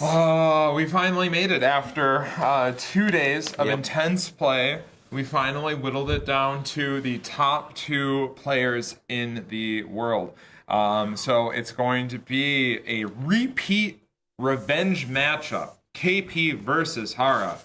I couldn't be more excited for this. I know I was saying before I would have loved to have seen Chris versus KP, but seeing a rematch with Hara maybe gonna have a little bit of better luck this time. I know he struggled on his draws in his last game a little bit, so I feel like he's probably powered up for this one, and I'm sure KP feeling very good himself, though, having just won that matchup. Yeah, absolutely. KP swiftly sent Hara down to the loser's bracket, but Hara said he was down but not out, jumped right back up. We're getting this reset here for the grand finals, and if Hara does emerge victorious in this best of 3, we have our final best of 1 to really determine who is going to take home the title of world champion. And what did I say before? It's like especially KP is a great friend of mine. I would love to see him do well. As a viewer, as a commentator, I would love to see a playoff game. I would love to see someone who had come from the loser's bracket come back up. Basically, what did he have? A rise? He had a rise cast on him. He revived someone, tossed him a phoenix down from afar. He jumped up from the loser's bracket, and he's right back here with us. But very excited to see this matchup again. I think we are going to take a look at Hara's list again, both of his lists, before we go into it. And I think I'm happy to talk about this one first, because I think this is the one that struggled a little bit versus KP before. It's the Firewater Monsters list. It did, and it certainly in game 2 against the Warrior Light list, not seeing the Realm to be able to begin to establish that board presence really started to affect Hara throughout the course of the game. You saw there were points in the game where he had 5, 6, 7 cards in hand and nothing to do, which is just a complete oddity. And not something we're very used to seeing really at all. But speaks to kind of how poorly that game went. Again, hopeful that we do get to see a little bit more normal variance on this one and really get to watch a full game get played. Yeah, so Hara really wanting to see the Realm come out this turn, getting more of a board presence out there for him. And again, maybe hitting some more bursts this time too. Maybe seeing that 6-cost Leviathan come off the top of the deck and really do some damage to KP. Especially maybe versus that Chaos deck that he had. But we also do get to see a repeat of the Warrior of Light deck, which we did see before versus Chris. I will say that I'm not going to use the last game of Hara versus Chris as a good example of the Warrior of Light. I think that was Chris's deck defeating himself. The chaos went out of control and consumed him a little bit there. But no, Hara's Warrior of Light list, again, very strong and some very interesting choices in this list, especially compared to KP's. So the Terra being an inclusion here is big. And then some of the numbers on the standard cards, right? Absolutely. We see, one additional Ferris. We have 3 of the Opus 18 arc. We do still only have 1 of the Opus 10 arc. I think both players recognized that was something that maybe isn't quite as impactful at this high of a level of competition. Yep. That arc really thrives when your opponent is going to put you to damage 3. A lot of the people playing here recognize that damage 3 threshold and try to avoid it at all costs. Yeah, so it's not surprising. We are ready. Yeah. We are. It looks like getting straight into it. Deck B for KP. Yeah. KP is going to start off with the Chaos, going right back to the well. And again, because this is an exact mirror of what we just saw from Chris Lopez, maybe we get to see the chance to have a little revenge come from the same team, little same testing ground. And look at KP's hand already. I see a 4-cost Chaos in there and a Larsa in there. So he's going to avenge his playtest partner, his KC ally. His KC brethren, absolutely. Yes. And Hara going to be trying to stand up against it with the monsters here. Let's see who. So KP should have had the selection as the player remaining in winners final. He did mention that he'd been choosing to go second the vast majority of the day. Yeah. Do you think that still stands the test of time here? Having that extra card in hand to be able to try to punish your opponent really is going to be vital to Chaos's success. Also, the discard too, much more impactful when your opponent's already low in hand, and we like to see how this is going to just kind of shake out for KP. Yeah, having we have both a two cost lightning and an Ezel in hand for water crystal points. So we could go off with the Ezel in search, or we could play the Larsa, whichever KP's preference is here and how he wants to set up. He does have some pretty good options in hand. So we're gonna go with the Ezel here.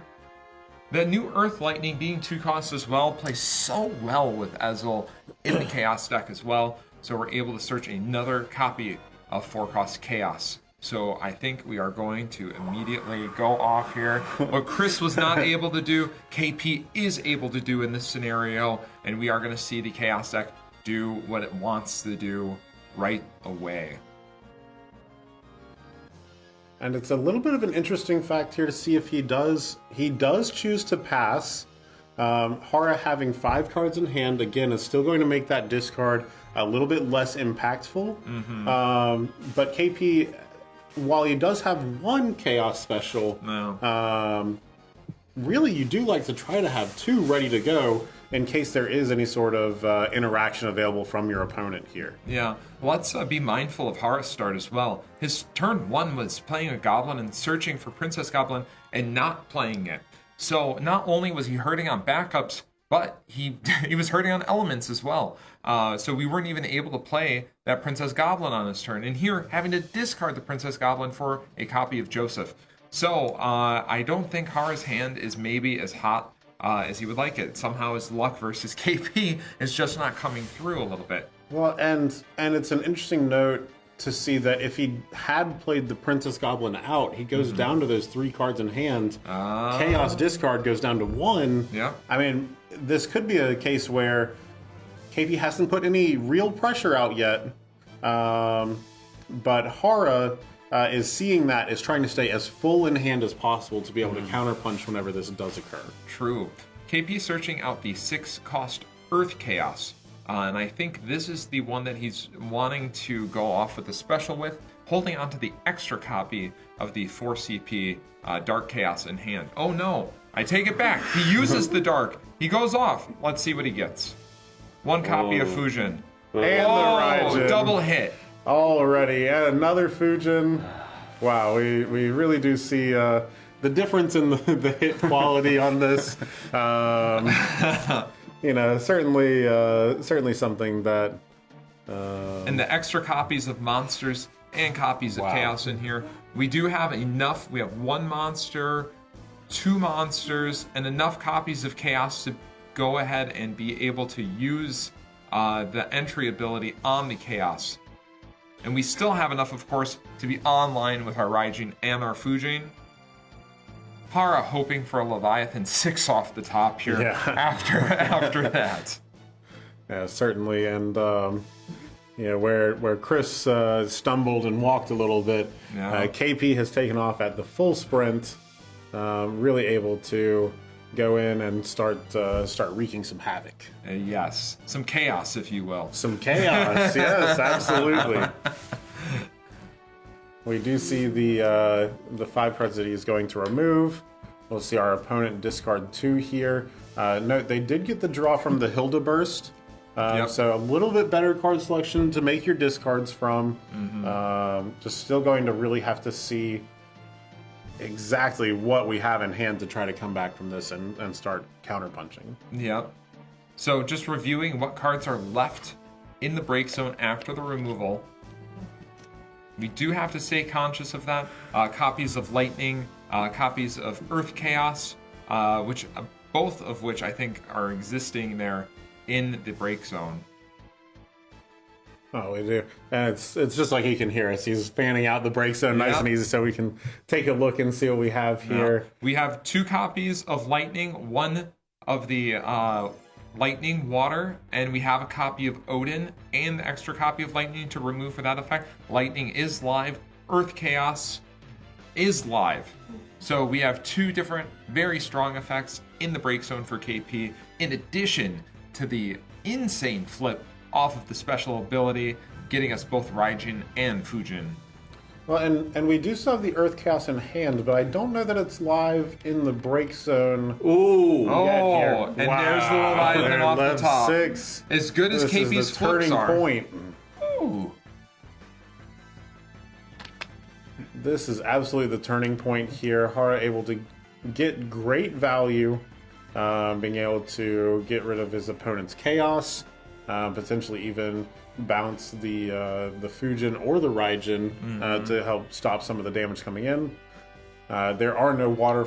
There's a Furion in the break zone that we could look to recur as well. Wow, really going to be a key decision point here. This is the start of how Hara gets back into this after the great reveal from KP on his Chaos. Yeah, absolutely. I mean, after the rips that KP saw off of this, had Hara not seen among any of these points of damage some extra bursts, we would be in a very, very difficult position. So opting to put the Chaos at the bottom of the deck, sending the Fujin back in the hand, and staving off any additional points of damage this turn. Insane flip from Hara. Both players, honestly. And we do know that at least one of the other 4CP Chaos is gone in the break zone already. We can see that was paid for with the special earlier.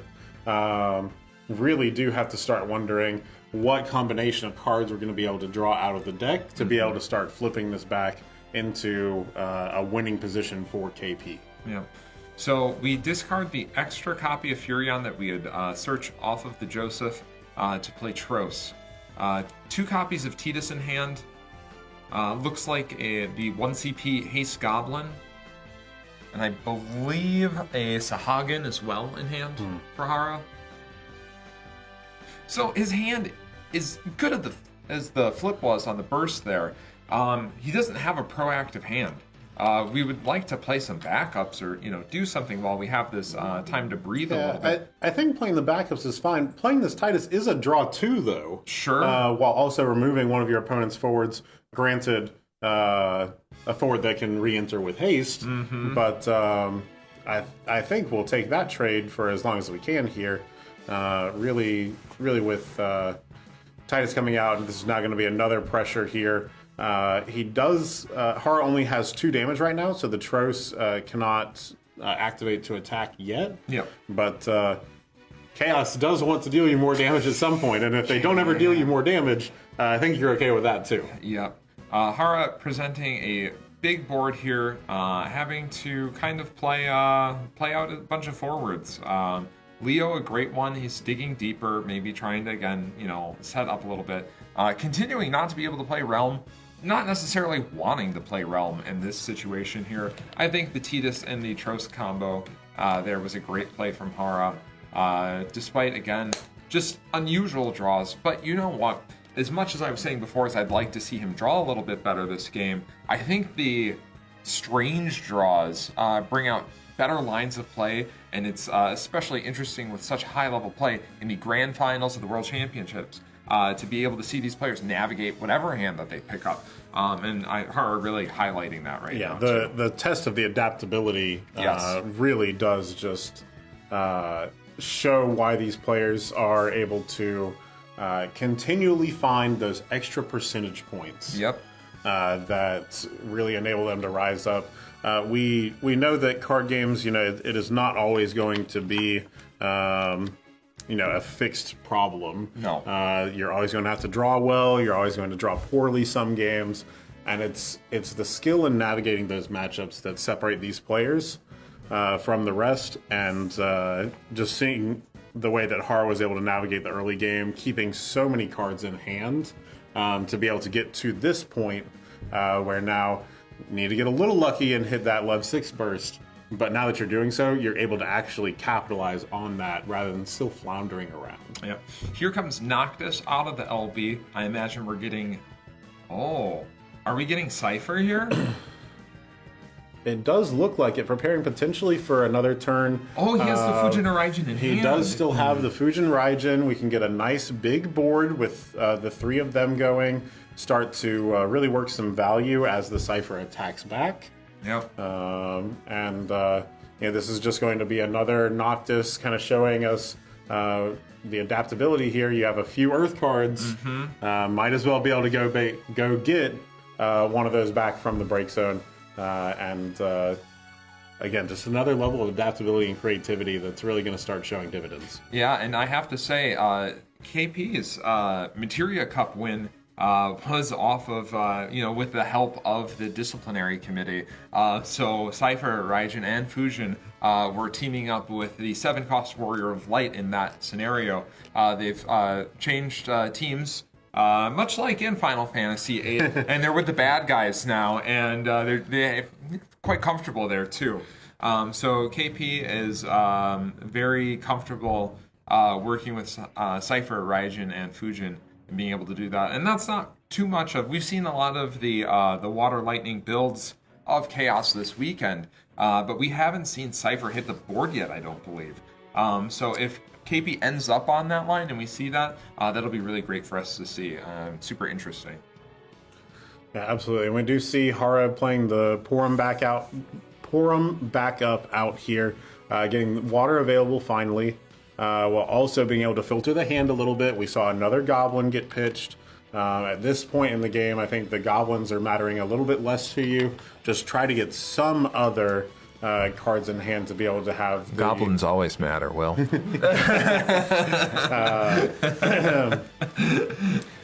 They certainly do. But potentially getting some additional help in the form of maybe another backup, some of these other forwards to continue to provide a threat here, rather than letting KP rebuild and sculpt a hand that is able to come back into the game. Absolutely. Little Leela coming out of LB. A good way to kind of clear up some of these and present a threat. And it gives Hara the opportunity to say, hey, I'm finally going to start turning my forward sideways. Yep. So that'll be interesting to see how KP navigates this. Maybe a prime target for Cypher, if Cypher's able to come out.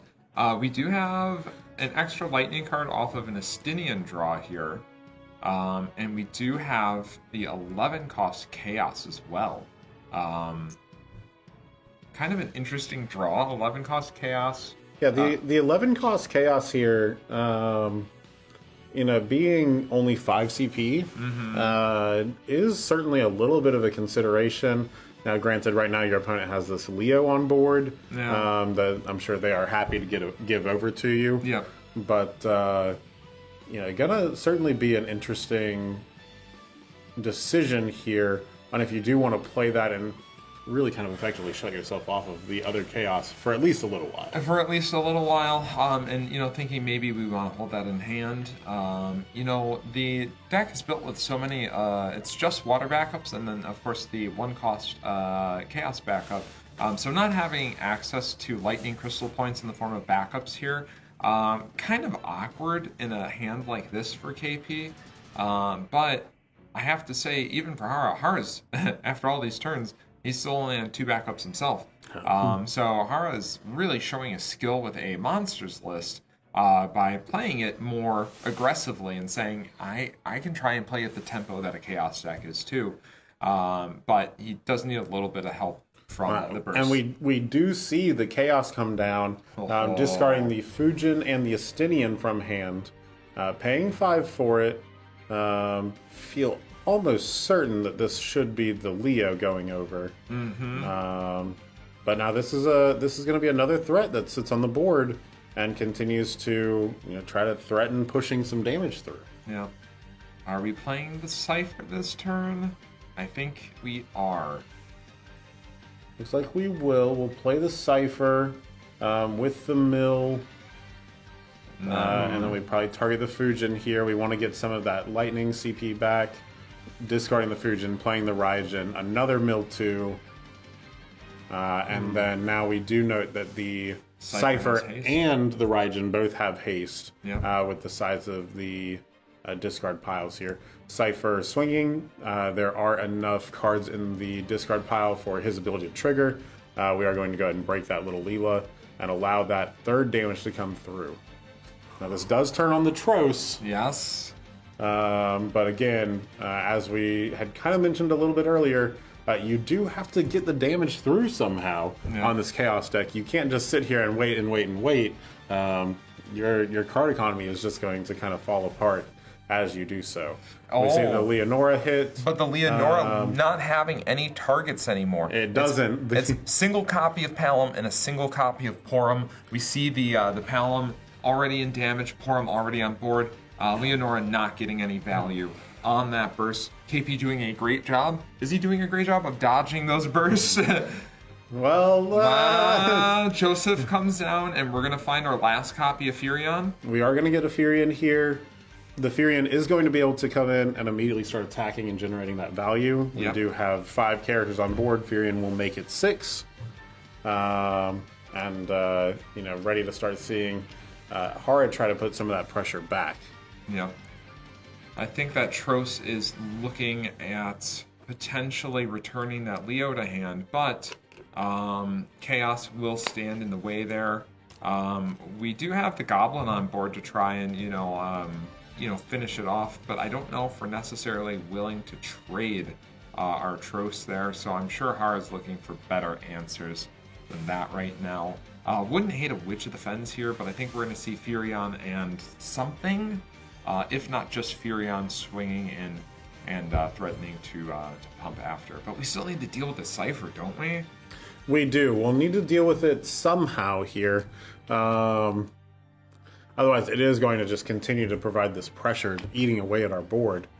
The list does have... maybe a potential Clive as an answer. That would be a little spicy. Clive into an Ifrit. Witch of the Fens also certainly could help do the trick.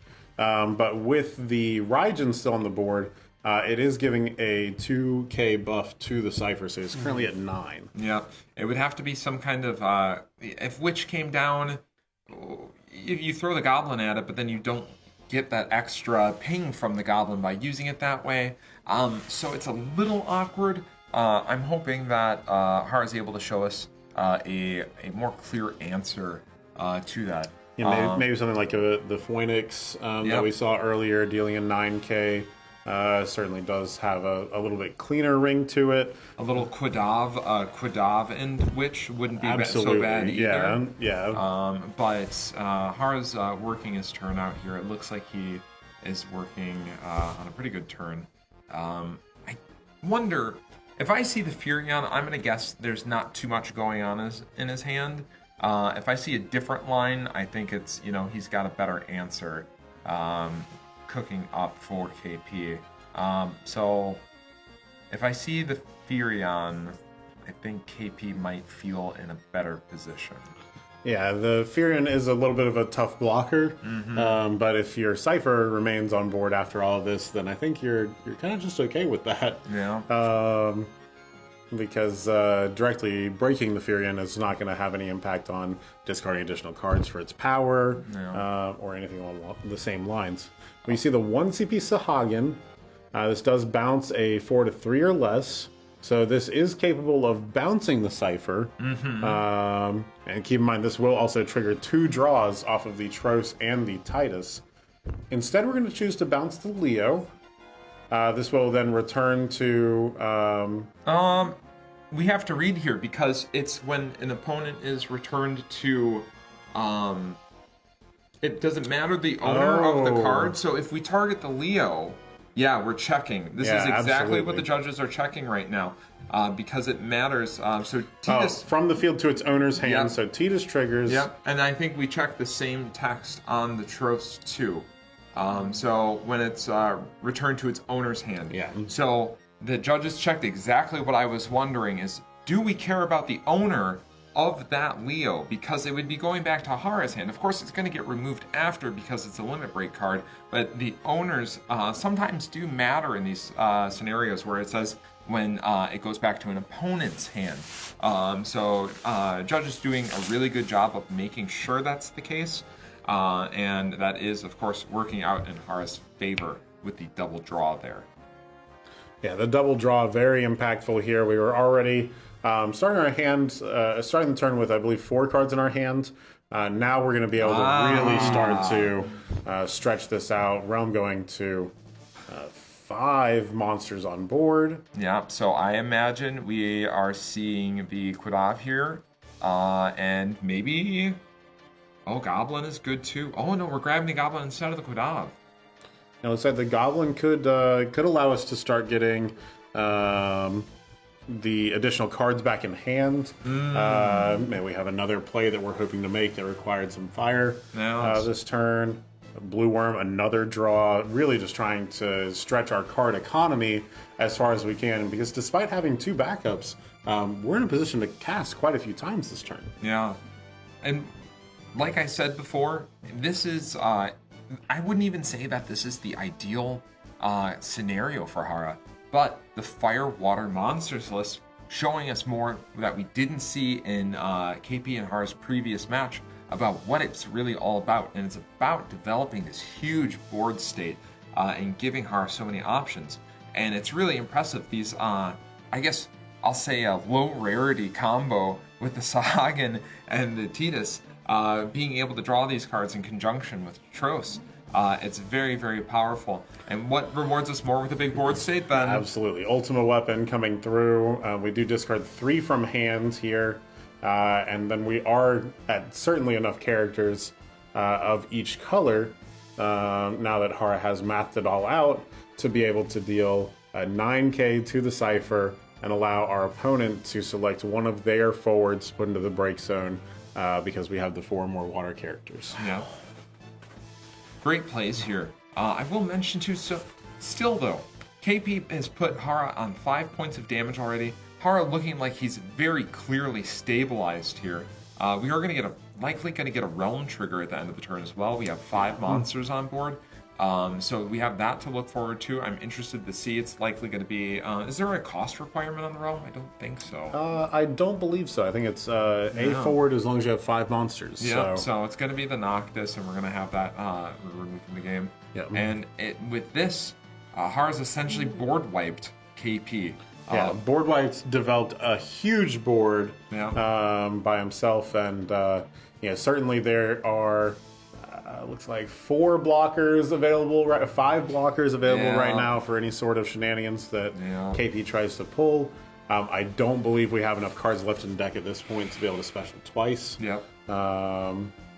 Really just have to try to find some way, maybe a combination of the water lightning, dulling one of these out of the way, being able to attack through, really just... going to be a tough combination of moves here from your opponent. But we're going to do what we can. Lightning coming down. Choosing the Dolda Ultima Weapon. Draw us a card. We see the Ceramobius. This allows us maybe to use a Chaos from our break zone. Able to remove another one of these forwards from our path. But we still have, if we remove the Titus here, we've got 2 7K swings that we can make. I believe that is probably just eaten up by maybe the Realm and a Goblin Ping, the Blue Worm and a Goblin Ping. Kind of just going to be up to the whims of Hara here to decide which way they want this to go. Yeah, I think he's double checking deck size count here just to make sure. Hara in a commanding position, but still, I really appreciate that and this high level of play that players are just trying to make sure that they understand the entirety of the game, not overextending in whatever way. And I would say at this level and at high level in general, players play more conservatively. And it goes both ways. So the play style is very, very different than what you might see even at a Materia Cup, where it's like you might see more people go all in. But here it's like, no, let me check your break zone. Let me check your deck size.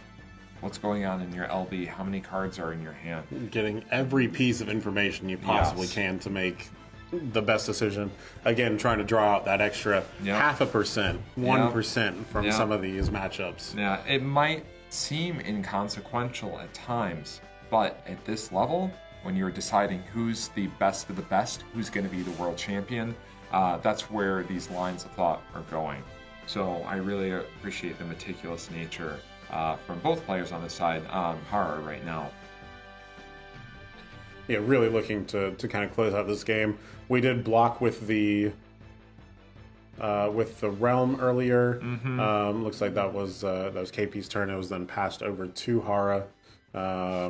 Playing this Gao for free with 5 monsters. I'm going to put the Raijin on the bottom of KP's deck. Activating our Tros, attacking, returning the Lightning, drawing 2 cards. We'll just, again, continue to press that advantage as much as possible. We do hit an Odin for KP. I don't think KP knows what to do with it. Yeah, this is a burst in here, one of the very few, and is able to just choose any forward and break it.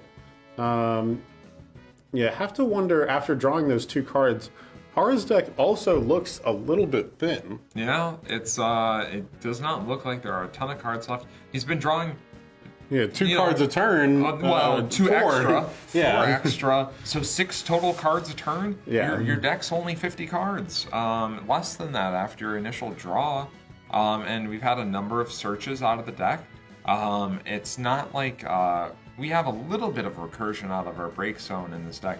But it's primarily just drawing more and searching.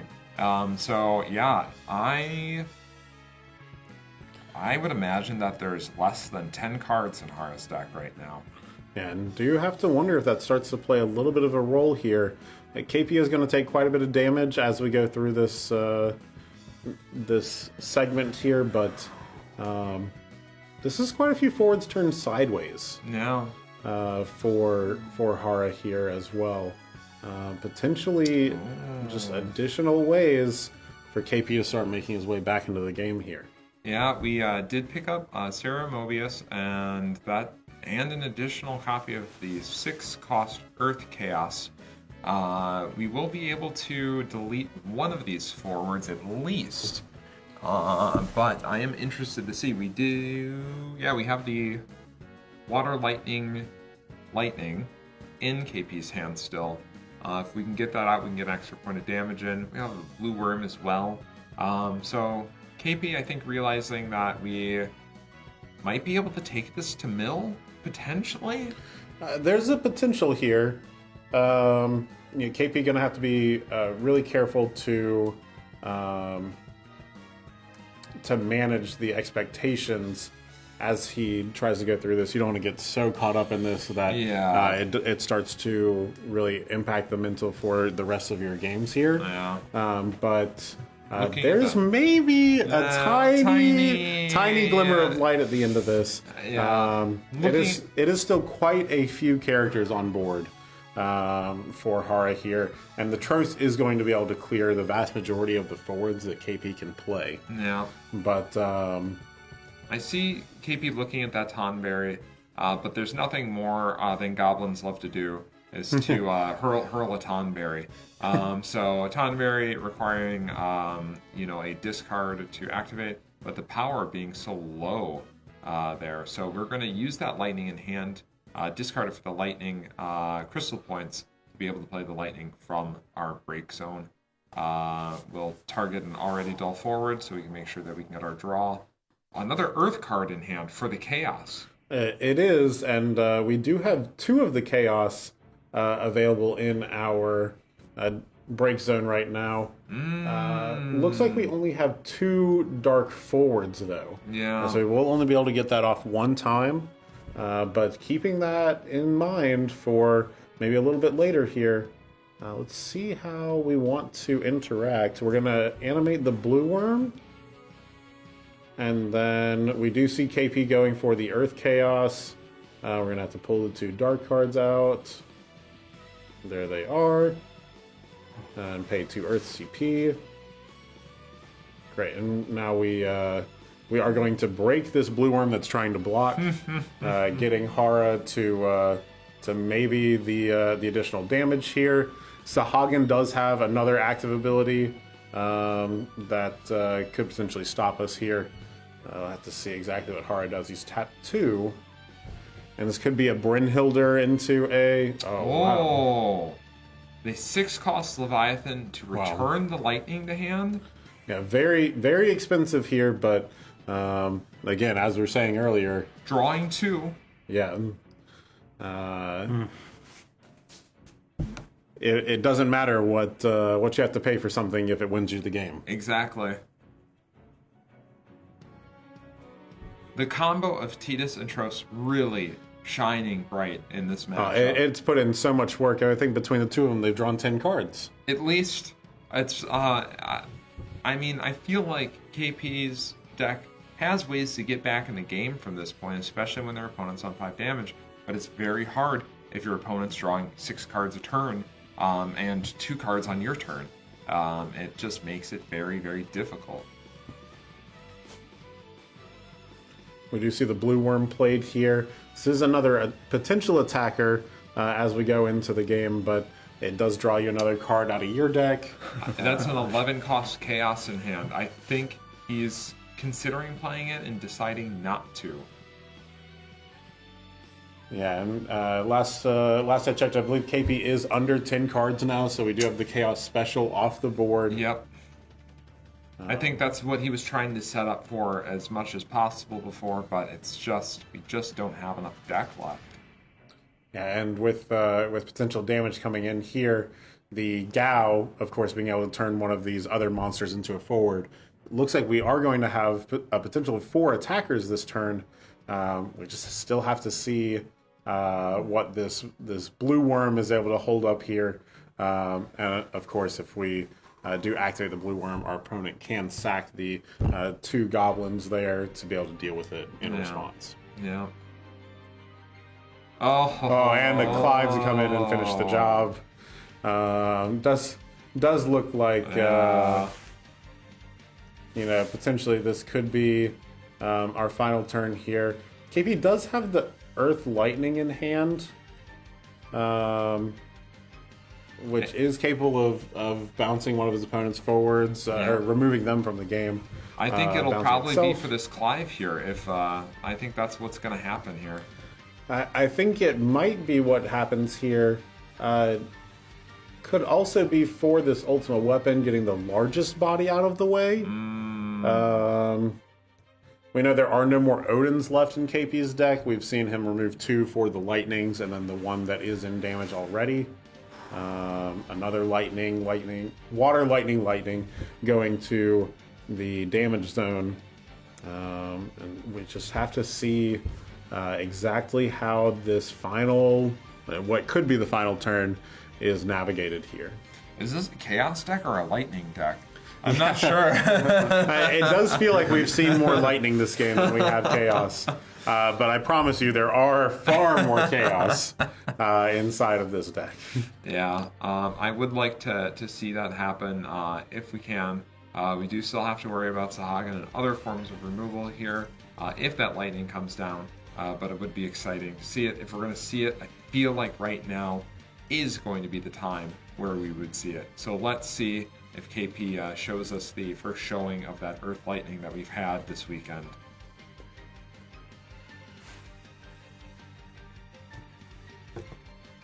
I almost wonder if he's thinking at all about the mill-out game, that he's happy to see Hara draw 2 additional cards here. I was thinking the same thing myself, No. or if by getting your opponent to commit this additional attacker, going as close as you can to them having no forwards left on board or no blockers left. No. In the case of the monsters, is that really even something that you have to consider here?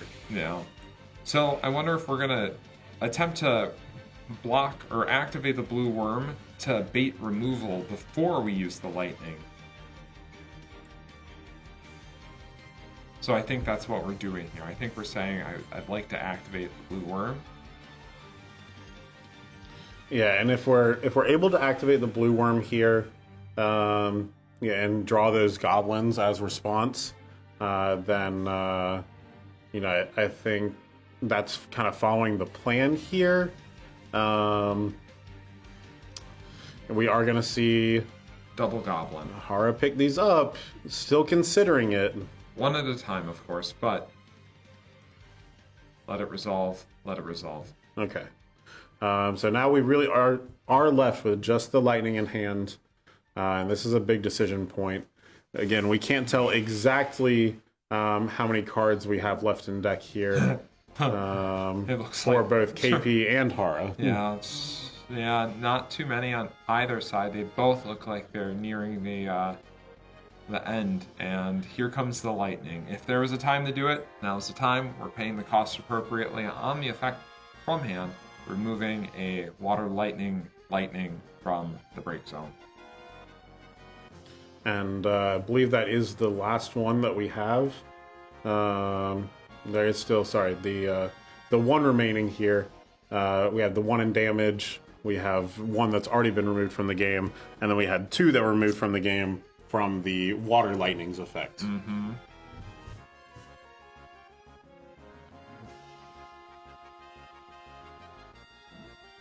Yeah, we do see another draw 2 from the Tros and Titus. Really just continuing to be menaces. So now Getting ever closer to the bottom of that deck. he's got a few more than I expected. But It do we is. have... Maybe 8 cards. And with the amount of permanents that they do have on board, I feel like it's going to be tough to be able to get there. No. KP sitting at 7 cards, it looks like, right now. And we'll be drawing 2 for turn here. No. And we can, of course, use that lightning again because of the water lightning in the break zone. So Hara deciding if he wants to continue to commit forwards here, if he wants to send that Tros into the lightning. And I feel like in this case you almost have to play the lightning down as another attacker. Yeah. Hopefully once you get to the main 2 stage here, but really this is likely going to be KP's last turn from his standpoint. Chooses to not flash it in, but we will have to see whether that proves to be the right decision or not. We see an Ezel as a little bit of a dead draw here, a Tonberry coming out, drawing, getting us ever closer. Another 11 cost chaos is absolutely not what we want to see. And let's see, we have the Sarah Mobius in hand, Earth Water. We've got this lightning in hand still that Hara does know about.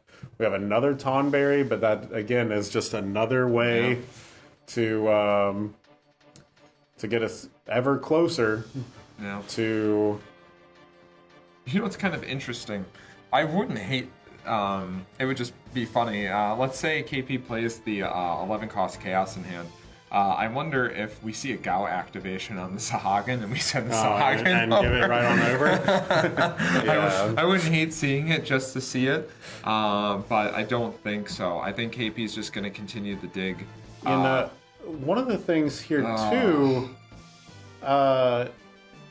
we have these 2 Chaos in hand, and we still have an Earth Chaos in our bin. Yes. These could potentially be discarded to the Tonberries. Maybe not this turn if we can mount enough of a defense. But maybe on our next turn, getting the Tonberries online and as a way to activate that Earth Chaos in our break zone, being able to move another forward out of the way, potentially clearing that path. Again, it's a very long road here that KP has had to travel. Yeah. We're going to see if this maybe makes it all the way through. KP, I mean, Hara just built that board state and built up so much so quickly. But I can't give KP enough credit for really looking for every single out available. I don't know how to say it. I'm just so impressed with the tenacity here. And it wasn't just like, we've seen throughout the weekend, and wisely from some players when they realize they're out. But KP is showing that there's more complexity to a seemingly simple deck. Everyone thinks, you just play the Chaos and you use the special, and then Raijin and Fujin come out, and then I do a bunch of damage, and then you kill your opponent, and that's it. KP saying, no, it's like, look at this tech that we have with the Lightnings. Look at how the elements kind of mesh together and you're able to use these other abilities. Even opting to play Noctis here. Very impressive. Yeah, getting the Lightning back to hand. And while our opponent doesn't know that we don't have the CP to be able to activate the Lightning with the 2 Dark Chaos in hand, it's going to make the attacking math much more difficult here as we do go through this process. And again, if we are able to play out the Lightning and have it successfully return to hand, that's another 2 cards out of our opponent's deck. Yeah. As we continue to get ever closer. It looks like 5 cards for them, 3 cards for KP.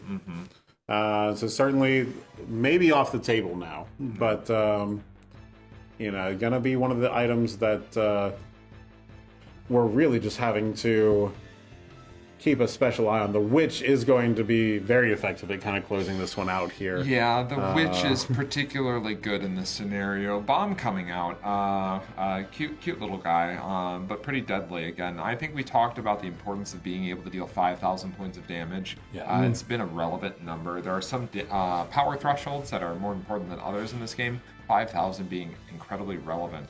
So we're going to deal that 5,000 to the Noctis, and we're just going to go ahead and use the Witch effect to clear the Noctis as well. Ultimate weapon coming in for a swing here. Yeah, and we're going to have to see KP discard these Chaos to animate the Tonberries, threatening the block here.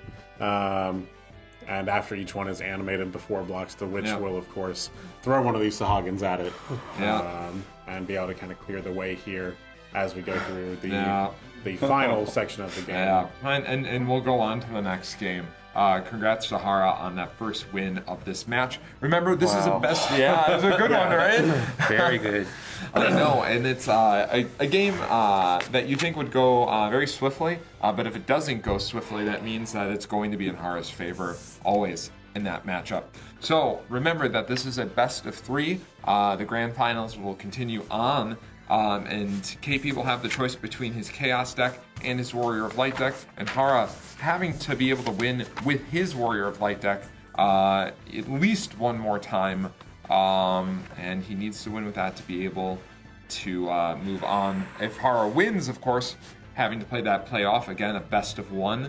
If KP manages to come back and snatch 2 wins out of this match, that will be the end of it. KP will be crowned the world champion of this year. And it does look like KP has chosen to stick with the Chaos deck, and is choosing to go second here. Yep. Sticks in line with, again, the philosophy he was mentioning a little bit earlier, wanting to put your opponent on as few cards as possible in hand whenever you are going for that chaos. Yep. Let's see if that continues to pay off as it has the rest of this tournament. Yeah. Following the method that brought him to this point, but again, showing, despite KP seeing a very, very strong start from the Chaos deck, Hara able to navigate the fire monsters the way that he did. Absolutely, and we didn't even note this, but I don't think we saw the Witch until the very end of the game. Yeah. One of the most integral parts of the deck. Yeah. And certainly one of the things that if you were to list what you thought was going to be the reason that Firewater was able to beat up on Chaos, the Witch would have to be part of that opening strategy. Yeah, 100%. But Hara able to do it without that. Really, even not even playing the Fury on hardly. We just saw it go to the break zone, having to be pitched early, and having kind of an awkward start still, and still being able to navigate that. Hara showing that he is very, very skilled and very practiced with that fire water monster list. Yeah, we do see a quite good opening hand from KP here. We see immediately the 4 CP Chaos. We see the 6 CP Earth Chaos to function as special fuel. We also have the Azel as a searcher. Could even play that with the Miwa and the Spectral Keeper in hands, going to get additional copies of Chaos. I said that he started out really well before. This one's even a little bit better. This might even be better than it was before. So we are going to start out with the Azel still here. We're going to have multiple ways to be able to special here, and attacking the hand of the Warrior of Light deck much more detrimental. We even have the ability to have warped to the Sistinian and tried to go next turn to have the warped Sistinian, the Chaos, and the Disciplinary Committee members. Choosing not to be greedy, though. We do go for we go for the Chaos special. And Hara does have the Mist Dragon in hand, going to immediately answer, trying to reduce the amount of damage this Chaos can cause this turn. Luckily enough for KP, though, this was on the first Chaos special. Yeah. We have another one in hand. So we do have another chance to still be able to be able to succeed special here. We see 2 monsters. We are still looking for Chaoses here, in addition to the Fujin and Raijin. We hit exactly enough here. So thankfully, Chaos will still be able to remove the 5 cards from the break zone, making your opponent discard 2, leaving them on the 1 backup. Wow. So we're going to be able to use that ability. We don't get that Raijin and Fujin off the first flip, but KP was ready to go with the second special to make sure we do that, and we're going to discard the last 2 cards. KP with 1 backup Chaos on the field, Hara with just the Lunith and 2 cards in hand, opting to pass here. And we have set our opponent to 2 already. Again, this is another scenario where we do have to consider the merits of damage 3, but most of the time as the Chaos player, you can't afford to give your opponent that opportunity to get back into the game. We do see that there is at least 1 Ferris already in the break zone, and while our opponent does have the fire backup online, potentially another way for us to really be able to start taking advantage of the state of the game. Yeah. Hara not having the Leviathan 6 here, but getting an extra draw off the Lena, still a pretty big deal here. KP going to do his best to continue to dodge the burst as much as possible, opting to put Hara to 3 here, but Hara only has 2 copy of Ferris, recognizing, much like KP did in his list, that we generally, when you're playing at a high level, your opponent's not going to put you the damage 3. In this scenario, KP has no choice but to put Hara to 3. So it's an interesting scenario here. Both players recognizing that it might be harder to achieve that Ferris effect and cutting it, but right now, Hara might wish he had that extra copy in the deck.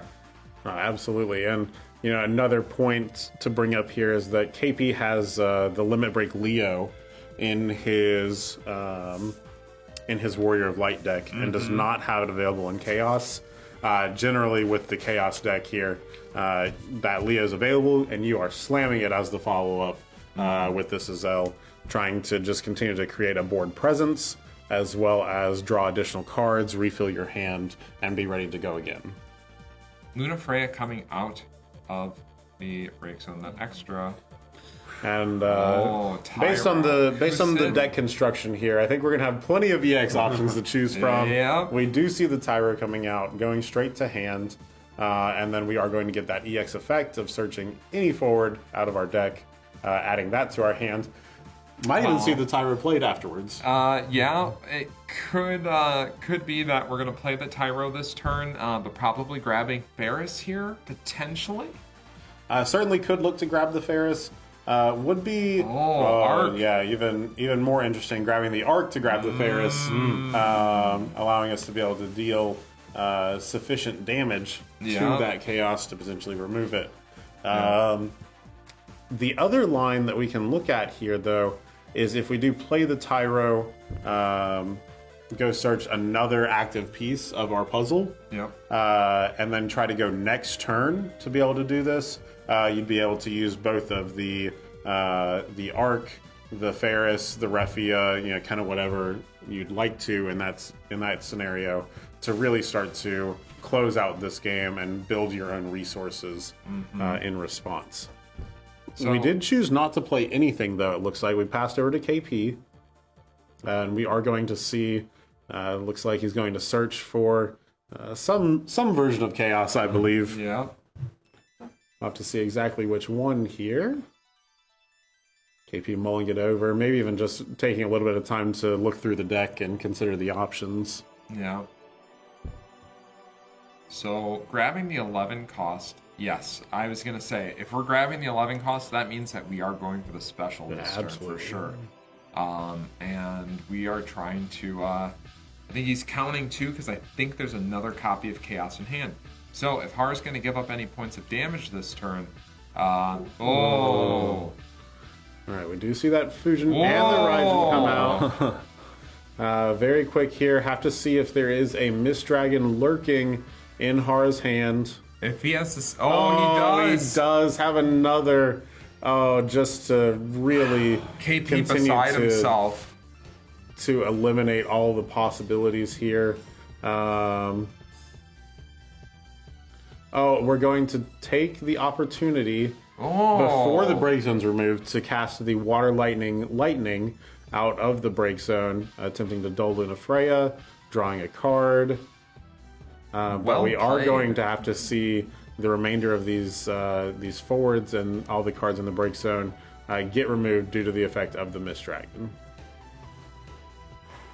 Very well played by KP, setting that up just in case Hara did have that other Mist Dragon.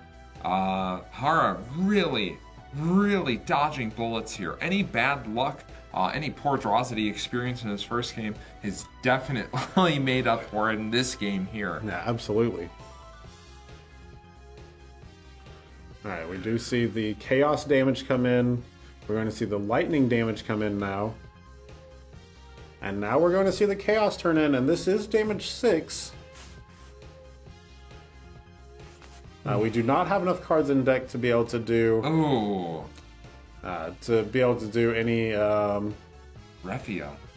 Any additional Chaos specials here, but getting the Refia back from Hara, indicating that maybe the Refia will be played and then the Arc into the Ferris, giving us as many possible triggers as we could use here. Yeah.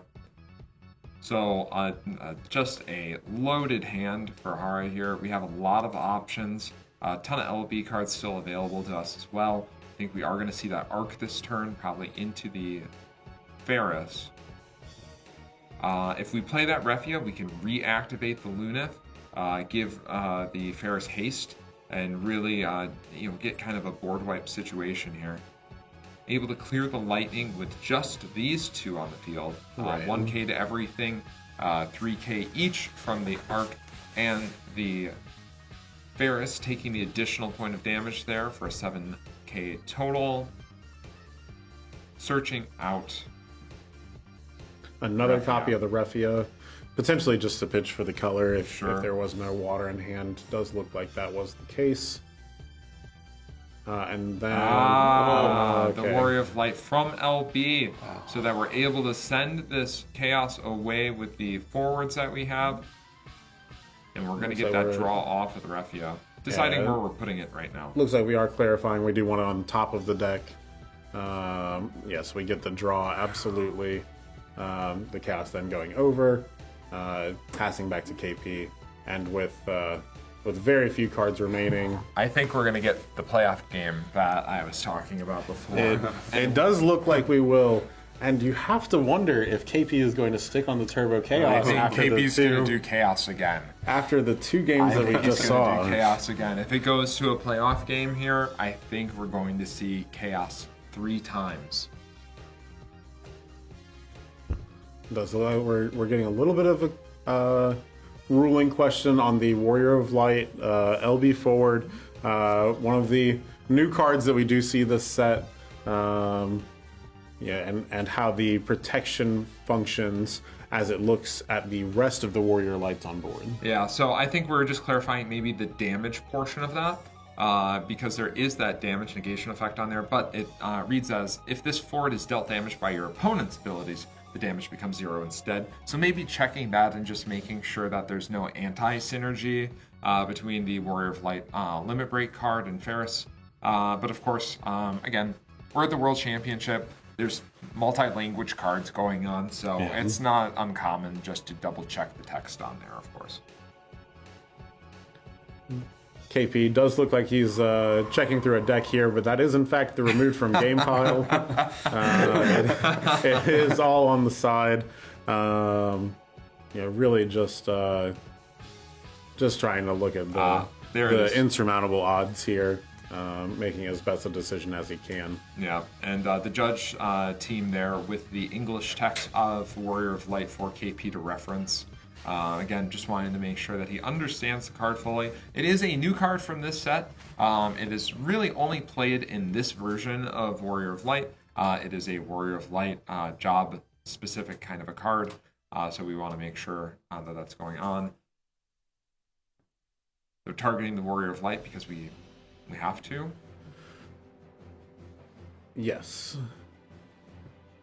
And that's it. We are going to go into the playoff game here. Hara taking it in 2 games over that match. This will be a best of 1. KP technically dropping to the loser's bracket, and this being a loser's bracket grand final to determine the world champion. I think he's going to go on Chaos again. Look at him. I think maybe he's thinking about it, but He's putting the decks over there. He's going to give it a little bit of a think. Does Hara have a choice? Yeah, Hara gets to choose as well. He's not locked in. So whereas he had to win with both decks there, they do have the choice of which one they're going to pick now. So I think they might be giving him a little bit of a second to go just breathe. a little bit of a break here for 1 second. No, absolutely.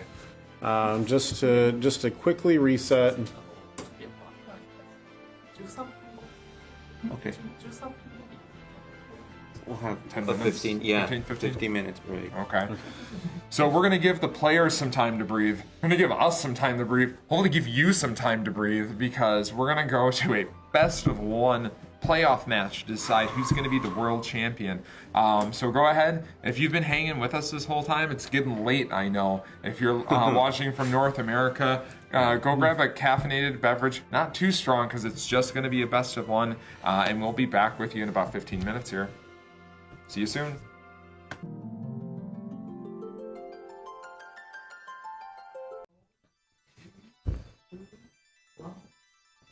We are back in the World Championships 2024 Final Fantasy trading card game. We are on the playoffs. This is the grand final playoff. This is it. This is a best of 1 to determine who is the world champion. We saw, man, this is the craziest scenario, right? We have KP taking it over Hara earlier in the winners bracket. Hara coming back from the losers bracket to make it to the grand final, winning in the grand final best of 3 and forcing the playoff game a best of 1. We're going to get into it pretty quick so that we can catch which decks that they're going to pick. But man, this is the culmination of the whole weekend and the whole competitive season for Final Fantasy TCG. Yeah, this is what your entire year boils down to. The countless hours that you've spent practicing this year, all the events you traveled to and trying to qualify for your national championship and then further on into the world championship. Boiling that down into a single moment, this powerful essence that we have here, really just going to be something incredible to watch and witness as one of these gentlemen takes their place in the position of history as a new world champion for the game. Yeah, it's when you put it like that, you make the weight of the situation fall on me. Like the whole year, all the travel, and I think about it for the players all around the world. For KP, especially in the United States, the events are spread out. We travel great distances to be able to come out there. For Hara too, having to work through so many skilled Japanese players that have been playing since the Chapter series as well. It's a harrowing journey every single year to make it to this kind of a level. And now this is it, a best of one. You can see the cards on the table are AB cards. Oh, are you feeling too good, dude? Come on, dude. Absolutely. This is the moment. We have to see. Both of these players certainly already have this decision made in their minds. I don't think you're getting to this stage without having your best of one deck ready to go. And let's see, flip those cards and see what we've got to work with here.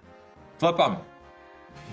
We do see KP go for Warrior deck A and Hara go for deck B. We have a Warrior of Light mirror match for the finals. This is what we were talking about. We wanted the last game to be a real game, not just what's going to come off the top of the deck, not Hara hoping for Realm, not KP hoping for a good flip off the Chaos. We wanted to see two consistent decks going at it, and it's a best of one. As much as I'd love to see a best of three, even with just a single deck, we're gonna see a real game. And KP making I think you called it. I was leaning towards a three-peat of the Chaos, but we're gonna see a real mirror match between these two and the World Championship final between these two guys. KP taking it first over Hara taking it back over KP, and now both of them landing on the same type of deck for the mirror match. Slight differences between the deck, not a KP and Chris L situation,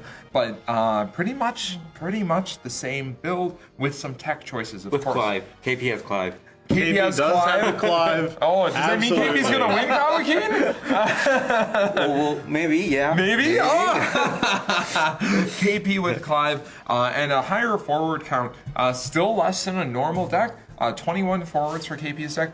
Only 16 forwards in Hara's deck, opting for a total of 15 summons. Both players playing 19 backups, though, to ensure that they get that consistent start. Looking at the LB decks, too, it's going to be Hara with 2 copies of the new Warrior of Light. And KP deciding not to play that card. We have some copies of Leo's in there instead there. So, oh man, this is great. Absolutely, and once it comes down to it, everything's stacked against the wall here. KP choosing to take the Warrior of Light deck, something that is going to allow for more of those game actions, more skill expression, and at the end of the day, I think he just didn't want to leave unsatisfied, feeling that he didn't even have a chance in the final game here. Yeah, he's going to play backups. There's going to be board states.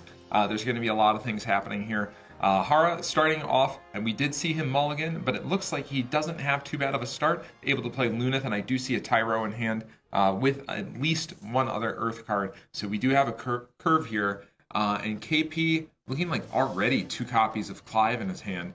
Maybe not wanting to see it that early, but the discarding for the Fire CP also. Both players starting off on Lunith. I feel like every time we see these Warrior of Light decks, this is like the hardest thing to get. Like, it's like starting off on Lunith is so strong for both of these players. So both of them are off to a great start. Oh, Claris coming down here. Do we have the wind crystal points to be able to play King Tycoon? I think we do. We have King Tycoon in hand. Yeah, we have one already in hand here. And in looking over at KP's hand, we do see a Kryl to be able to match the Earth development here.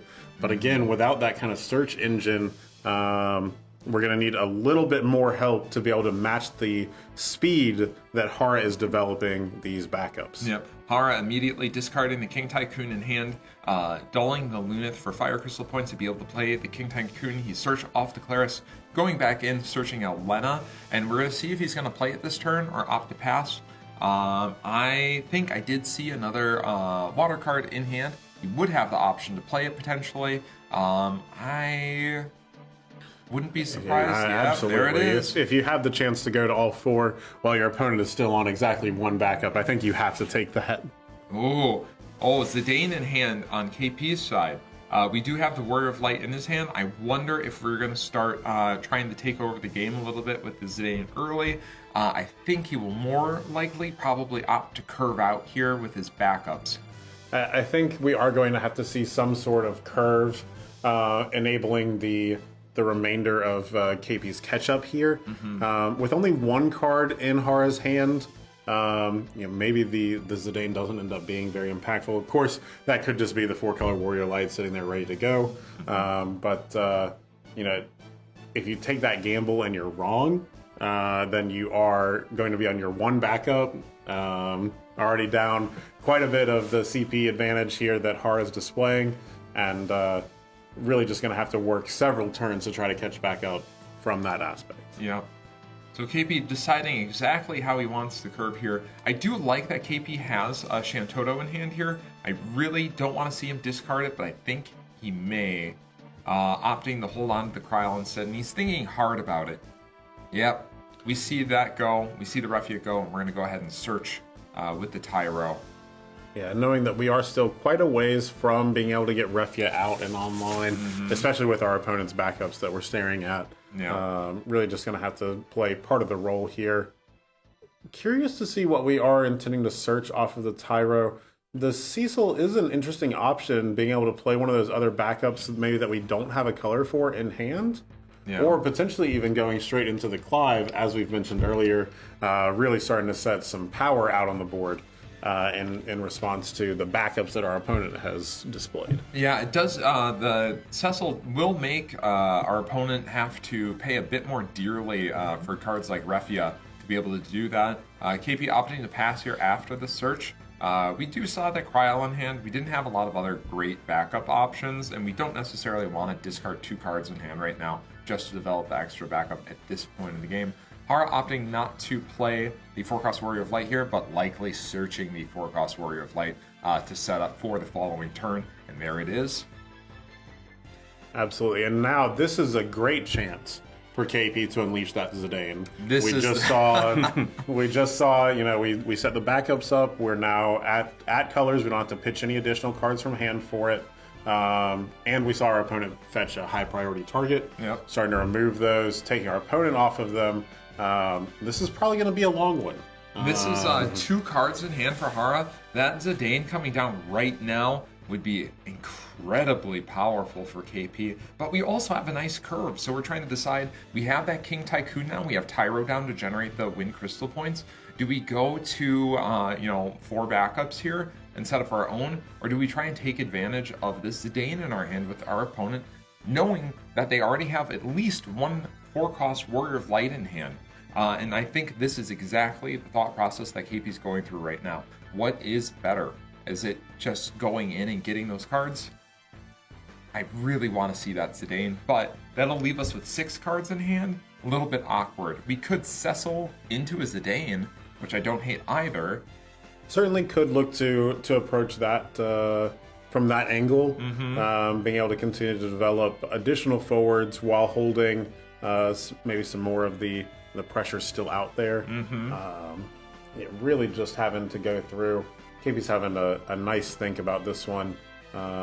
Keeping in mind that the rounds are still timed. We do want to still be able to, of course, function with respect to the time constraints that we have here. We are going to play the King Tycoon, searching out Lena. Likely the Lena, absolutely. Getting our own backups online. because again, this game is going to stretch out. Yep. We do want to be able to take advantage when it comes time. But interesting to see if he's going to potentially tap the Tyro for wind here to play that Cecil, and then still get the Zidane out, as you mentioned just a second ago. Yeah, and it would allow us to still hold on to the Lena in hand so that we can continue to try and build through our normal Warrior of Light pattern. But I think KP recognizes how important it is to play the Zidane right here. But it's tough. The backups are maybe not as ideal. Hara able to curve out like perfect. KP having a pretty good answer here though. So I'm interested to see how he approaches this. It looks like we're going to go ahead and just play the Zidane. play it out using the Ferris. And again, that is a one of Ferris in KP's list. Ooh, and this is, of course, we take that out of there. And let's see what he rips off the top. Zidane definitely coming in for another point of damage this turn. And more importantly, really more important than the damage, is the effect again. Wow. And it's a Refia. Yes. Absolutely taking that. Two very powerful hits here as we do get through. This arc is going to activate a couple backups. Actually, it would activate exactly one backup here. Yes. Not even necessary. We're going to go ahead and move to our turn. I think that's a great card too for KP again to eliminate those additional copies of Arc. Hara having 3 of those Arcs in deck. So there. Oh, excuse me. Yeah, he only has one of this. He only has one of that arc. Three of the other one. So that's the only 18. one of that one. Yeah. So we're losing some of that recursion. We do have that Ferris in the break zone. So it is a great hit, honestly, off of that damage there. And of course, the Zidane on the other side. Yeah, we do see. Now, KP does have a little bit larger selection of the cards in hand for this Zidane to take, but maybe not quite as impactful as that 4-color Warrior Light with all the backups ready to go. Exactly. The Lena is a wise choice, making sure that our opponent cannot get to the correct color combinations, the element combinations, to be able to play the 4 colors. Oh, wow. Oh, well, The I other wonder. Lena. If you took one, surely we were just making the same decision again. You would hope so, but maybe the Clive does have some consideration as a way for KP to be able to continue to develop the backups that are already in his hand, while also emptying his hand and getting maybe that additional pressure with the Clive, drawing 2, really having to see kind of how the next turn is going to play out here from his LB standpoint and from the cards in hand standpoint of Har. I will say that it's less important that the Lena is a water backup, more important that it has that effect on there when our opponents are hitting these bursts that we're able to draw off of that. In this mirror match, that's a big deal, and Hara getting it down so early is very important. I'm actually surprised that he did not take the Lena there, but... We do see the Cryo being removed, though, and that does cut off another option for the Ferris to be recurred. Yeah, true. As the Category 5 character. We still haven't seen any summons from KP yet, which I think is why we were waiting so long to play that Cryo. Yeah. But now we do see we have an Ifrit in hand to kind of go along with the Clive here. But gonna be important to see what KP plays out here. Your opponent does still have 3 CP floating and every color active with the Tyro. Yep. I think what I would like to see from KP potentially would be the Lena backup and then an attack. Only because I think it's just going to be so important. Yes. We can't, in this matchup, we can't let our opponent just get all these cards without us getting at least some equal number of cards. Absolutely. We do see the Kukulane start to come down, meaning that Hara probably has something rather important in hand that he wants to save. And we do see that Refia dancing around in hand. We also see a Kusith still floating here. Not sure what our ideal target would be off of that Kusith right now, but we are still going to go ahead and attack. We hit the Sarah FFL. Again, maybe not necessarily impactful for Hara to draw here, but it is a non-burst that we hit to damage. True. So we're going to do this in our second main, which I think is a bit odd. I would have much preferred to have seen that. If we were going to play that, I think it would have been better to play it in main 1. But KP may be just doing it as a response now.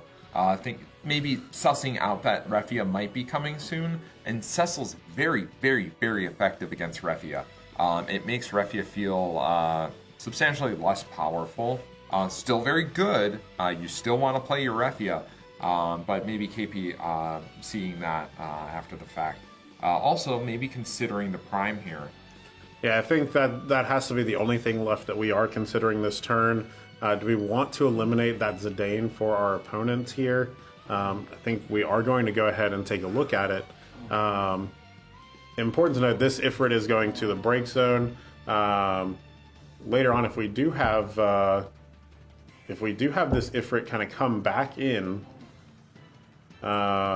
play, we're going to have to worry about how many copies we have running out throughout the rest of the game. We have a Clive gone already, we have an Ifrit gone already, and then we do have the 2 on the board. So already running a little bit low on those Prime copies. Yeah, I think I'm curious as to why we took that line there, and I'm interested in talking to him later about that. But Hara coming back here with the other versions of Arc that we have more copies of in the deck here. Going to pull the top 5 off the deck and look for a Fire, Earth, or Water card among them. Yeah, entirely possible that we wanted to be able to play the Cecil early. Or we wanted to attack with the Zidane before playing the Cecil. Our opponent did have 3 backups up at the time, and Tyra was one of them. So Amaterasu on the Cecil would have been backbreaking. That makes a lot of sense. Additionally, it would have put him at 3 damage if we had the Clive and we're swinging. And we start to really have to look at exactly how that's going to play out for the rest of our turn. Especially in Hara's deck, the high summon count here, the ability for the just mass recursion in these Warrior of Light decks. If you see a card in the break zone, it likely means that it can easily hit the field again. So KP thinking that out, and likely will. I like that explanation for the line that he took there. So we did pick up a Bosch from the Arc here, which is going to allow us to go to that damage 3 threshold regardless. Yep. One of the more punishing ways that the good players have started to play around people stopping at that damage 2 threshold, trying to get to go from that 2 to 7. Yep. Here we see the Refia come out, starting to get a little bit of the maybe the value here. Yeah, we are going to go ahead and tap 4 Warriors of Light, targeting the Cecil. We have to pay the tax here using the Ferris. Wow. Okay. Identifying that. Oh, we have Lena in hand, so we're gonna Lena special here. We certainly could on the other side of it, even potentially during a very important moment as we go through combat here, or even later on. Yeah. This could be a little bit of bait too, as the well, the Lena special I think does cost a little bit more than what we have available right now. We do only have the 2. Oh. Okay, KP is the first one to establish a Warrior of Light. Yeah, that's a big deal. That is a very big deal. We see the reactivation on the backups there. We get the additional card draw. Unfortunately, it was a backup that we already have in play, along with a Zidane that we also already have in play. True. We're looking at the LB because of the cards that we have in hand right now. The combination of having the Warrior of Light and the Ifrit 16 on the field, though, makes the choice of the Refia here a little bit more difficult. And part of the reason that we didn't want to do that special there for Hara is we want the option right now to be able to tuck a forward away as well. So it's KP, I guess, consulting his LB in terms of how he's going to maneuver this turn. I have a feeling we might go to combat before we play any cards from our limit break. I think we might be looking at Arc to determine what the requirement is for the plus 2,000 here. Looks like he has just gotten clarification that it is from forwards only and not from characters. Yes. But I also wonder if we don't see the Vajradhara Wu come out here as a potential way to deal with this Refia from where we're at. Could also look at some combination of a Zac LB to be able to help take care of it. But we also have to keep in mind, if we're doing any of these things, we are taking ourselves off of the Shantoto LB for potential later in the game turnaround. But what an interesting turn, though, right? So we have 3 insane targets that we all want to get rid of for Hara on KP side. But we have that Lena in hand, but we also have Zidane on KP side of the field. So we're going to rip that Lena out of the hand if we don't use it this turn specifically. I have a feeling that instead of the Refia ability, we're going to see a Ferris to try and clear something, but it's got to be now, right?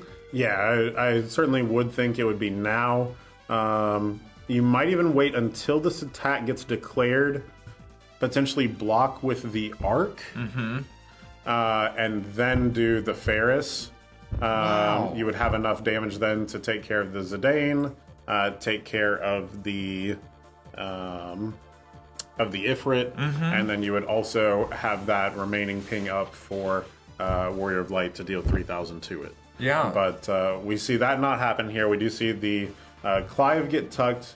The Ifrit that was primed into is RFG'd. So we are going to continue combat now. Going to go ahead and put our opponent at 3. And we're going to continue forward. We're going to 5k the Refia.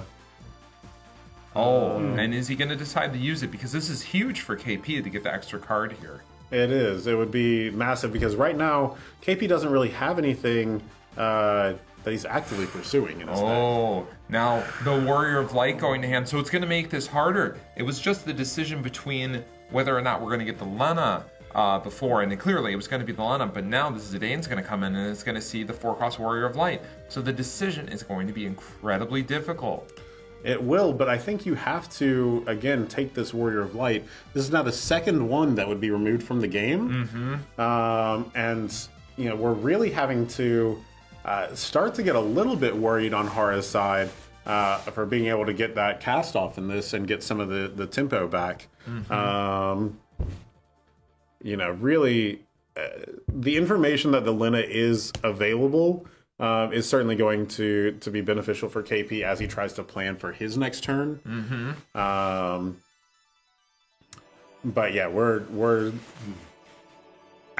at a crossroads here for sure. This is a good one, isn't it? This isn't just chaos ripping cards off the top. And he does take the Lena. He leaves the Warrior of Light in hand. Recognizing the power of that Lena special with the Ferris already there. Claris coming for burst, Hara declining the Claris just to avoid the extra draw from KP side. So now KP, I think, maybe going for the Zac from LB, and I wouldn't be surprised if we saw Leo from LB as well. And you know, as I'm sitting here thinking about it, taking the Lena is still going to be a little bit better play.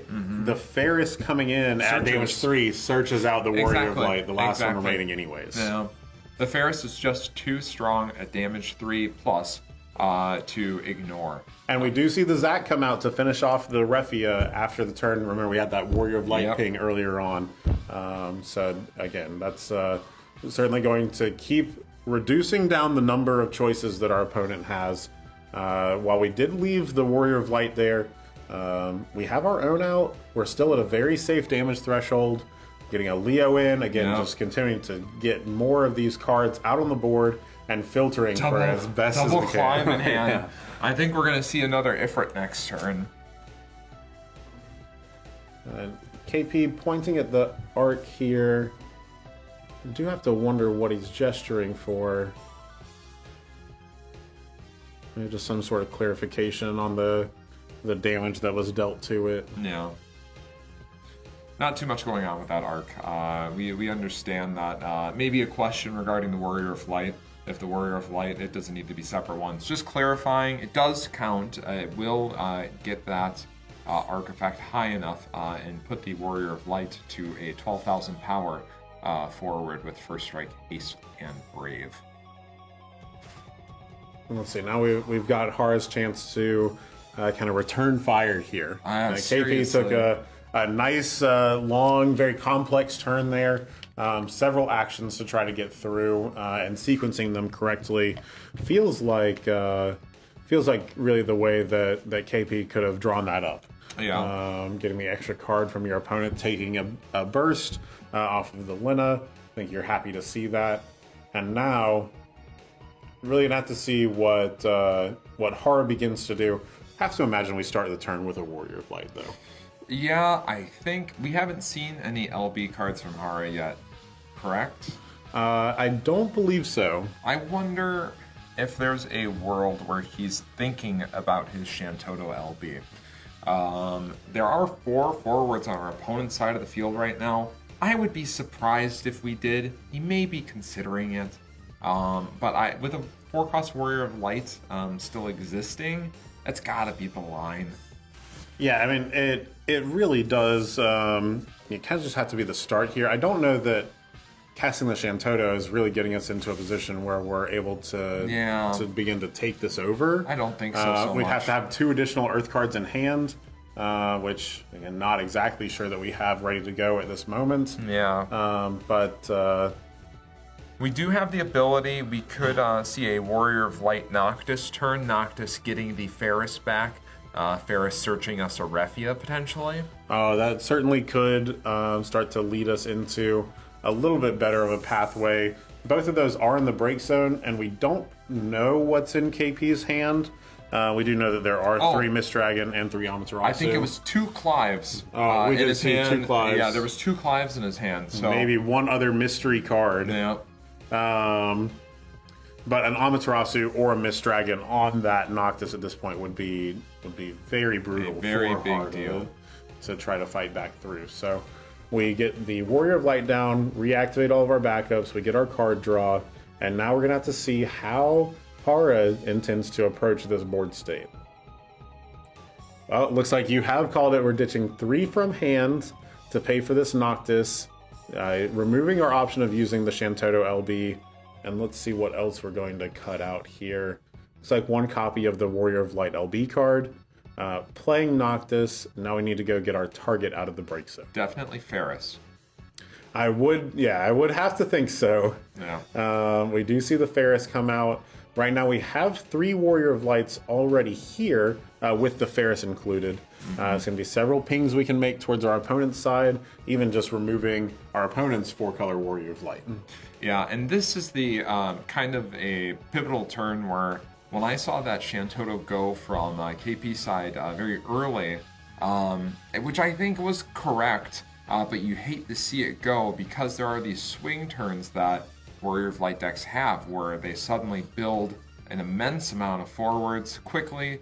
Refia is set up, the Ferris is set up, we clear our opponent's side of the board, and if our opponent does not have an Amaterasu available to them, a board wipe really sets them over the edge. They can, of course, try and recover with, Ferris is a great recovery tool that they have, but with only 16 forwards in Hara's deck, and with us having ripped so many out with the Zidane, it's a board wipe is just so strong.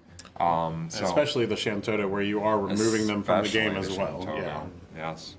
KP having 3 copies of Mist Dragon in his deck, even if that 3rd card was a Mist Dragon, 2 copies of Clive aren't going to do it if you have that Mist Dragon in hand. So as much as we like Clive this weekend, and as much as he's been an all-star, seeing too many is not good. Just an incredible play coming out from Hara. We do see Hara getting the Ferris, and presumably with the Ferris 1,000 ping still in the stack, getting the Lina backup to use the special, recurring the Refia so that it also gets hit by the 1,000 ping from the Ferris, now enabling there to be 4 packets of 3,000 that Hara is able to assign to his opponent's forwards, and having the Refia there, getting ready for the reactivation of the backups, and potentially Lunith giving this Ferris haste to go again, dealing 24,000 to your opponent's board. It is a wild play and very cool that we can grab that Lina off the Ferris for that ability. Of course, we're going to do the ping there. get our reactivation for the extra draw here for Hara, and then we go into combat with Warrior of Light having haste and Lunith being up as well. If we care to give our Ferris haste and clear out the Warrior of Light that remains on KP's side of the field. Kryl coming down. I'm not sure what Hara's hand count is. Might be 0 here. It might be after all of that. That was quite a bit here. Oh no, we do see 2? 3? 3 in cards. hand after doing all of that. And it looks like is it 2 Mist Dragons? Oh my gosh. These are certainly powerful to still have up here with the CP floating from the Lunith and the Lina. But KP's probably going to have a similar turn here now. The Kryl coming down and not only able to grab summons out of the break zone, but Category 5 characters, which Ferris is. They are close comrades fighting against X-Death in Final Fantasy V. So, additional points of damage coming in. Again, Hara being rewarded with his Lena on the side of the field. I think the Tyro is too important for KP not to take here. Even with the Lena rewarding Hara for KP's bursts on his side. He needs to be able to get these extra cards to have a big comeback turn on his turn here. And we are going to see KP. It looks like he's brought that 5 CP arc to the front of to the front of his deck. But the Mist Dragons. The Mist Dragon is there, absolutely. We also see him bring maybe a Bosch forward for some consideration. Really just having to consider here. KP did have to get rid of the Ferris earlier in the game as part of the cost of casting out some of these early cards, but having that back certainly going to allow him to try to extend forward. The 1 copy proving to be enough right now. I don't hate it if he grabs another 4-cross Warrior of Light here, seeing that the Ferris can get the haste from the Lunith this turn and clear out his Warrior of Light. Being able to reestablish that is pretty good. Bosch can do that in a fashion, but maybe KP hoping, that's a safer pick, able to kind of search out exactly what he needs. Can search out the Warrior of Light potentially. Might be harder to do, again, the Bosch and the Warrior of Light on the same turn, but a good dual color card off the search there. Yeah. And he did get that back off. He did get the Ferris back off of the Kryl with the Bosch coming off of the Tyro. The RFG pile was due to the Zidane and the Ifrit that was removed after priming. Chat, I want to clarify. I never said that Ferris wasn't a big deal in high-level competitions. It's good that it's brought up, though, because the clarification is that generally in the higher-level matchups, players have to dance around that damage 3 effect a little bit more. So you only need fewer copies in your deck. KP opting for 1, Hara also recognizing this and opting for 2. Ferris is a pivotal card in the deck. You should be including some number of them in your deck, but you don't necessarily need to include 3 as we have in the past. So did want to clarify that for you guys because it is so important. And that was the response after talking to KP earlier today, because we certainly had the same thought whenever we saw there was only 1 of this Ferris in here. Even questioning a little bit Hara at 2. But with both of them being the players who have made the finals here, certainly I think they have maybe figured out that is the way that they want to approach deck building. Save a couple slots for something else and be able to continue forward, putting these new wonderful cards in our deck. Yeah, absolutely. KP with a number of fire cards in hand. We have Clive as an option. We have Bosch in hand. We still have that Cecil as well, which I don't hate here, with Refia being on board and being able to activate here. It's quite a big deal to put the Cecil down. It is, but between the cards that we have in our hand, a couple Mist Dragons here. The Mist Dragons, man. The Mist Dragons are such a big deal, and Hara showed that he and Rydia have something in common with some sort of bond with Mist Dragon. He used it highly effectively in the last match that he played with KP. And wow, showing that he has the 2 here. Yeah, 2 Mist Dragons. Looks like another 4-color Warrior of Light, Kusith, and a Brynhildr. So certainly... the Brynhilder's a big deal, too. All of these. Yeah, you have the 5K ping from your own Warrior of Light. Certainly going to have to be part of the consideration for anything that you're doing this entire turn. Hara's hand's stacked. And I think this is probably why he feels so strongly about this high summon count build of the Warrior of Light deck. Again, KP recognizing it a tad and playing, 10 summons versus, our normal, 9. And Hara saying, no, we're going all in. We're playing 15 summons in this deck. We're going to play 6 more than we normally would in your standard deck build. And KP choosing to take nothing there from the hand. Okay, I see everything that you do have in your hand. I'm not going to take any single one of these. He discarded the Bosch. I was just about to say, I wonder, the Bosch was a way for us to search out the Shantoto backup too. And the Zidane would have been a way to peek at Hara's hand to see if there was an Amaterasu. And I think hitting 1, 2, 3, 4, 5 forwards off of Hara's board would have been quite a big deal. I do think it would have been a big deal, but it also would have been very limiting on what then KP had left in his hand 100%, after paying for because it. playing Zidane, playing Bosch, and then Shantotoing your own board. And then Shantotoing your own board after you develop 2 forwards is not great. But it was interesting that I was like, I didn't really recognize that with the Bosch when he first searched it. I said, that is a great way to get that Shantoto. And I was talking earlier about how important it is to be able to do that on some of these comeback turns.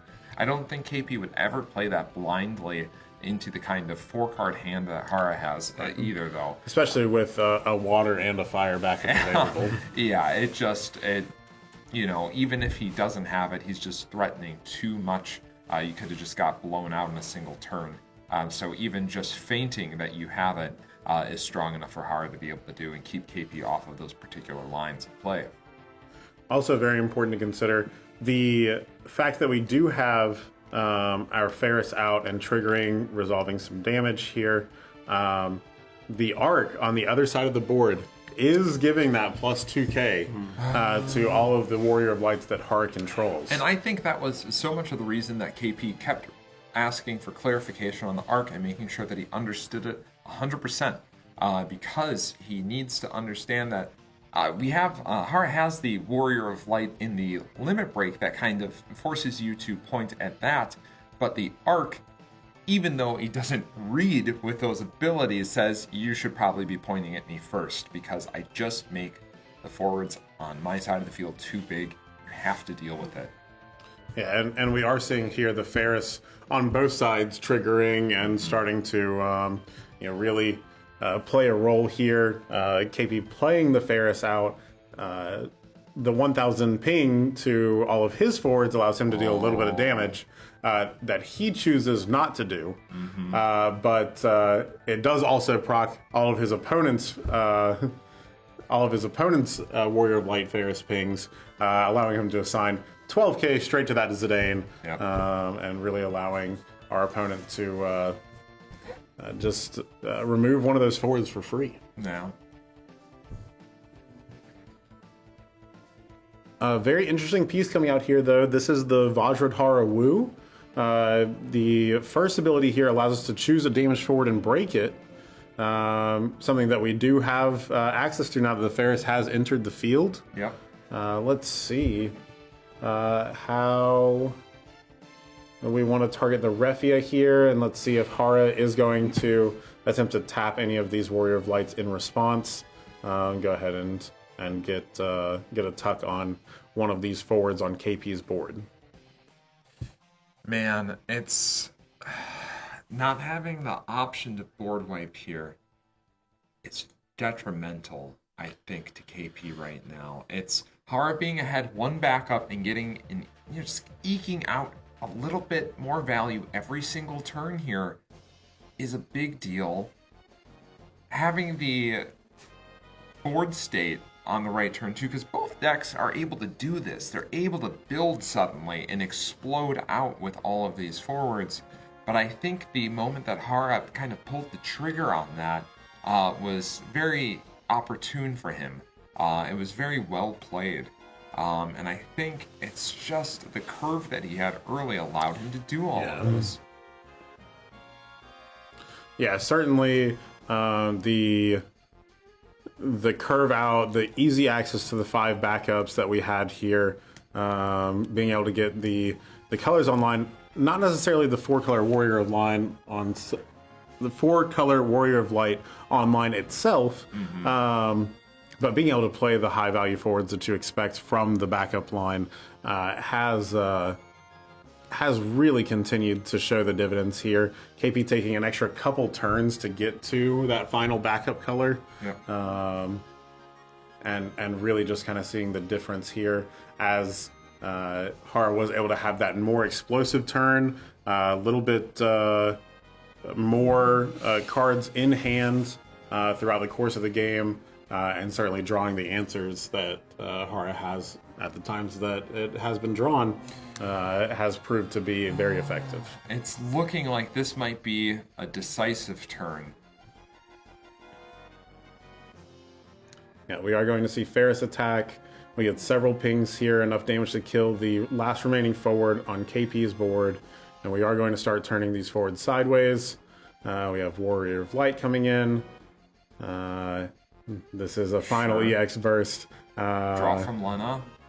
And then we are going to see Hara be able to attack with his final arc for game. And that's it. Crowning a new world champion. Congratulations to Hara. Coming back after losing to KP in the winner's bracket, winning his game in the loser's bracket to make it back to the grand finals, beating KP in the best of 3 in the grand finals, and then playing the playoff best of 1 and winning there to become the world champion for 2024. Congratulations to him. Congratulations to KP for becoming a finalist. Absolutely. A finalist, earning another trip to Worlds next year. Yep, we will see him again. Absolutely. We'll see him back. We'll see him with the same intensity that he displayed this tournament, and hopefully with maybe even a little bit better result for him next time. Yeah, absolutely. We're going to see if we can get Hara in here for a little bit of interview. I'm sure it's going to take him a second to, number one, collect himself after an insane run at the end there. Absolutely. And we'll get him in there. Cobkin, I'm sure you will help us out with communicating with Hara a little bit. I don't know how great his English is, but I'm sure he'll be happy to share with us some of his enthusiasm and excitement for becoming the newest world champion for Final Fantasy TCG. But man, I am so glad that they chose the decks that they chose for that last playoff match, though. Absolutely. That felt much more of a defining game for the tournament. I know we had Chaos, and it's very responsible for KP being able to get to the position that he did at the deck selection, doing exactly what he intended it to. But at the end of the day, choosing to play something that was going to allow you to have the level of skill and display that in front of everyone here, it really does just culminate in what was a fantastic event. Yeah, no, I can't say enough good things about all 52 of the players that have played over this weekend, especially the top 8 players that played today. Every single one of them, I've been saying all weekend, and specifically today, I was like, look at this top 8. I was like, this is awesome. We get to see all of these guys fight it out at the World Championship. Are you kidding me? This is insane. It looks like we're trying to figure out if Hara would like to come over for an interview. We'll try and get him to mosey over. He'll hang with us as we're trying to do that. But no, it's amazing decks. And I love, too, in this matchup, the difference in build. It was a mirror match, right? Yeah. But 15 summons versus 10 summons, 16 forwards versus 21 forwards. Yeah. It really showed, too, that, Hara didn't need all of these forwards. He just needed to establish the right time to set up the board state and then have all of those summons to be able to do something and interact with our opponent. So it's like, whether it be protecting our board, stopping our opponent from being able to build a board, he had all of those as options in his summon package. So, of course, he had to make some sacrifices with the summon package from his deck A, because the Warrior of Light deck being his deck B. But that's okay. We just play a bunch of monsters. We only need 5 summons in a deck that has, 13 monsters in it. So this is great. He figured out the combo that was going to synergize the best, keep all of the good summons in the deck where he wanted them, and then be able to be rewarded by playing this other monster deck. And man, he just piloted great. Absolutely. Some of the play lines that we saw today really set Hara apart from some of the competition. The way that those chaos games were navigated earlier, yes, continuing to develop just incrementally enough that by the time the chaos deck was able to come out, we were able to see really the fruits of all of the labor. Yeah, I'm going to go ahead and I will relinquish my seat here for the new world champion, and I'll leave Kabukin here so we can get a little bit of translation help and communicate effectively. So we welcome the new world champion. Oh, I'm going to stay here maybe. All right, I'm going to have you sit here. First, congratulations. Congratulations. That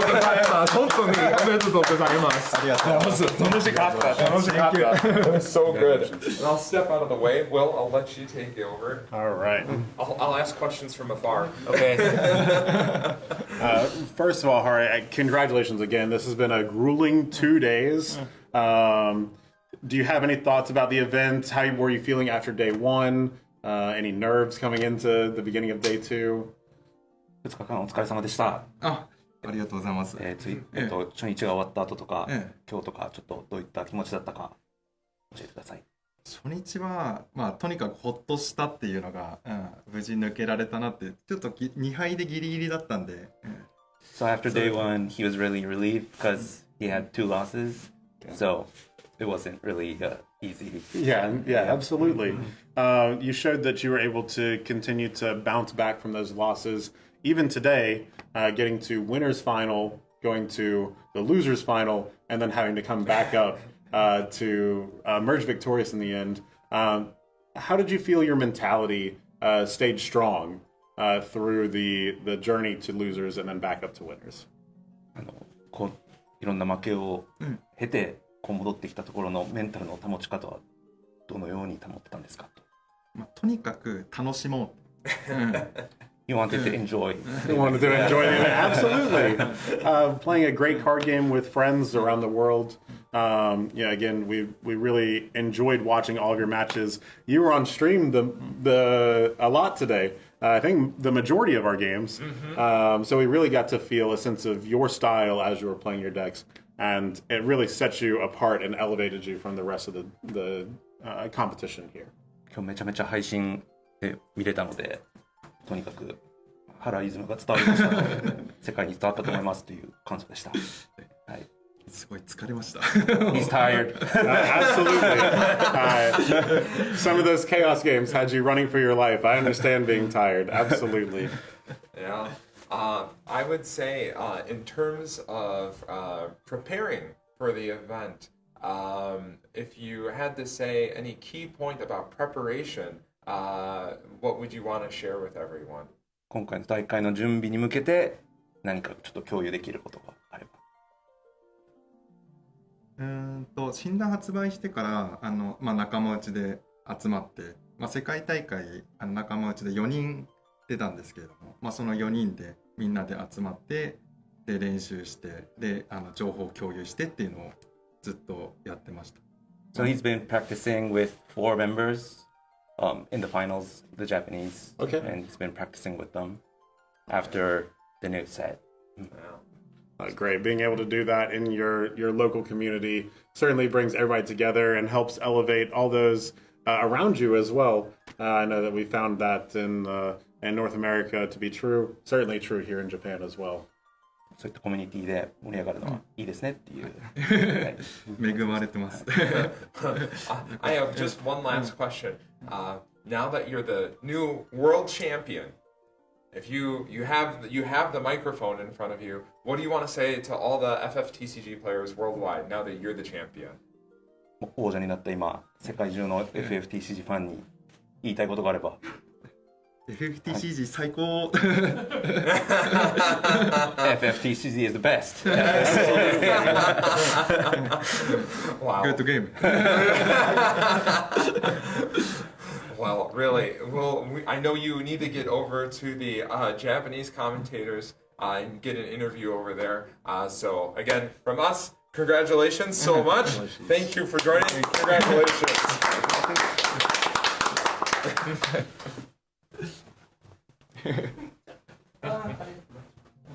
Slide back over. He has to be tired.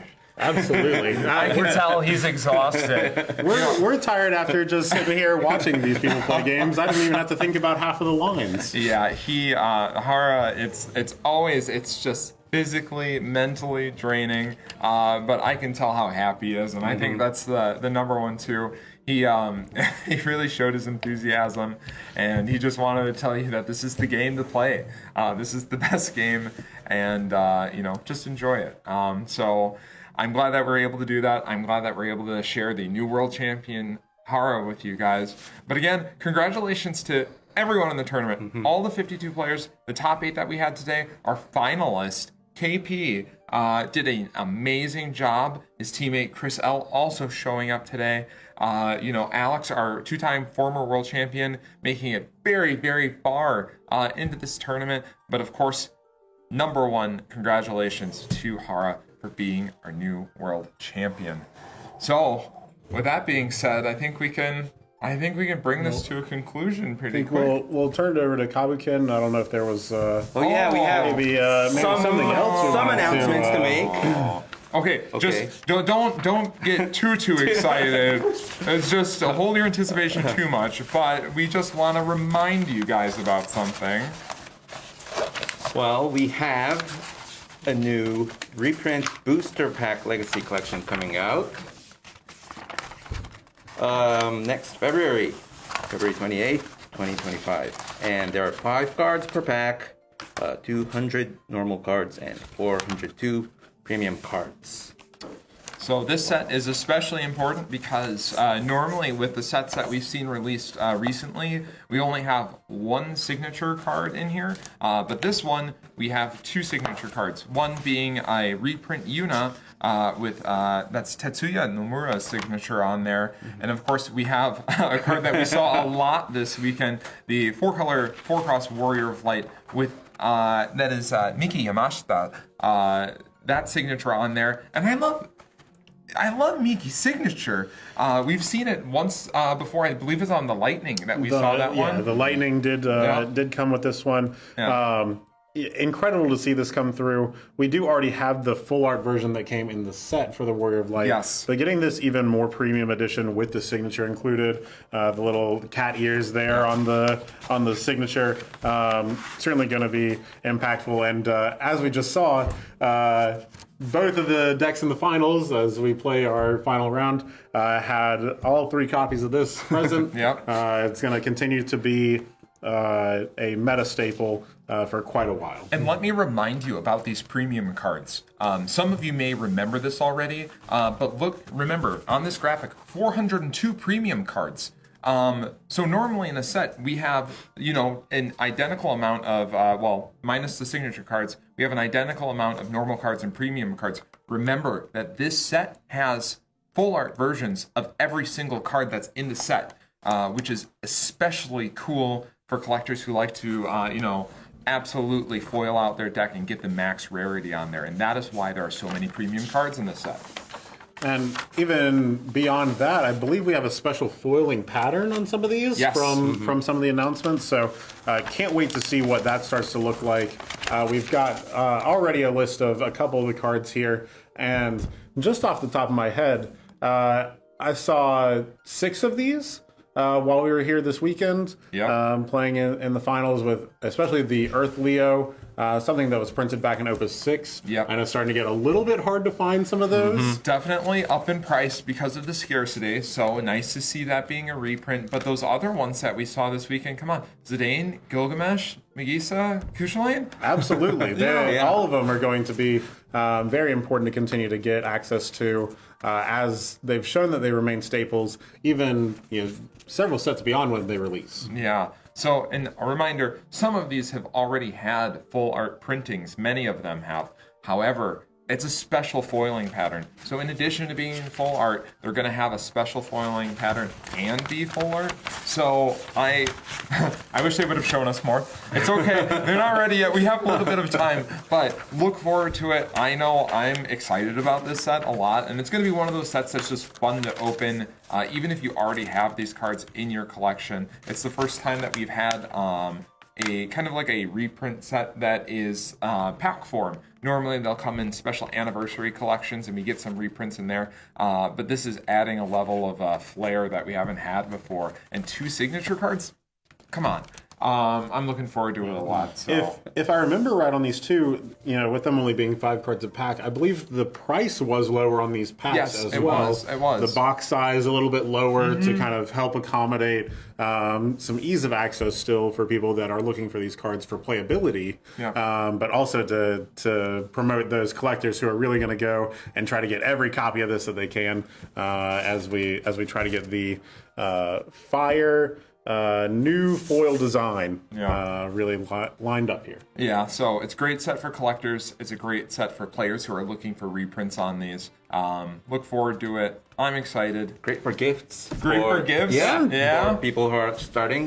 Exactly. This game. is the kind too, and it's especially going to draw them in with all the cool stuff that's in there. And every card in the set is going to be a high impact card.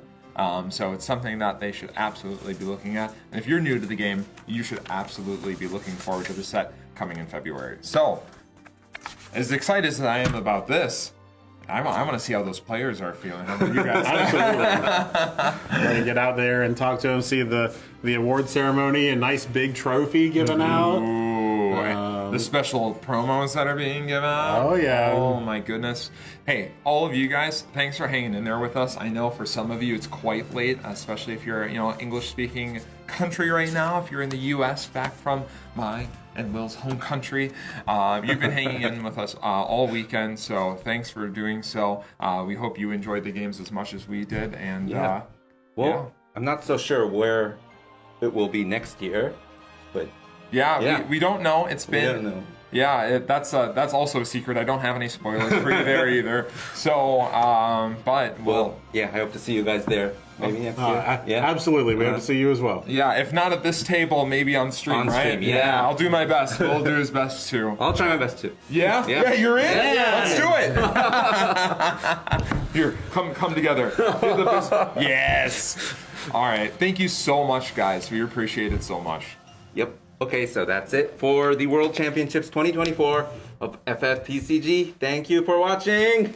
See you guys. See you guys.